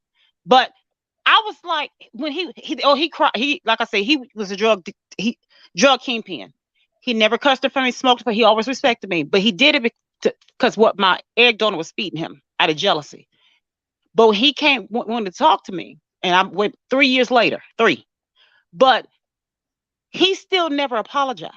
He kept trying to make excuse, and I kept trying to reason with him. There's no reasoning with them. You can't. They want to acknowledge. They're born narcissists. Don't see. They know what they did was wrong, because I was told it. He sobbed. He couldn't believe he put his hands on me because of the respect he had for me. But he never thanked me for raising his kids, his grandkids. Never thank. And I said, you never even thanked me. I said, the hand that I needed for you to protect me when I had to fight off my so-called bullies, because like I said, never been bullied outside of my egg donor, because I didn't know she was bullying me. When I found out she was bullying me, that's why she's miserable with her son that she loved so much. That's why she begged, she crying, because she lay up and cried every day because she wanted me to take her back. You would never find another child like me. Now, she knows that. But the thing is, I said, you never even, the hand I needed you to protect me with, you put around my neck. He was sobbing. But the thing is, he still never got the point, because they don't get it. They're nurtured. That narcissism is fed. Like I said, with my relatives, they eat dysfunction. The black community, they eat it like it's a bowl of fruit. And the time when you back up from that table, from the black community, and say, I'll pass. I can't. This doesn't taste right, and leave. They try to destroy you because you're the scapegoat. They look at you like something is wrong with you because you don't want to feed from that. You don't want none of that, because they don't want to see it. They don't want to acknowledge it. And they are like, okay, let's do the smear campaign on her because she thinks she's better than us. Oh, look at her. Oh, she's leveling up. Oh, look at her. Look at her with her car, her nice clothes, and look at her with this, look at her with that. Oh, because she don't have kids. Oh, because she wants to go to school. Oh, because she want to start a business. Oh, look at she don't want to marry one of us. Oh, she thinks this is how they will triangulate. They will do. You literally have to gray rock them. How did they become like that, though? Like, why are they so different from other? Like, how did they become like that? Like, it's so weird to me how men think like that. Like, I don't understand. Because the women, they're matriarch, the men and the patriarch, that they all they band together. When you get a group of people, it only take more than one, and then as it feeds, and more people, like that snowball that you were talking about, it could be for the good or for the bad. That snowball, it could be for the good or for the bad, and it builds. Oh, the snowball effect. Yeah, I was talking about interracial relationships. Yeah, but it could be for the good or the bad. Effect. Starts with a little pebble of snow. Just a little pebble. Goes down the hill, and you're not going to stop interracial relationships. You're not going to stop swirling. You're not Yeah. going to stop divestment. You're not going to Yeah. stop people seeking who they want to be with. It's a snowball effect. You might get a few It's people not. to They want to stop it, but they're not going to, and no. that's why they're In angry. fact, That's it's why they're. growing. Yes, and it's a snowball effect. And when they'll try so hard, but they're going to be just overwhelmed with an avalanche because you can't stop it. Yeah. And here's the thing: it's not about racial loyalty. It's not about No. what it is people want true love, and people want to be with who they want to be with, the people that love them. And yes, there are white guys like me that love black women that only want to be with black women. And you know what? That's okay. There's nothing wrong with that. We see the true beauty and the value in black women.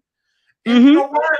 And you can question me all day, but I've been married over 27 years. I got an awesome wife. She has my back. I got a good family. I'm more blessed than I could ever deserve to be. And you know what? You know what? Black women are that amazing. You can have what I have. And I tell men this. I'm just like, oh my God, you don't even understand the treasure you're passing by. You don't even understand. Yeah, but I could go all day about this. I think these men know, they just worry. I think they worry that they can't meet up. And they know they can't meet up, right? So for example, now they've been talking about how, oh, you have master's degrees, you're going to school, that's masculine. There's nothing masculine about a woman getting educated. In fact, a lot of people in if you think about high society or just other societies in general, people actually encourage their women or wives to go to school more because they'll be tending to the children at home, and they want someone who's well educated to do that. But compared to them, it is masculine. Compared to black men, it is masculine. Yeah. Hey, let me interrupt you, ladies, real quick. I just want to make a point, and I'll let you go. You know, I did a video on this interracial marriage in South Africa, and they were talking about African traditions where when you wanted to marry, you know, you found the love of your life, a woman, and you would have to go to the father, and you would have to have so much cattle, right? That's their tradition, right? And I thought about that. I says, man, they're on point, because it shows you want to marry my daughter, you better have some wealth. You better have resources. It makes so much sense. They don't deal in cattle today, but they still hold on to these traditions, right? And, you know, it was an African woman that married a guy from England. And it was a beautiful video. If you guys get a chance to watch it. It's really nice. And you see two people loving each other. They look different. You know, it's a black woman from South Africa and a white guy from England, but they come together and there's true love. And, you know, he paid the father because that's their tradition. And that's him proving, hey, I could provide for your daughter. And me as a father that have two daughters, you know what? You know what I would tell the men that dated my daughter? And this might seem harsh. This might seem horrible. But I told them, I said, you know what? I spent 20 years in the Army. And there's two things the Army has taught me. Is they taught me how to shoot a gun or a rifle. And they taught me very well how to dig a hole. I'm very proficient in those two things. And if you're not right with my daughter, guess what? And this seems kind of mean, but and my daughter would say, Dad, don't give him the talk. Please don't. No, give him the talk. Give him the talk. You know what? Roadrunner, I'm about to go. Okay. Sorry, I'm getting wrapped up in this. No. I'm about to go. Could I say one thing before I leave? Yes. Okay. I agree with you. Every culture, just about every culture from India to the Arab world, has the dowry, except the American black woman. We give black men babies, they live with you, They get everything, wifely duties, the coochie, they get everything for free, and they don't have to prove shit to you or do a damn thing for you. And that will stop when we decide to stop putting up with that bullshit. Also, when you said that we're treasures, it was so sweet. And I have to tell you, I want more Black women to show that other side of us, because sometimes some Black women can be a little standoffish when they think, oh, the white man don't like me, or they think society don't like them. So there's such a lot of Black women are so sweet, have good hearts, and don't hide that anymore. Show your sweet side. And who cares if somebody says, oh, you're flirting? Please, it's okay to show that soft sweet side, especially to the guys not Black. Show them our caring, nurturing side. Let's make friends with all races of people. We don't have to be the foot soldiers any damn more, the bulldogs, the protectors, the guardian, BLM, marching and fighting and being angry and all that complaining and stuff. Let's show the world who we really are, and show our soft, sweet, feminine side, because we are true gems and we are sweet.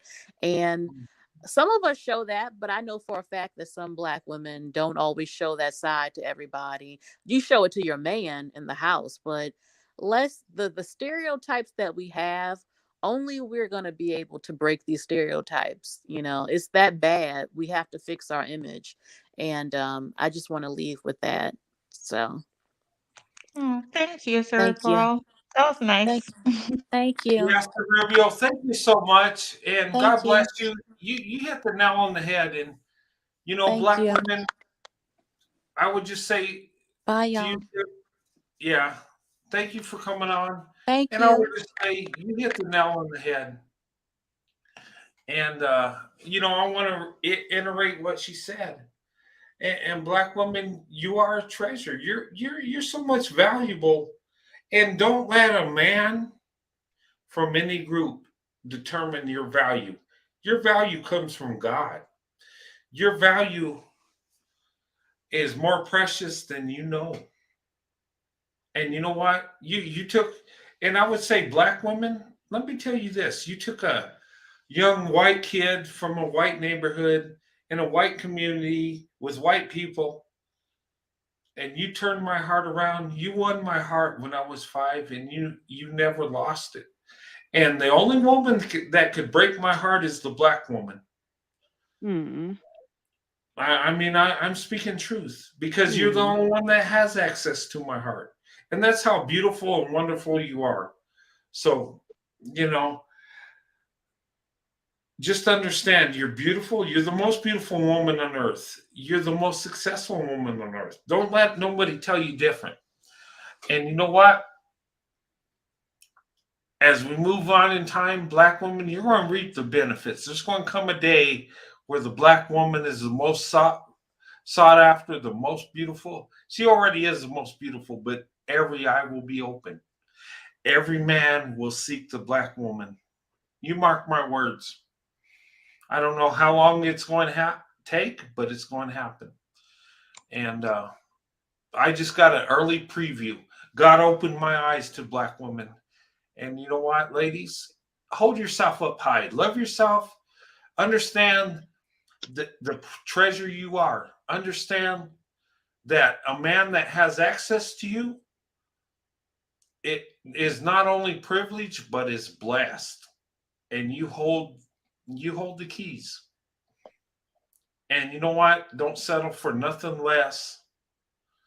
Only accept the best, because you are the best. You are first class.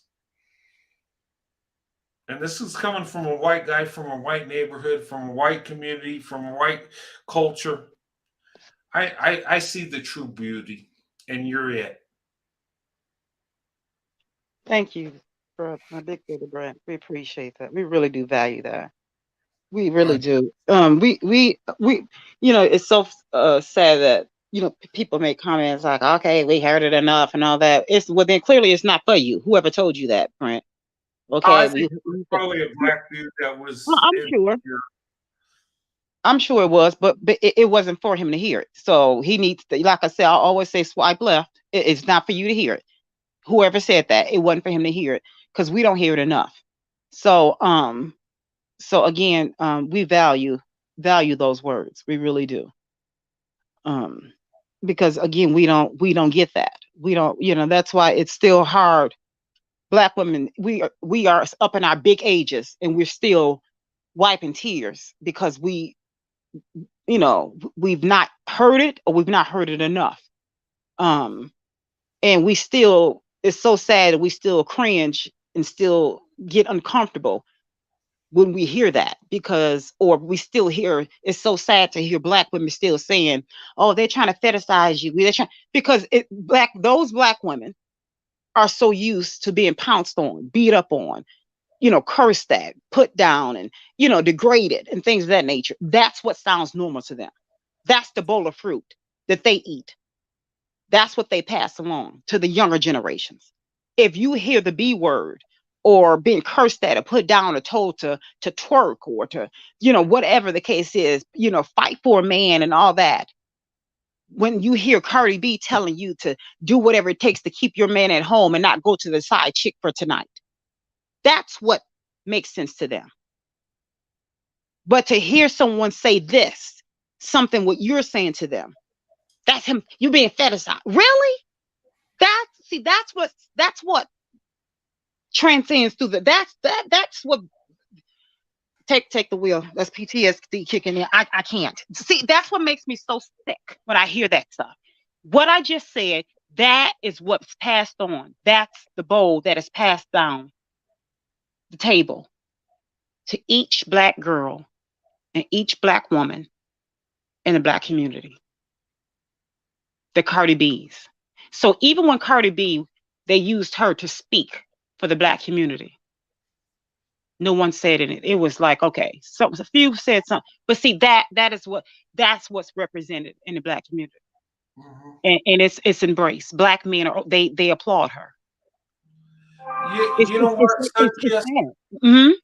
If I was president, I would have you speak because you're the ultimate Black woman, and I would get reelected 28 times because you're awesome. I'm just saying. Cardi B's a weirdo anyway. You know what? Mm-hmm. Whatever. Mm-hmm. You know And what? see, with the Black men, those are the low. It's like the hanging fruit. These are the hanging fruit that are being picked by them. I honestly, and I just sit and think, I wish I could grab every Black person, be it man or woman, that are okay with that madness, and bring them, just grab the side of their faces, bring them close to me, and just say, and ask them, are you in there? The words of Carol Burnett when she was on Mama's Family, and just say, are you Okay, in Burnett. Yeah. Are you in there? I love Carol Burnett. When I was a little girl, when I was 3 and 4, I would watch her shows, and she literally calmed my PTSD. Whenever I would see the white lady with the big booty that was pulling the dustpan, the little dust pail, the cartoon, I knew either I said, "Oh my goodness, oh my good." I said either I'm going to be happy or sad whenever I saw her. Because I said, "Okay, she's coming on," and when I would see the curtain pulled or whatever, I would go, "Oh." Literally, I have her CD DVD set before YouTube and all that. I bought it years ago. I was, oh, I love her. But when she on Mama's Family, when she said, "Are you in there?" I cried tears, and I said, I wish I can grab their faces and say, "Are you in there?" Because I be wondering what's behind your eyeballs. What's behind there? Clearly, it's nothing. But I just want to know how many. You must have 3 functioning brain cells. 2 are just like, I know 2 are dead, and 1 is like fizzing, like blinking on and off. I know, I have no proof, but I'm almost sure, because I'll be thinking, what in the world? And these Black men are okay with this. These are the ones that are gatekeeping. These are the ones that are gatekeeping, and they're okay with it. And you have these so-called dignitaries that are just silent to it. So, and the minute you start calling these so-called black, well, I just call them Black males out, That's when they want to start speaking up. Well, no, it's not all black men. Shut up, sit down, zip it, and throw it away. So, because you weren't saying anything before. So shut it up. Shut it up. Shut it up. We're speaking now. It's our turn. You're done. And that's why I can't, I can't mess with that. I cannot. But yeah, this is what we have. But they want, see, this is, again, I wish I can have Eve in the bathroom for like 5 minutes, as Madea said, or Tyler Perry said, just 5. No, give me 3. Because, see, that goes back to when Jehovah said that she, her 2 punishments would be her having birth pains, and she would crave for her man, and he would dominate her. And a lot of times, women don't want to hear that. But see, this right here is prime example as to a woman being dominated by her man and her craving for him. But it does not say that we as women have to sit back and accept it. That's right. Because I'm Exhibit B. I'm Exhibit B.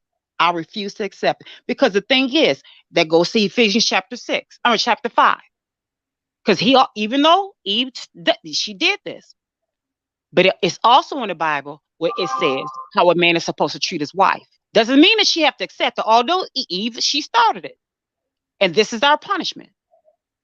Well, Eve's punishment, and we are the descendants of that punishment. But it's in the Bible saying, but you have the head of the household, you still go reap the punishments of it. That don't mean you're going to get away with it. And see, the same thing with us women. That don't mean you have to accept it either. Because even in Corinthians, it shows that we still have reasons to separate if he doesn't treat us right. If he cheats on you, still can get a certificate of divorce. If he cheats, you still can separate if he doesn't treat you right. And so that's where a lot of women get it wrong at. You don't have to stick around. If he treat you wrong, separate. If he's cheating, divorce. There's still options. Well, here's the thing.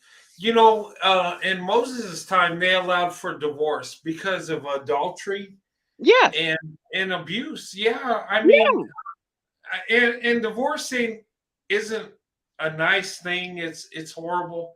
But here's the thing: if you're being abused by the person you're married to, if they're committing adultery, you can't live together. I mean, seriously. Yeah, so that's the time that divorce is acceptable. Yeah, and so many women, and I guess that's why I don't, when it comes to these false religious leaders, they are like Jesus said, you bind all of these rules on their shoulders, but yet you yourself won't even budge them with your finger. That's why Jesus said he's told that's why they were trying to get him killed. Just like these narcissistic, these narcissists, I'm gonna stop there. They're saying, look, you want to talk about black women and all that. Those false religious leaders, they were just like these narcissists today, trying to snuff out everybody because they don't want to be exposed, just like Jesus did in the first century. That's why he said, look at them. They're just like whitewash, that these whitewash, what he called them, sheep, what he said, wolves in sheep clothing. When he's even said like these wolves in sheep's clothing. Yes. Yeah. And he called them, what he said, well, even with those, some type of a cup. He said, like washed clean on the outside, but on the inside, they're like with dead man bones. See, the thing is, he said, look at them. Don't even look at their garbs that they're wearing. Look, the garbs with the extra long fringes. They try to show them they're different on the outside from other people. See, Jesus he was perfect, but he didn't look no different from anyone else. And people say, oh, how? Yes, they were. I said, no, because if you think about it, look at the scriptures. That's why you have to vet the scriptures for yourself. Research, pray to the one who wrote the Bible and have him show you, not man, because Jesus said, 1 Peter 2:21, follow his footsteps closely, not an imperfect man, because he'll lead you wrong. He'll make you hate the Bible and hate the one who wrote it, one who inspired it. So the thing is, Jesus did not look no different from man. Because if you think about it, who was the one who kissed him on the cheek? Judas, exactly. Why did Judas kiss him on the cheek? He kissed him on the cheek to let know who he was. Yeah, so that means Jesus didn't look no different from nobody else. That's why he had to kiss him on the cheek to let them know who Jesus was. Yes. So Jesus didn't look no different from no one. His fringes weren't extra long to try to stand away from everybody like he was better.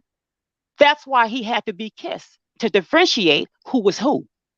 Even though Jesus was perfect, he didn't look down on nobody in the way that he carried himself. That's why he had to be kissed, so that they would know who to try to kill. See, Yeah. people don't realize that. That's why these ones walking around with all these expensive garbs on and all this expensive headpiece to try to differentiate themselves from other people as if they're better than others. Jesus didn't do that. His actions showed that he Yes. was different. Oh my God, Sunkiss, that's such a good point. Jesus didn't stand out. He didn't wear certain garbs. He didn't stand out like some people that No, he didn't be have to. followers and they got to dress a certain way. No, Jesus was. Yeah. Here's the thing. Jesus is the Son of God, right? The Right. perfect. He's perfect in every way. But Right. here's the thing: when he came to pay the sin debt, he came in humility. He was Yeah. humble. He was born humble. in a barn. Remember, he said, see, the thing is, people don't pray Yeah. and research the scriptures, because think about it, Brent. He Yeah. said, well, wolves have a place to lay their head. He named everything. All the natural, the naturalness around him had a place to call home. He said, but the Son of Man don't have a place to lay his head. But don't you think he could have had a mansion? He was the son of a carpenter. He was Yeah. perfect. He could have built the mansion. He could have been the first Bill Gates. But he Yeah. stayed humble for a reason. He kept his mind on his purpose for coming here. He could have built the first everything, plumbing and everything. He was perfect. He did. And that's a symbol of humility. That's Yeah. what Jesus was teaching us. And, Yeah. and look in the Bible. I always refer to Solomon, Uh-huh. the son of David. And Yeah. when God asks him what he wants, he says, you know what, God, just give me wisdom. Wisdom. But what did he do with it? Did he stay focused? Well, no, he drifted later on. But here's what God gave him: wisdom. But you know what came with wisdom? All of that. Everything came with it. Yep. He was successful. Mm-hmm. He was a true leader. He was a man of God. Mm-hmm. He had riches because he was a wise man. He knew how to handle money. He knew how to lead people. He was so blessed. Mm-hmm. Solomon had it all. Here's the thing. And I look at Solomon, I'm like, the man's heart was so perfect. It was. It was pure. For wisdom. He didn't ask God for riches. He didn't ask God for the most beautiful women. He didn't ask God to, make him the most famous. He didn't. He just asked for wisdom. But with wisdom, you get everything. He was blessed with 100-fold. Exactly. Yes. But where Solomon went wrong later on in life is he had so many wives. He had like 500 wives and concubines, right? Mm-hmm. Mm-hmm. And these women actually swayed him away from God. He got away from God because he was trying to please his wives and the women he was involved with. Mm-hmm. And it's unnatural. A man ain't supposed to have 500 wives and concubines. That's exactly. I don't care if you're the king of Israel. It's not what God intended.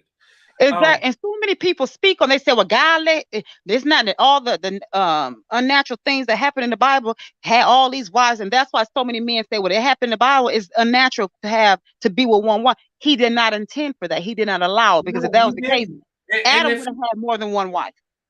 They strayed and did that. He just got. The thing is, there are a lot of things that were done, but that he was Jehovah God was not okay with it, huh? Yeah, it don't make it right. Right. God didn't intend us to have multiple wives and concubines. Yeah, Solomon could do it because he was the king of Israel. He was, he had the wisdom. He had everything, the wealth, everything. He was the richest man in the East. But he's a man. Men are flawed.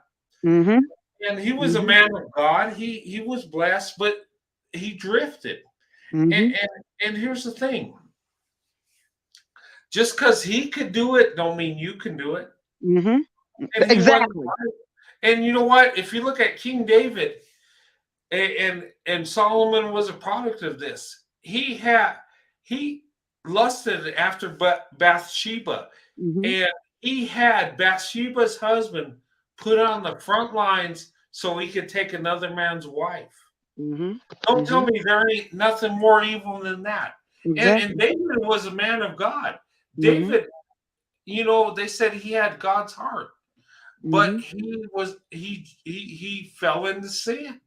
Exactly.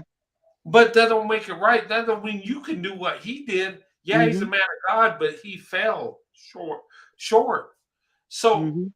and I get so mad at people. They say, "Well, this person in the Bible did this, and polygamy's okay because Solomon It's did it." not. No, It's not. Solomon had a curse that he had to deal with because of his problem with women. And that was a Mm-hmm. curse that was passed down from David because he had a problem with women. Mm-hmm. It, Mm-hmm. just because they did it, they're wrong. But it was put in the Bible for a reason. If everything was put in the Bible that happened, we will get away from the purpose of it. And then two, it would be too much. What was inspired of God, what was put there for a reason. It was put there to show that what was put in the Bible, it did not work out. Yes. Did it work out for the better? It didn't. It was a wreck. That's why it was put there. So don't do it. If it worked out for the good, then maybe it wouldn't have been put there. It was put there to show you that it didn't work then, just like this modern mess now, polygamy is not going to work now. No, it's not. So if it worked, then what would be the purpose of putting it there? Then let it work. So the thing is, it was put there to let us know the lesson of it. Him mess with that man's wife, he tried to fix it by having him murdered. And then it snowballed. And you know what? If you go and listen to the song, the book of Psalms, and how David cried, those songs, he was in mourning for all the things that he had to face for doing what he did. He was begging Jehovah, please, and Jehovah even told him, it's going to be basically pangs of distress at the threshold of your household from now on. Yes. Yeah. I'm going to forgive you, but you're going to reap what you've sown. Yes. And you know what? David was supposed to be the king that was supposed to build the temple. It was meant to be, but since he committed that sin, he never got to build the temple. His son Solomon had to do it. He had to do it. Here's what David had to endure for his sin. His oldest son turned against him, tried to overthrow him, have him killed. Absalom. Yes. Another one of his sons marred his daughter. Tamar. His daughter Tamar. Yeah, it was so chaotic. The worst case scenario happened today. It was one tragedy after another. And in fact, Absalom even had his best friend on his side. He had the people coming to him to get prayers, to so-called prayers answered. And it was his life. Now, here's the thing. Think about it. He was totally forgiven because David was never not the king. Jehovah said, you can remain being the king. King David, he never was not King David because he was really contrite for what he done. Yes. You feel bad, and yes, I will let you remain being a king. However, I will help you through your trials. I will give you strength beyond what is normal. However, I will not take away what's coming to you. I will give you strength to deal with it. But you're going to deal with it. And Sunkiss, here's the thing. Bathsheba's husband, if you really look into that man was a true soldier. He was loyal. He was loyal to the king. He was loyal to his country. He fought to the death. And you know what? Yeah. When he was given time to be with his wife, he would not go in the house and sleep with her. He said because his men were out there fighting, he didn't feel right to go inside. He stayed outside. He didn't even get with his wife. And if you're a soldier, you want to spend the last few minutes of your. He didn't, because he was a man of God. He did it right, and God will glorify this man in glory. And he will be resurrected. Well, you know, we know he wasn't black. That's for sure. But you know what? Here's the thing. I'm not going to go. I'm just saying the man had character. Well, I'm acting silly. But no, and you're right. When you research that, it's the truth. That man was a man of integrity. He was a man of stature. He was a man. I mean, this he was a spiritual man, and he stood. Whatever was expected of him, that's what he went for. And I thought, wow, that was a yes. Yeah. And you know what? He put his own comfort, his own desires, and everything that meant to him. He put his country, his loyalty, and his service. Being a warrior, fighting for his country, he put it all on that. And to me, I look at that. That's the most unselfish person in the world. That guy gave it all.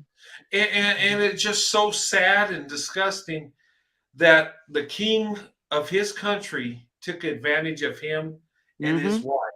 He took another man's wife for his own. And, and David was a man of God. He was a great man of God, but slipped. And, and I don't know how we got into talking about the Bible, but I don't know. We were talking about some, I can't remember, but about the narcissism coming from then, as opposed to now. I don't know where we were talking about something. About the false religious leaders.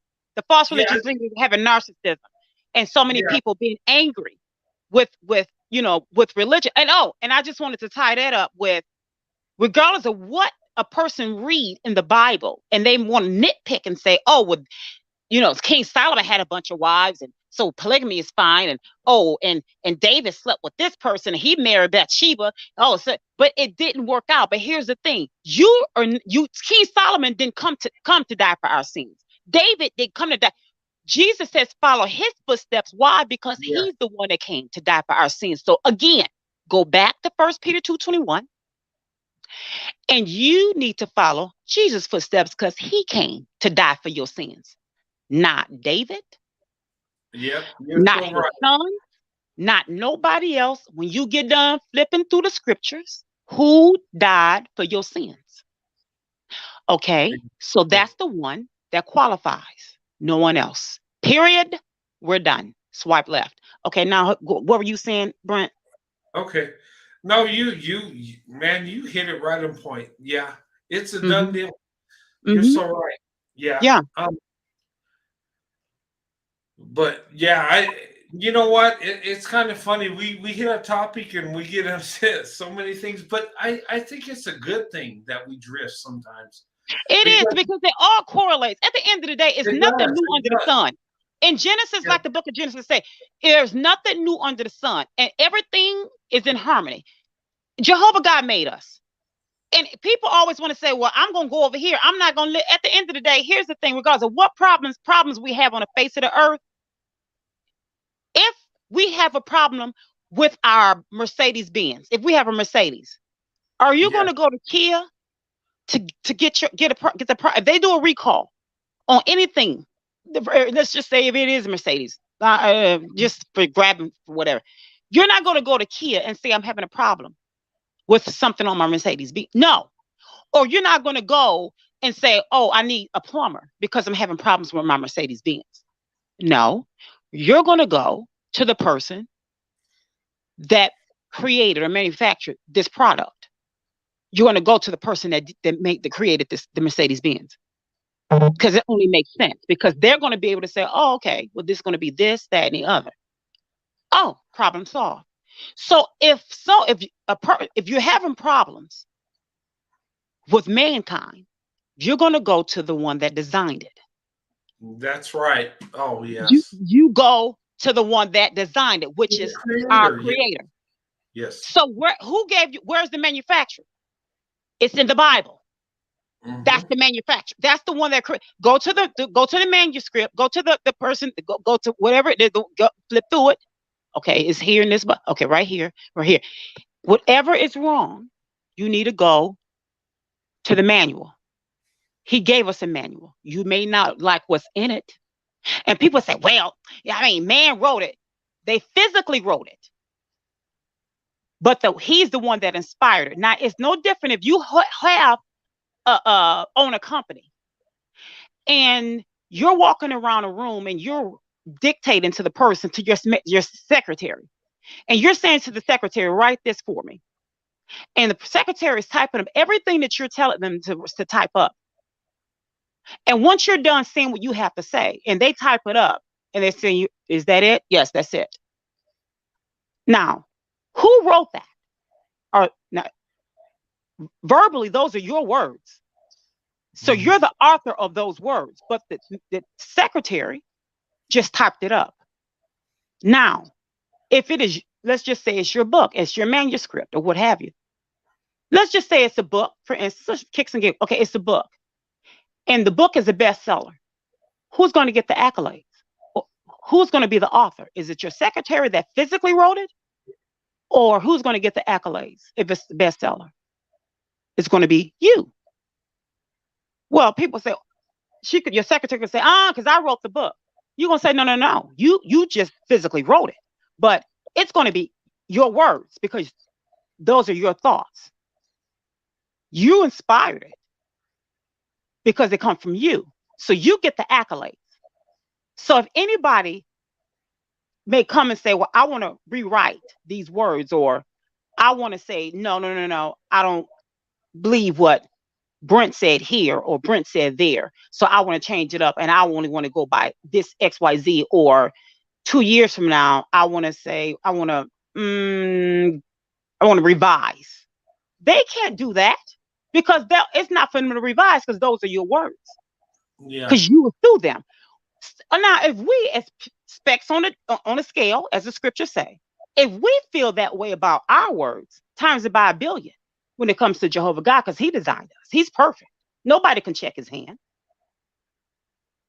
because he's the original designer. So who are we to go and say something about his book? Because at the end of the day, every book can be revised. Every book probably has been revised. But the Bible can never be revised. Yes. Because at the end of the day, he is the original. He is the original creator. Yes. The same thing with the Bible. And it blows my mind how we can try to pop our chest off as imperfect humans, but yet we try to check his words and say, no, don't listen to the Bible. It gets on my nerves. People want. No, man may have physically wrote it years ago, but they're not their words. He inspired the words. They just physically wrote it. Yeah. So we need to go back to what he says. Hey, Sunkissed, I'm going to have to go to bed. I got to go to work tomorrow. It's already midnight. You got to make that money. I do. I wish I could just do YouTube the rest of my life, but reality sets in. I can't give up my day job. Yeah, you can't quit your day job. Right. But okay. No, I love Hey, Sunkissed. Huh? Send me an email. I would like to do a show one-on-one with you. And okay.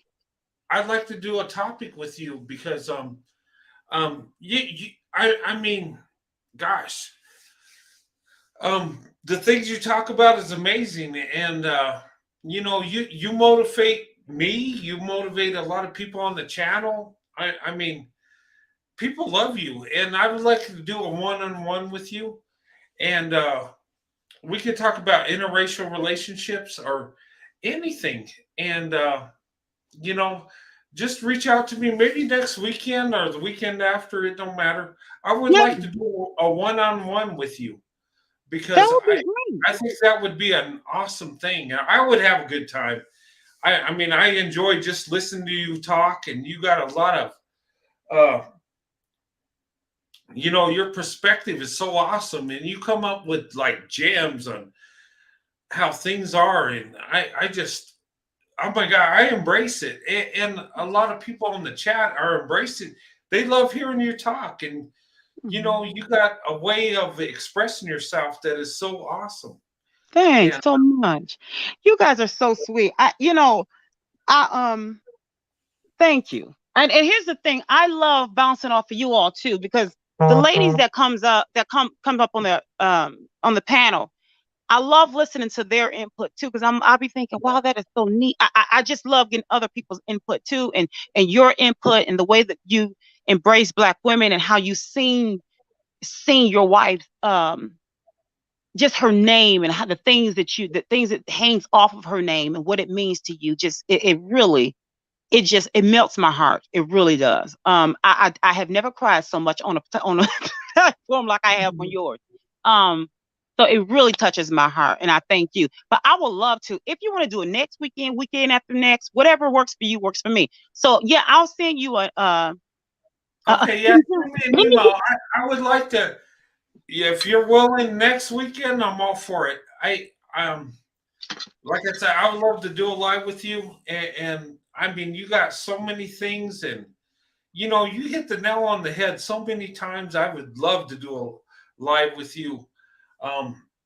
Yeah, most definitely. Yeah, send me an email. We'll do this, and I think we'll have a pretty good show and stuff. And you know, and if you have your book, bring it out, and we'll promote it. If not, whenever it's ready, I'll promote it for you. Yeah. In fact, I can bring some points out, and I can even bring out some other material from what I'm going to put into this book when I revise it. I'm going to put some other material in this book to add to this book. So I'll bring that out too, some other quotes and all that. Yeah. So I would like to bring out a few other points. And I just love the fact that your channel is nice and it's positive. So I will love to keep coming as long as it stays, positive. Oh yeah, you're always welcome. You know what? Mm-hmm. You're a VIP. I mean, you're like the board of directors on my channel. You're so sweet. Oh, you're always welcome. Sweet. You're so kind. And yeah, when you get your book done, I will help you promote it. Okay. I'll help you that way. And I got your back. And you know what? I would love to do a live with you. I think it would be awesome. I think it would be positive. It would be entertaining. The ladies and gentlemen on this channel, they tell me, they said, oh, Sun Guest, I love listening to her. She's just, I'm telling you. And the way they feel, I feel too. I'm like, yeah, bring her on more. We love having you. And you know what? You're number one at this point. You and it's one other. She is so sweet. I'm a moderator. In fact, I want you to put me as a mod as well. So whenever you need me to be a mod. Okay. Yeah, most definitely. Yeah, but in her, because she's super nice and sweet like you. She is a sweetheart, and she loves for me to mod for her.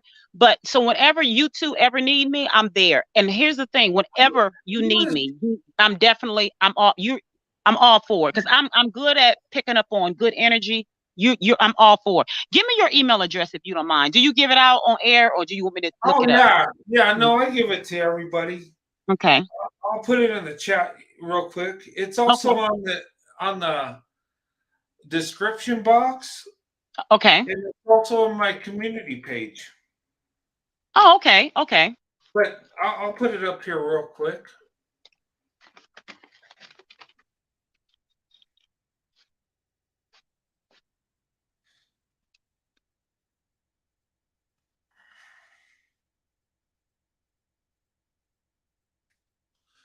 Yep, and there it is. I'll put it in the chat. This is my email. And hey, Sun Goddess, make sure when you email me, it's Roadrunner NM, an N and an M, 89. Some people make a mistake. They'll say Roadrunner 89. No, NM. So just keep that in mind. That's my email. And like I said, it's in my community box. It's also in the description box. Um, but yeah, reach me anytime. Okay. And I would love to do a show with you. And let me know who you support. I'll support them too. Oh, You, great. I definitely really, will. whoever you support, I'm already supporting. Awesome. And same with me. And listen, if let me see, I was And gonna say something else. Huh? let me get a shout out to the channels I watch. I Oh, want to get a shout out to Lexus Exodus. She okay. was the first one I did a live show with. Oh, I awesome. Okay. I love her so much. She's awesome. Um, Miss Archduchess. I watch her a lot. I'm kind of like in the shadows, but I Mm-hmm. enjoy her content. Mm-hmm. Um, very entertaining. That lady's got it together, and I love her show. Um, I would like to give a shout out to Loren, my friend, hashtag Black Woman. I mean, she did some lives with me early on, and she's got an awesome channel.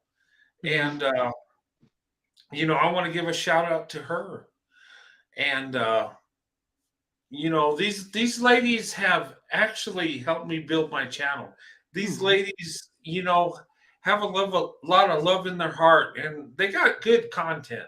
Mm-hmm. And I just want to give them a shout out. I just want to say that. But yeah. But Okay. anyway. But Okay. check them out. And hey guys, and check out Cup of Joe 20. That guy, he's a white guy, he's a cowboy guy, but he loves black women. Oh, that's His right. You said Cup of Joe 20, right? Yes, check him Okay. out. He loves black women. His preference is black women. He was married to a black woman. He has a fiance that's a black woman. He will not date any other woman. He finds black women the most beautiful. He's like me. Mm-hmm. We're the investors, the modern day investors. Mm-hmm. The non-black men that choose black women to be our wives because that's the best woman on earth. That's the most beautiful, the most spiritual, the most loving, the most passionate. Black women, you're all that and then some. Mm-hmm. And that's why we choose you. Mm-hmm. Yeah, Michael Ray, NM stands for New Mexico. Yes, I live in New Mexico. I live in the high desert overlooking the Rio Grande Valley. Oh, this is beautiful. That's where I live. Yes. But he picked that up. I'm Yeah. gonna have to come out there to visit. I bet you it's beautiful out there. Oh my goodness. Oh, I bet you it's beautiful. It is. I mean, where I live, Sunkist, people think New Mexico is just a desert that, and some people don't even know that we're actually a state. They hear New Mexico, they think we're Mexico. No, we're part of the United States, believe it or not. Yeah, yeah. We do border Mexico, yes.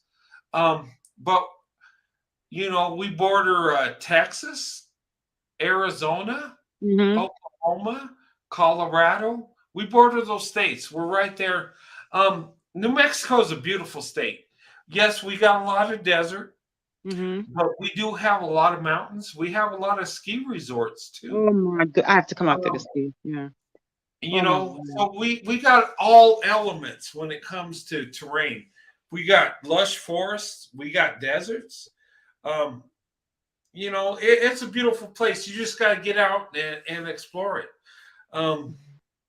It is.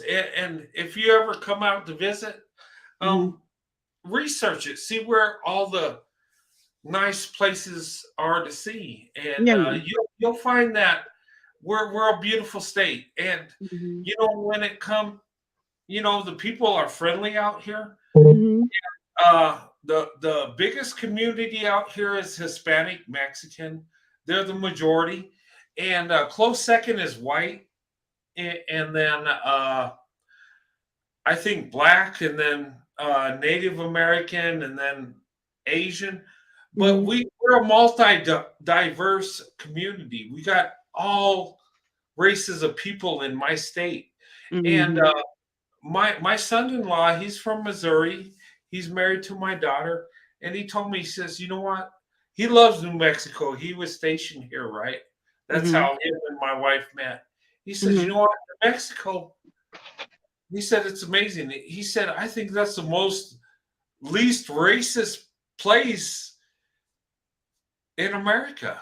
And you know Wow. what? I agree with him because we're simple people. We don't. Most of us don't make a lot of money. Me and my wife do well because I got a military retirement Mm-hmm. and I got an awesome job. And my wife's, she could be a CEO of a company. She's that good. But we're blessed that way. But our state is beautiful. The people are friendly. If you come visit, and it's probably one of the best places in America to be in an interracial Wow. relationship Really? or anything. People Okay. don't care. Like I said, I married my wife back in the 90s and we were happy. I went in the army and I went to other states and I seen people that had a problem with it. And you know what, Sunkissed, I didn't even fight it right away because I was just blindsided. I thought I was living a movie. I thought these people can't really be serious. Right. I had a couple angry Karens actually say some racist stuff to me and my wife. Oh, wow. And this was when I was in Missouri. I mean, we've had bad stuff. And I'm not knocking Missouri because I got family and friends there. But I'm just saying we had a bad experience when we first got married there. But and that's not most of the state, but it just. But in my state, we never experienced that. Everybody accepted us, even though my friends when I was dating black women when I was 16. All my Mm-hmm. life, I always had the black girlfriend, Sunkissed. I always had to have the black girlfriend because I love black women. And my friends thought, okay, they didn't care. They just thought it was kind of odd. Mm-hmm. There are women in our community, most are Hispanic or white. And Mm-hmm. that's what my friends went for because that's what's there. Why do you have to go to the extreme? Not that they're against it. They never Yeah.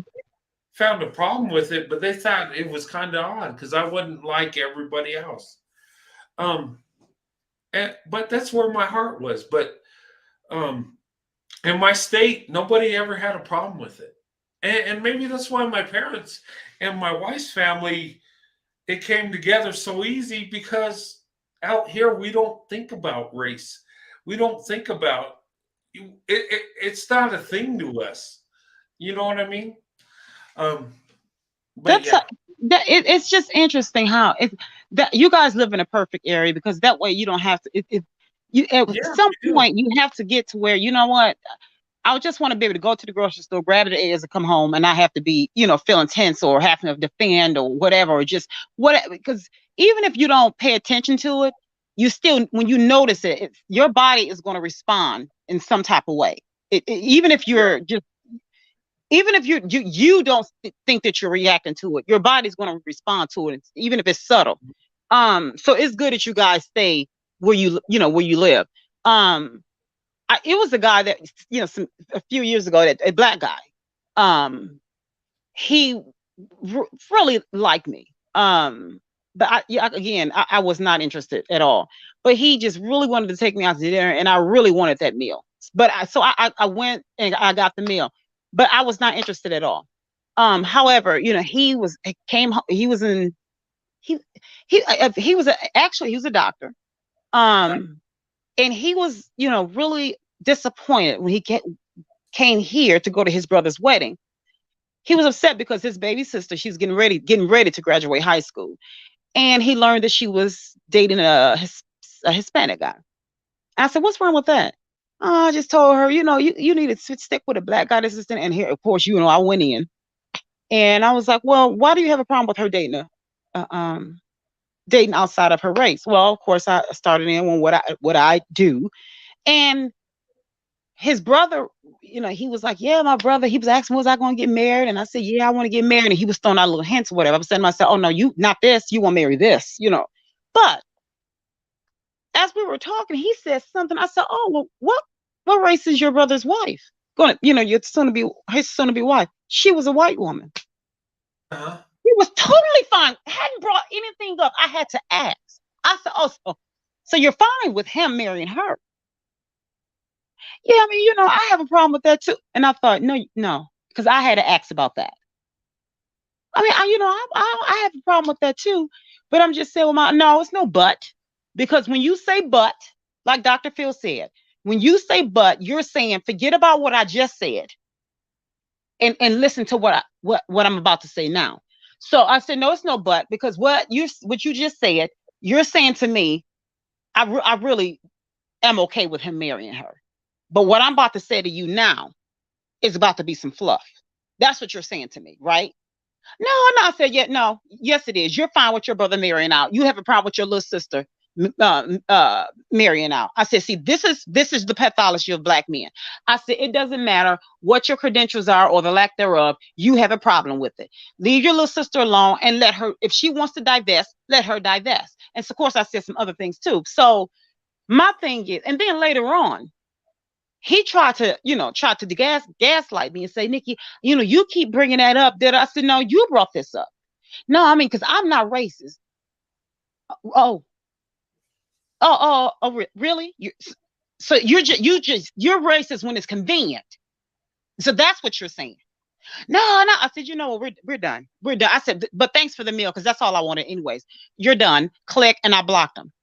And then later on, I changed my number. We're done. I just wanted the meal. Just wanted the meal. The steak, actually, because it was a place I couldn't afford at that time. Thank you, but we're done. There you go. Hey, get a good meal. Yeah, and see, that's how it just. But thank you so much for all that you do and all that you say.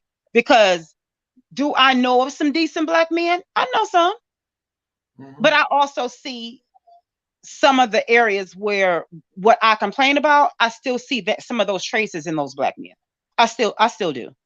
You know what, Sunkissed?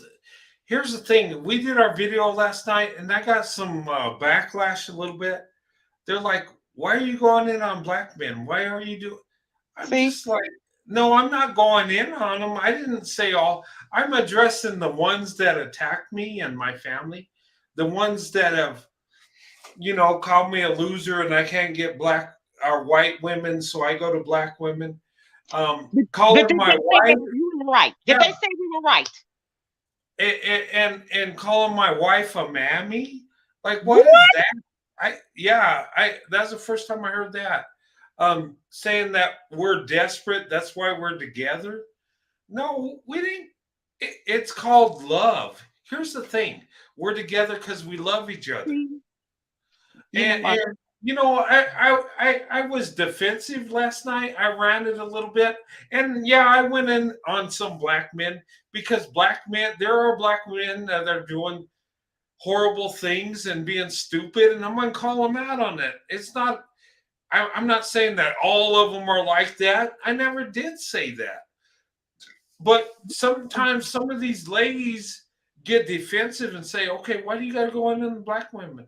Why don't you just talk about interracial relationships? Well, when you talk about interracial relationships, dating and marriage, you're going to get attacked, and I got to address it. Because you know what? There are some of these men that are insecure and see it as a threat that a white man gets a Black woman and they're really in love. Okay. Look, you know what? And I just addressed that, but I got a little backlash, and that's fine. I mean, no, it's not fine. I'm not going in on Black men. I honestly, Sunkissed, I don't have an issue with Black men, because you know what? I've never dated them. I've never had a relationship, so I don't know what. But these ladies will vent at time, and they will express what they're going through, and I allow that, because you know what? That's their truth. Let them do it. And you know what? If a man can't take a woman going in on him because how she was done, even in your group, you're not a real man. You know what? A real man would say, you know what? She probably was done wrong. You know what? Yeah, us as a group, maybe we're not doing all the right things. That don't apply to me because I'm doing right. They don't look at it that way. It's like, oh God, you attack one, you attack all. No. But anyway, I could get crazy with this stuff because it blows my. It's not logical. It don't make sense. It's not us against them. It's us as men being the best option for women. It's not And to be what? understood. Black women are the best choice. And you know what? I'm going to compete for black women. Well, I'm not because I'm married. But back in the day, I did because I wanted the best of the best. And it's not because I have hate for another group of men. No, I don't. I just want the best for me because I love me. I want the best for me. And I want to, be the best option for the woman that chooses me. That's all it is. Sorry. Okay. No, don't be sorry because you're telling the truth. Again, like you said, you don't understand. It's not to be understood. Here's the thing. When, like I said in one of your other lives, or maybe it might have been the other person. Here's the thing. When a person when someone is ignorant, that means they don't know any better. But when a person chooses to be ignorant, that is because they're a fool. And when someone is a fool, they don't want to know any better. They're fools by choice. And here's the thing. When you are a fool, you don't belong in my space. And if they want to sit back and lurk and make themselves get upset and want to come back and attack, let them. But my thing is this. When they want to listen to your channel, they put money in your pocket. But my thing is this too. If they want to call your wife something that doesn't apply, then that means they're not talking to your wife. They're not talking to her because it doesn't apply. That's just like calling her a white woman. She's not a white woman. She's black. So Yes. that doesn't apply. That doesn't apply to Sandy. So, but my thing is this is what they do. They're derelicts. They are, okay, let me come back. This is what kids do. This is what children do. Like that Jeffrey guy we were talking about. We don't need to know his last name because it's not important. Well, see, they call me that first. See, they're immature idiots. What grown man says when a woman call him something first? A grown man does not say that. But they call me that first. A grown man saying that to a child or to a woman. Would you get on a platform and say, but she called me that first? Or that little boy, just like Cardi B was getting up there, going off on some little kids for calling her ugly. Who does that? And now she done got her whole face cut on because they're insecure and they know that they're insignificant. Telling other ladies, go and do XYZ so that he won't be with his next side chick. You see, that's brokenness. That doesn't apply to Sandy because Sandy's she's a whole woman. She's a whole piece. You understand what I'm saying? They're broken. So for them to get on your channel, to almost listen and to listen and dig for little pieces of crumbs as if it is a smorgasbord and only dig out what they want to hear so that they can use it as weapons to attack you, to try to break you, to make you run from your channel. See, bullies only pick on those who they think are less than them. That doesn't apply to you because you're not less than them. See, that doesn't apply to Sandy. Yes. Because she's not less than them. They're bullies because they're less than you are.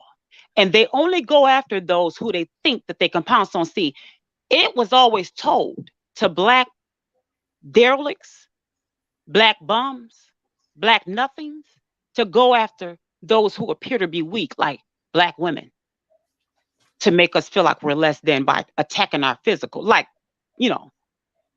the bum that they go to, black mammies that try to talk about Sandy. So they go over to his channel and ask what number they are. How do they look? If they will ever get married. See, these are the mammies that come on your channel that try to sprinkle mammy dust. And I know they're listening, and I sure hope they are. Because see, you a man, so let you, like you guys protected us from the pappy dust that was on your channel last night. And see, you and Corey said let you all handle it. So see, since this was a mammy that got on your platform calling Sandy a mammy, see, she came over here with her little mammy wand trying to sprinkle mammy dust. Let me go ahead and talk to him. What was that about? That person that tried to get on my channel, was it a woman or a man? Because I think I don't know. Did Corey say that was a man? I want to say he said I don't it know, was a man. but here's the thing, and I've learned my lesson from this. If people in my chat say don't let them on, I won't. No, don't. Don't let them in your house, because this is your home. And here's the thing: if it's a black man, I won't let him in. I've learned my lesson, because I let a couple in, and it hurt my channel. It actually, I lost some friends from that, and I was blindsided because I didn't see it, but I understand it now, right? And here's my thing: I have a prayer meeting. If black men want to join me on my channel, they could join me in the prayer meeting. They're not coming. And you know what? We're not going to debate about interracial things. We're going to talk about Jesus. We're going to talk about God, and we're going to embrace each other as brothers in Christ. And if you can't do that, you don't need to be with me, straight up. But I won't let them in. Because of that, I've been burned. I've been hurt. I've lost friendships. I still am heartbroken because I let some clown on my show, and it hurt these ladies, and some of them ghosted me. Some of them come back, and we reconcile. We had some reconciliation, and I apologized, but here's the thing: I will not. No, this is my channel. It's going to be a safe space. I'm not going to have a debate with no manosphere clowns. I'm not going to have no swirling gone wrong jokers come on my channel. I'm not even going to entertain it. They could say, well, let's debate. No, you go somewhere else. You don't belong here. This is a channel for interracial relationships with black women, white men, or Asian men, or Hispanic. That's it. That's all I accept. You know why? And it's not that I hate black men and I'm trying to suppress. No, it's because I've been burned. It's because I've been taken advantage of. I've tried to open up my heart and be equal opportunity. But you know what, Sunkissed? I've lost every time when I tried to go there. And I've lost a lot of good friends.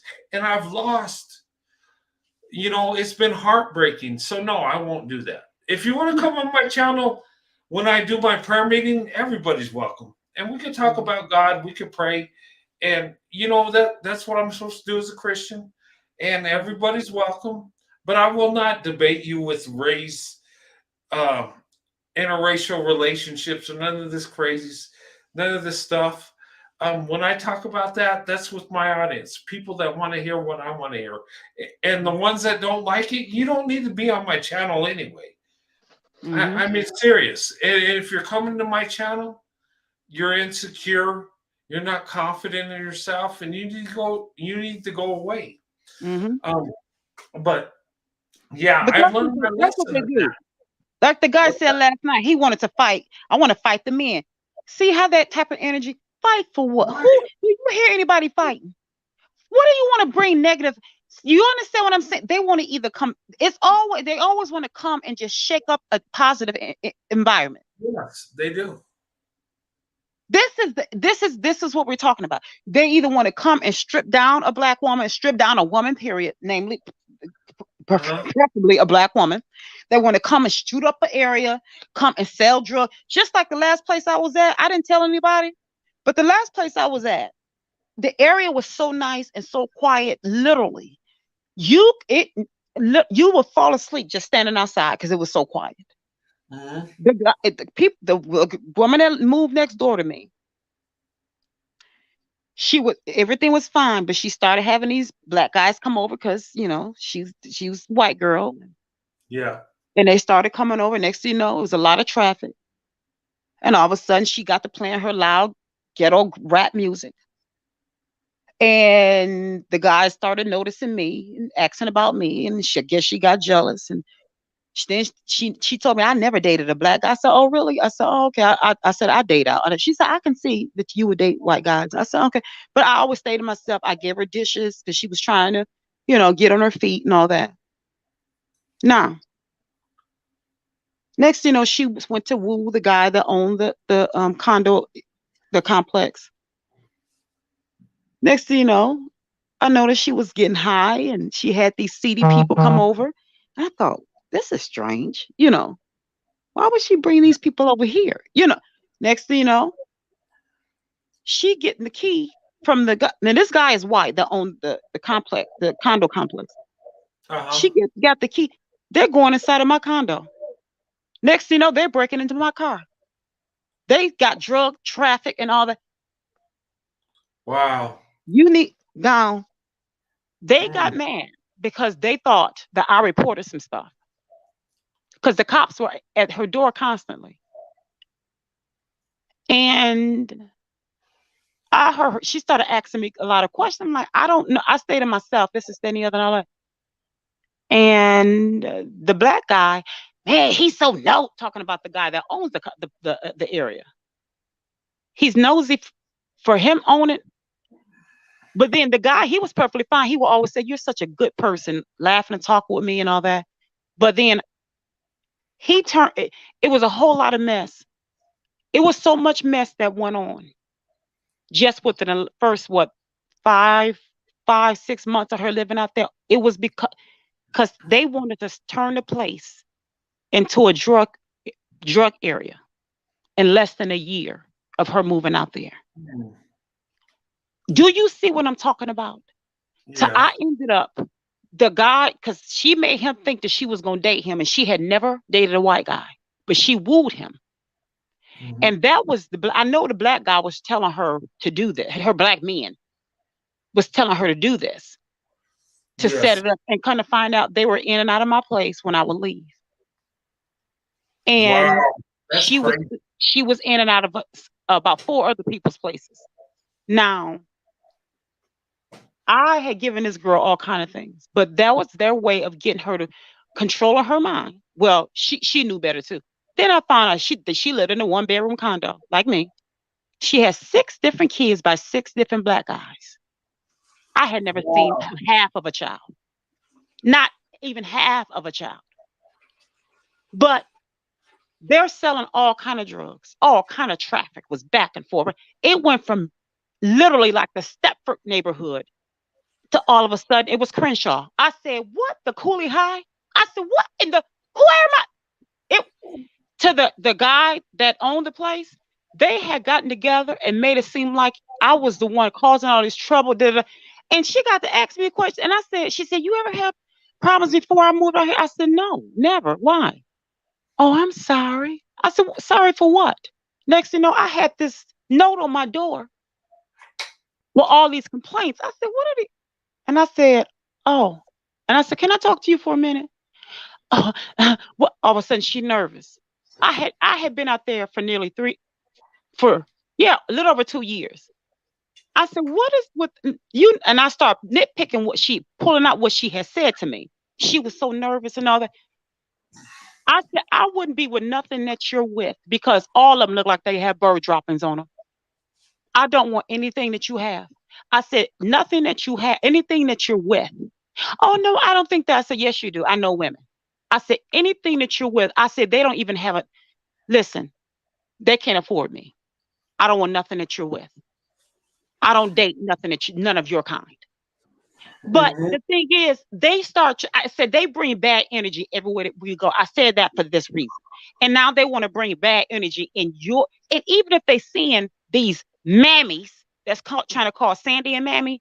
See, one thing you can try to title someone that, but when you're acting that way, even if no one calls you that, it's your actions that depict what you really are.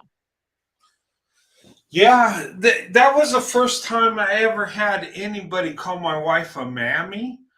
Because she's not that. That's why it was the first time. She's not that.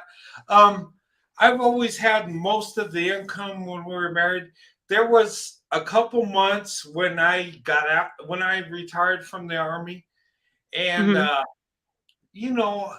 didn't get my your military retirement is half of what you got, your base pay, and you don't get all the other perks. So it drops your income right away, right? Mm-hmm. And I had to get a job. So I was in transition.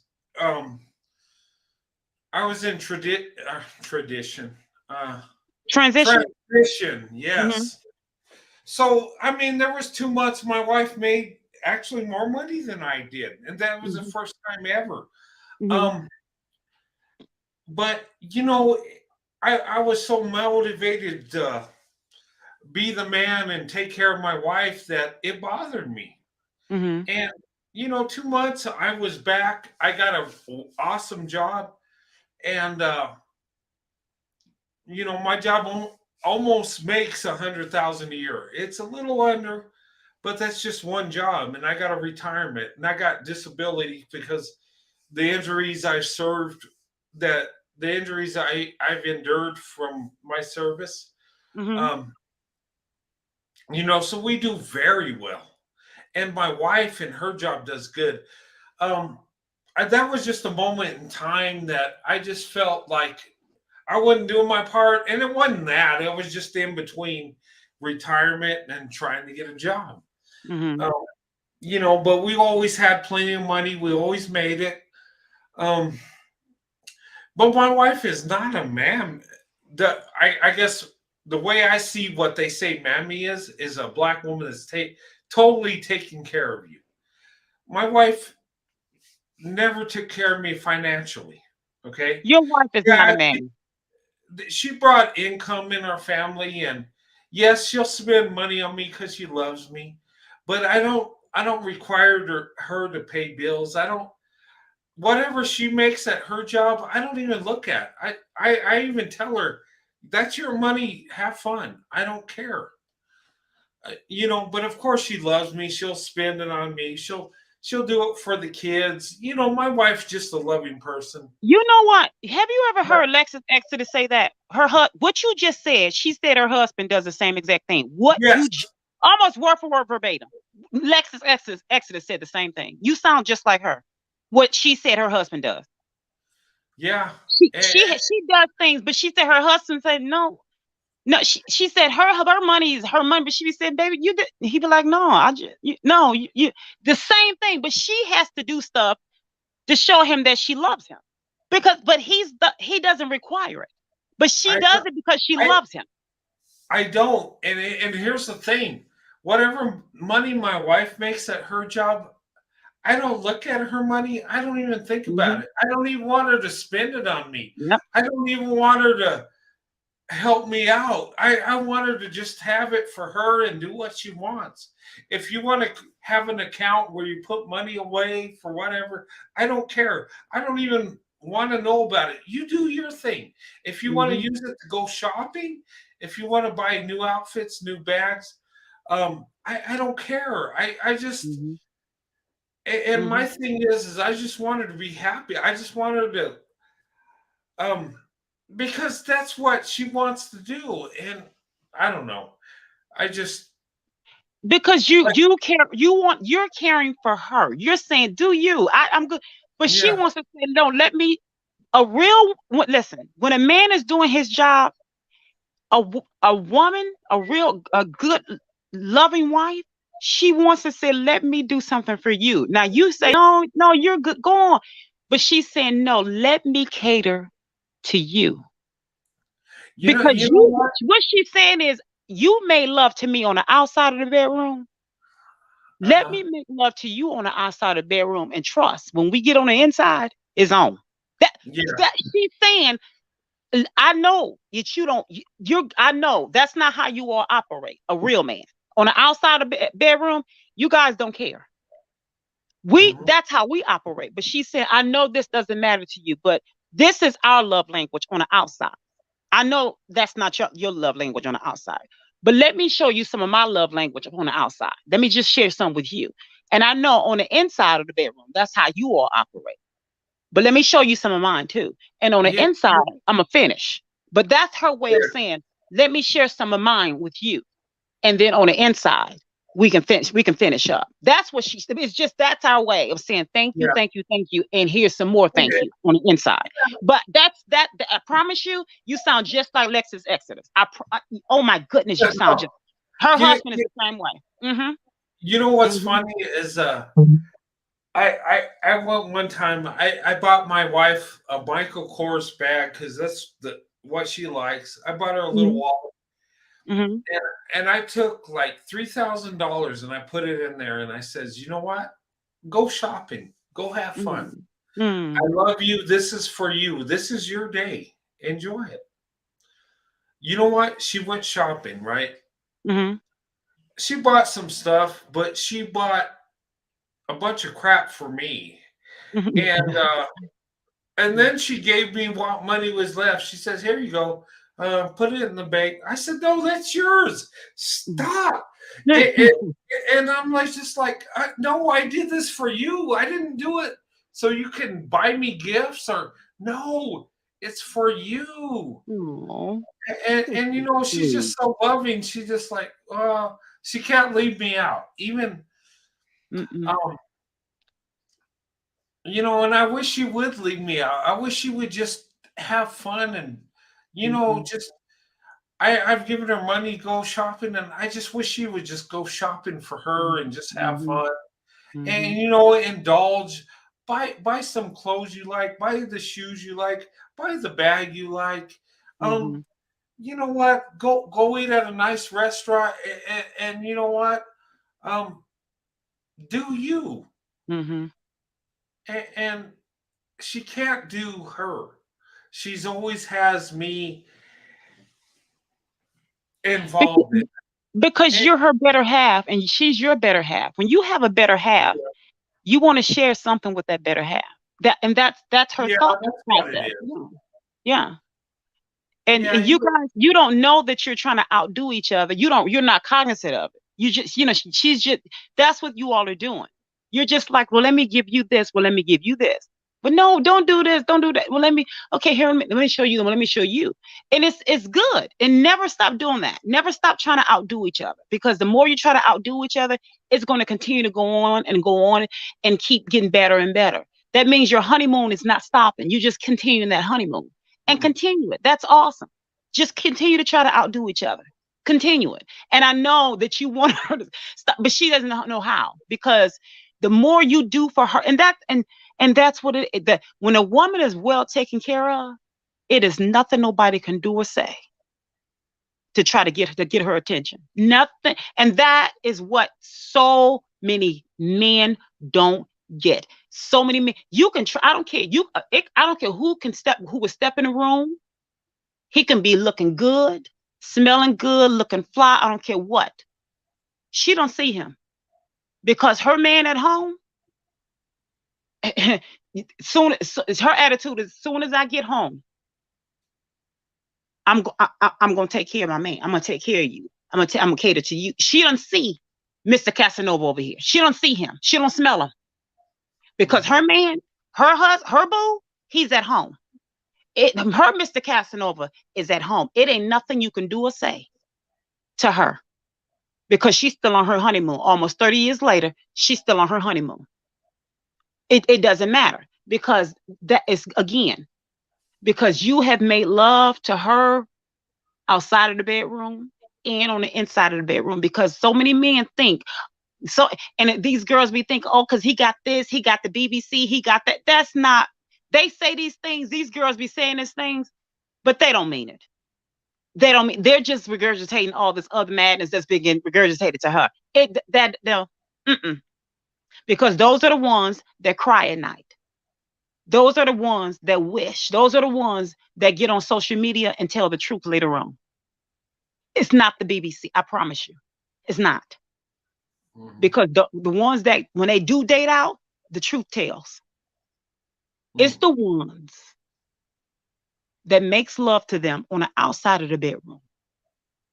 Those are the ones that the black men want that end up with the white men. See, that's the truth. The truth is going to come out in the ranks. And I think when you make love in the outside of the bedroom, and you love each other so much, in the inside, it is so much more. It's so much better than anything you can even imagine, because you have true love for each other. It's I can't even express this, but I've told people, when it comes to women, we're attracted. Yeah, we have desires. Yeah, hormones are raging. I get it. But when you're doing it outside of marriage, I mean, it feels good. There's a high about it.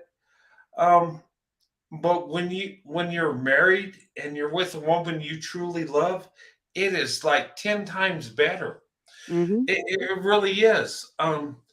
Because it's more than the physical. There's a spiritual component to it. And the physical part feels good, but the spiritual part just adds so much to it. And here's the thing. And people don't get this. People just look at, okay, yeah, she's fine. And she looks good and I want to get with her. And they start fantasizing. But here's the thing. There's no true love there. It's just like, they're all into it when it's happening. But when it's done, they don't really love each other. And there's nothing there. It's no substance. It's not and the thing is, they don't realize it's not the cake. Sex is not the cake. It's the icing. All the ingredients that makes up the relationship, it's so many components to it. The ingredients, it has so much more depth.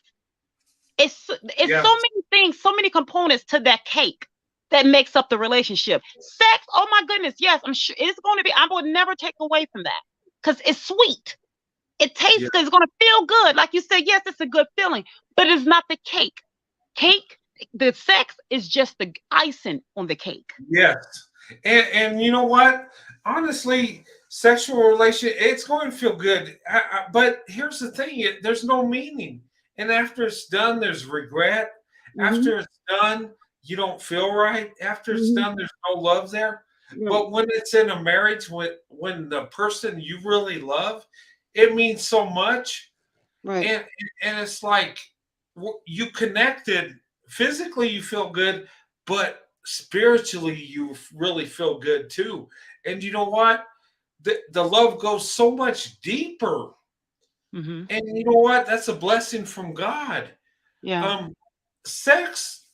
Sexual relations between a man and woman is a blessing from God. It is. It is a good. That's why the feeling is good. It's not, people say people act like sex.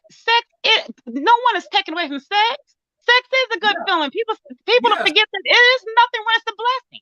Yes, it is a good feeling. Yeah. It's a good feeling. It's a blessing. And you know what? We desire it as men and women. And it's a way we, it serves as reproduction because we have children because of it.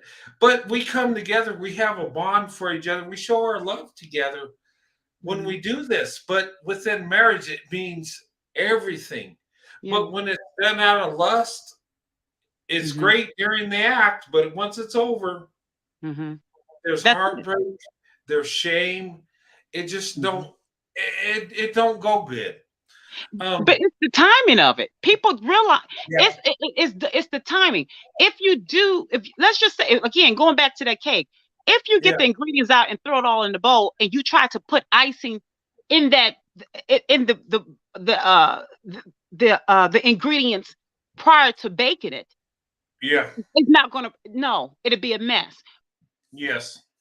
Bring it together, and stir it together and get everything together and put it in the proper molding and bake it.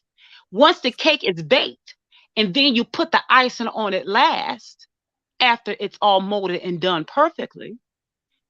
Once the icing is on it last and it comes at the proper time, and when you go to eat it at the proper time to partake of it, then it tastes better. It's ready to be eaten. It's the icing has to be on the cake last at the proper time. Then it's enjoyable. You can't put it in there first. You can't put it in there before you bake the cake. It's the proper timing. So it's nothing wrong with the sex. Again, it's gonna taste good, but it has to be done at the right time. Yes, and that's what makes it so much better. Yes, and yeah, I mean, and that's what God intended us to, how it was intended to be. Us as, husbands and wives, we come together, we get married, we love each other in every way. We're friends. We love being around each other. And yes, we have sexual relations because we love that too. And it feels good and it's awesome. But there's meaning behind it. It's like here's the way I look at sexual relations. I look at it as, being married with, and I'm not going to go into intimate detail with me and my wife because it'd be so disrespectful. But when we go there, I'm going to tell you, it is a blessing. It's more than the physical part; it's spiritual. And yes, the physical part feels really good. I'm not going to lie. But there's true love there. There's something that we have together, and you know what? It's a way to bond us together. It's a way to show our love for each other. But I can make love to my wife, not not like you were saying, out of the bedroom. When I come home and I get a shower and I wrap myself in a blanket with my wife and we watch TV and I hug her and we enjoy that. That's a way of me making love to my wife without even touching her, without even going through the process. It's a way of like you said, making love before you hit the bedroom. We do that all the time. When I talk to my wife on the phone and tell her how much I love her and miss her, and she tells me she misses me too. That's kind of a way of making love without the physical part of it. Exactly. And how does she respond when you say you turned over by mistake or something, and you weren't hugged up on her? When you didn't do that, how did she respond when you made a mistake and turned over? How did you say she responded? She woke me up in the middle of the night and asked me if everything was okay. She asked me if I was upset. I said, no, I'm good. What's wrong? See? Well, you weren't hugging me. You hug me every night. And I do, and I enjoy it. I love it. But somehow I rolled over and she was so used to it. She was concerned whether there was something going on with me, whether I was upset or I wasn't hugging her because I was upset. No, I wasn't upset with her. I just rolled over in the middle of a deep sleep. I don't know what I'm doing. But you know what? It made me feel good. I says, no, it ain't that. Yeah. See, that was a part of that love making. And see, without having sex. Because the thing is that intimacy, as they say, is into me you see. Yes. And when you didn't connect with her, or that momentary, and for that moment, or that momentary separation, see, she felt that sharp cut. And whenever you connected with your mate, any type of separation, she felt that slice. It didn't feel, it was a difference. She didn't like it because you guys are so connected. You're joined together, even in that, something as simple as that. Yes. That's why you leave your husband. When the scriptures say leave the husband, I think in Genesis 2:24, when husband is supposed to leave his mother and his father and join as one as his wife. That's why a divorcing is so painful, because it's equivalent to someone separating, like a physical separation of one person being sliced in half. It hurts. And as I was telling someone that was getting a divorce years ago, she said, "Why does it hurt so bad?" I said, "Because someone is slicing you in half. That's why it hurt. It's supposed to. That's your husband." And so even with that slice, it's like a pepper cut at that time with you and Sandy. She felt that. She should have, because you were making love. That's intimacy. And that's so good. That's why I love to. I'm a hopeless romantic.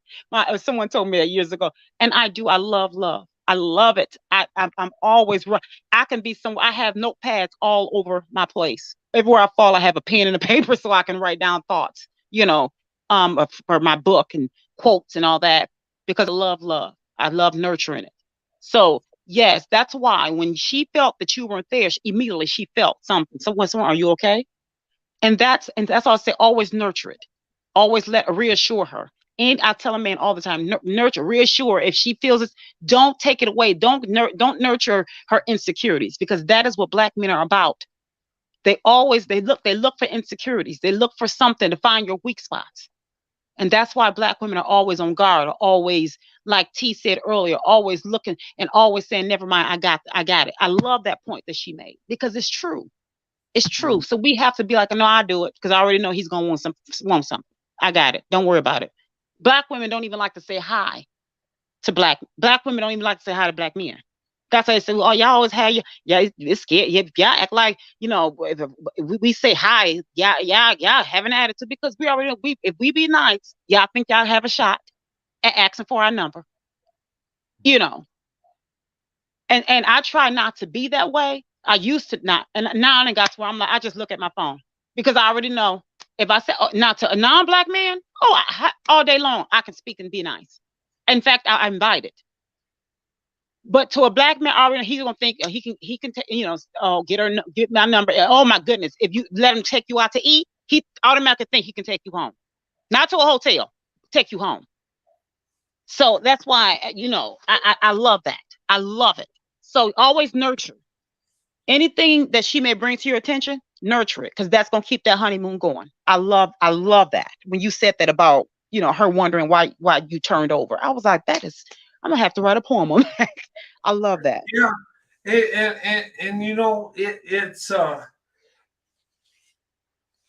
it's crazy, because when I go to bed at night and my wife's there, I sleep good. Wow. But when she's not there, I don't. Mm-hmm. Yeah. And it's because I cling to her. When we sleep, I hug her. I just, maybe it's an effect. Well, it is an affectionate thing, but I just got in the habit of doing it. Yeah. And when I don't do it, she's concerned. Like, what's wrong? What's going on? And like I said, I got into deep sleep. I'm dead to the world. So I'm not even, it's not, I don't want to hug you. I'm just out of it. But usually I sleep through the night hugging my wife. I do. And I sleep so good doing it, because I'm close to her. It feels good. I just, it's a blessing. And I've seen people say that,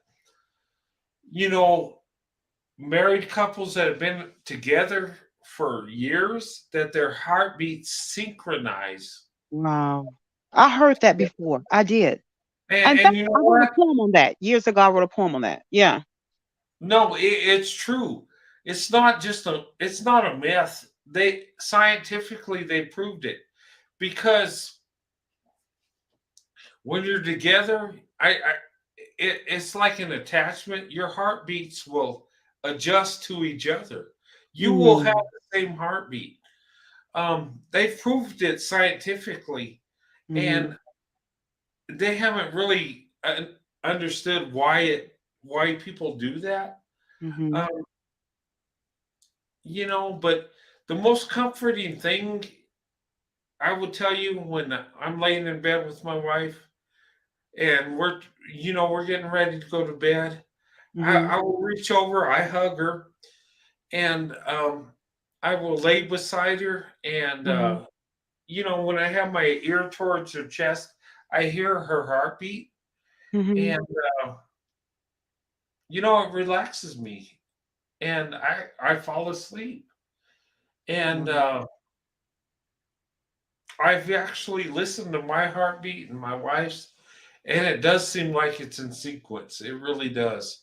Um, and maybe that's a biblical thing where, a husband and wife come together as one. It's like your heartbeats are coming together because you're becoming one person. You're always going to be two different people, but you're Mm-hmm. coming together as one spiritually. Yeah. So your heartbeats are synchronizing because maybe it's God's um, divine thing that's going on Mm-hmm. where He's bringing you guys both together Mm-hmm. because your heartbeats are coming together. Mm-hmm. I don't know. I'm I just believe that. Yes, I believe, like you said, I coming think together. that's true. I believe that. I do. I believe it. What you just said. I can say I believe that because Yeah, he's an originator of marriage. I believe that. That makes perfect sense to me. I do. yeah. Mm-hmm. And you know what, Sunkist? A lot of times, here's the crazy thing, right? Mm-hmm. You've heard people say that, people that are in love, they finish each other's sentences. Mm-hmm. Mm-hmm. That is so true. Mm-hmm. I mean, I will say something, and there's so many times I will go to say something, and my wife says the same thing at the same time. It's like, and we look at each other and we're like, uh, okay. Like it's just weird. Mm-hmm. It's like sometimes it's like we share the same heart and the same brain. We're on the same page on so Yeah. many things, and it's like it to me. I'm just baffled. It don't make sense. We're two different people, but you know what? Our hearts are in the same place. It's like we got the Mm-hmm. same heart. Yeah. And does she know like what you will and would like? For instance, if like something that you would eat if she was picking up food or something like at the store, like your shirt or something, your style or anything. If someone wanted to sell her something for you, and she'll say no, he wouldn't like that, or something like she knows your taste in food or clothing or whatever. She She knows what you wouldn't wear. Hmm. Amazingly, she does. She picks out clothes for me that Mm-hmm. are awesome clothes. I don't even, I could send her to the store and say, "Hey, give me." If we have a big event and I need a suit, I just say, "Pick out something that you like." And Mm-hmm. if she likes it, I'm going to like it. Yeah. Um, it's like the crazy thing is, it's like we're the same person, but we're Mm-hmm. different people. Does that make sense? Yeah. It makes perfect. It makes absolute what you're saying is just like what the scripture says when Jesus came here and he said, "When you see me, you seen the Father." And people think that he was talking like as one. He is just like a marriage mate, like you saying. Yeah. It's just like a marriage mate. We're two different people, but we're as one. And you're absolutely right. I get exactly what you're saying. And so many couples say the same thing. And I have talked to so many different couples that has been together for some time. And I'll ask cryptic questions, and they say the same thing. The ones that are truly in their marriages so that they can win. And you guys pretty much have all said the same thing, the same exact thing. Yeah. Uh huh. And that's Yeah. why it really touches my heart when I talk to couples that are truly in love with one another. I always turn it to a wimp before the conversation is over with. But yeah. Mm-hmm. You guys are as one, and that's why when Jehovah said, "Leave your mother and your father and stick with your wife and become as one." This what you're saying now is becoming as one. Mhm. It won't be over. It won't be like in a day or a week or a month or whatever. It's going to be gradually. It's going to be over time, and you have become as one. Yeah. Yeah. Wow. Well, it is. It's like that. Hey, Sunkiss, I'm gonna have to wrap up. Man, Okay. it's 1 o'clock in the morning. I got to get up at 5.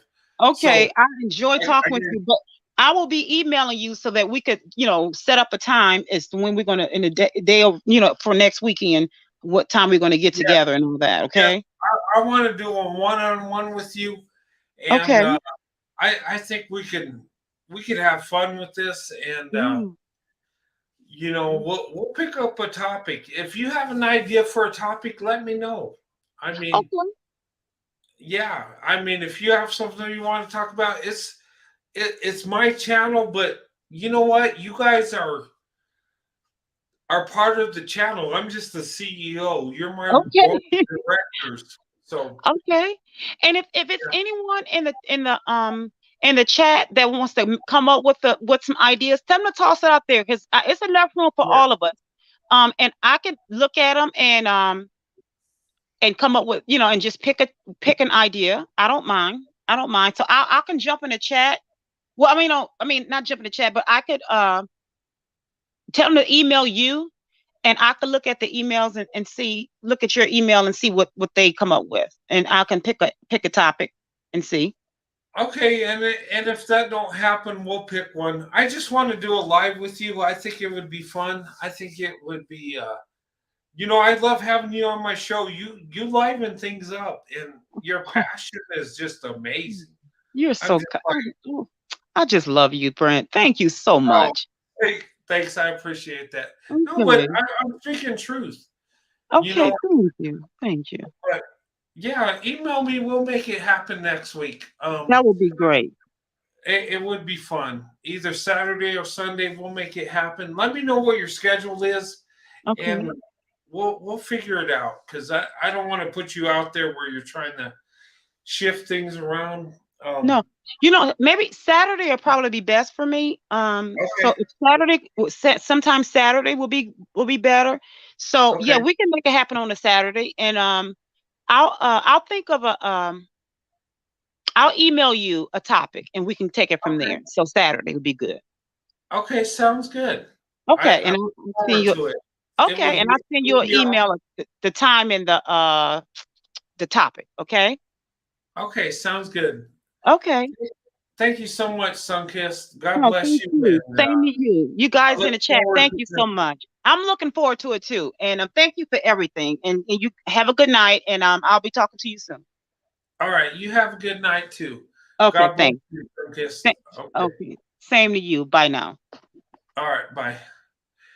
And guys, thank you for tonight. This has been another long show. We almost, God, we're looking at 6 hours. I told my wife I wouldn't do 8 hours, but I didn't say 6 hours. But anyway, thank you guys for watching. Thank you guys for being part of this channel. God bless you and your families, and guys, and thank you for showing love to my wife Sandy. I appreciate that, and she does too. That's so sweet. Um, but anyway, guys, God bless you and your families. I won't be going live Monday or Tuesday. I gotta readjust because of my work. Wednesday, I'll probably put out a video. But the weekends, I'm always open. Saturday and Sunday, we're always going to do something. But anyway, guys, God bless you and your families, and I'll talk to you later. And have a good night. God bless. Get some rest. I need to. Love you guys. God bless you and your families.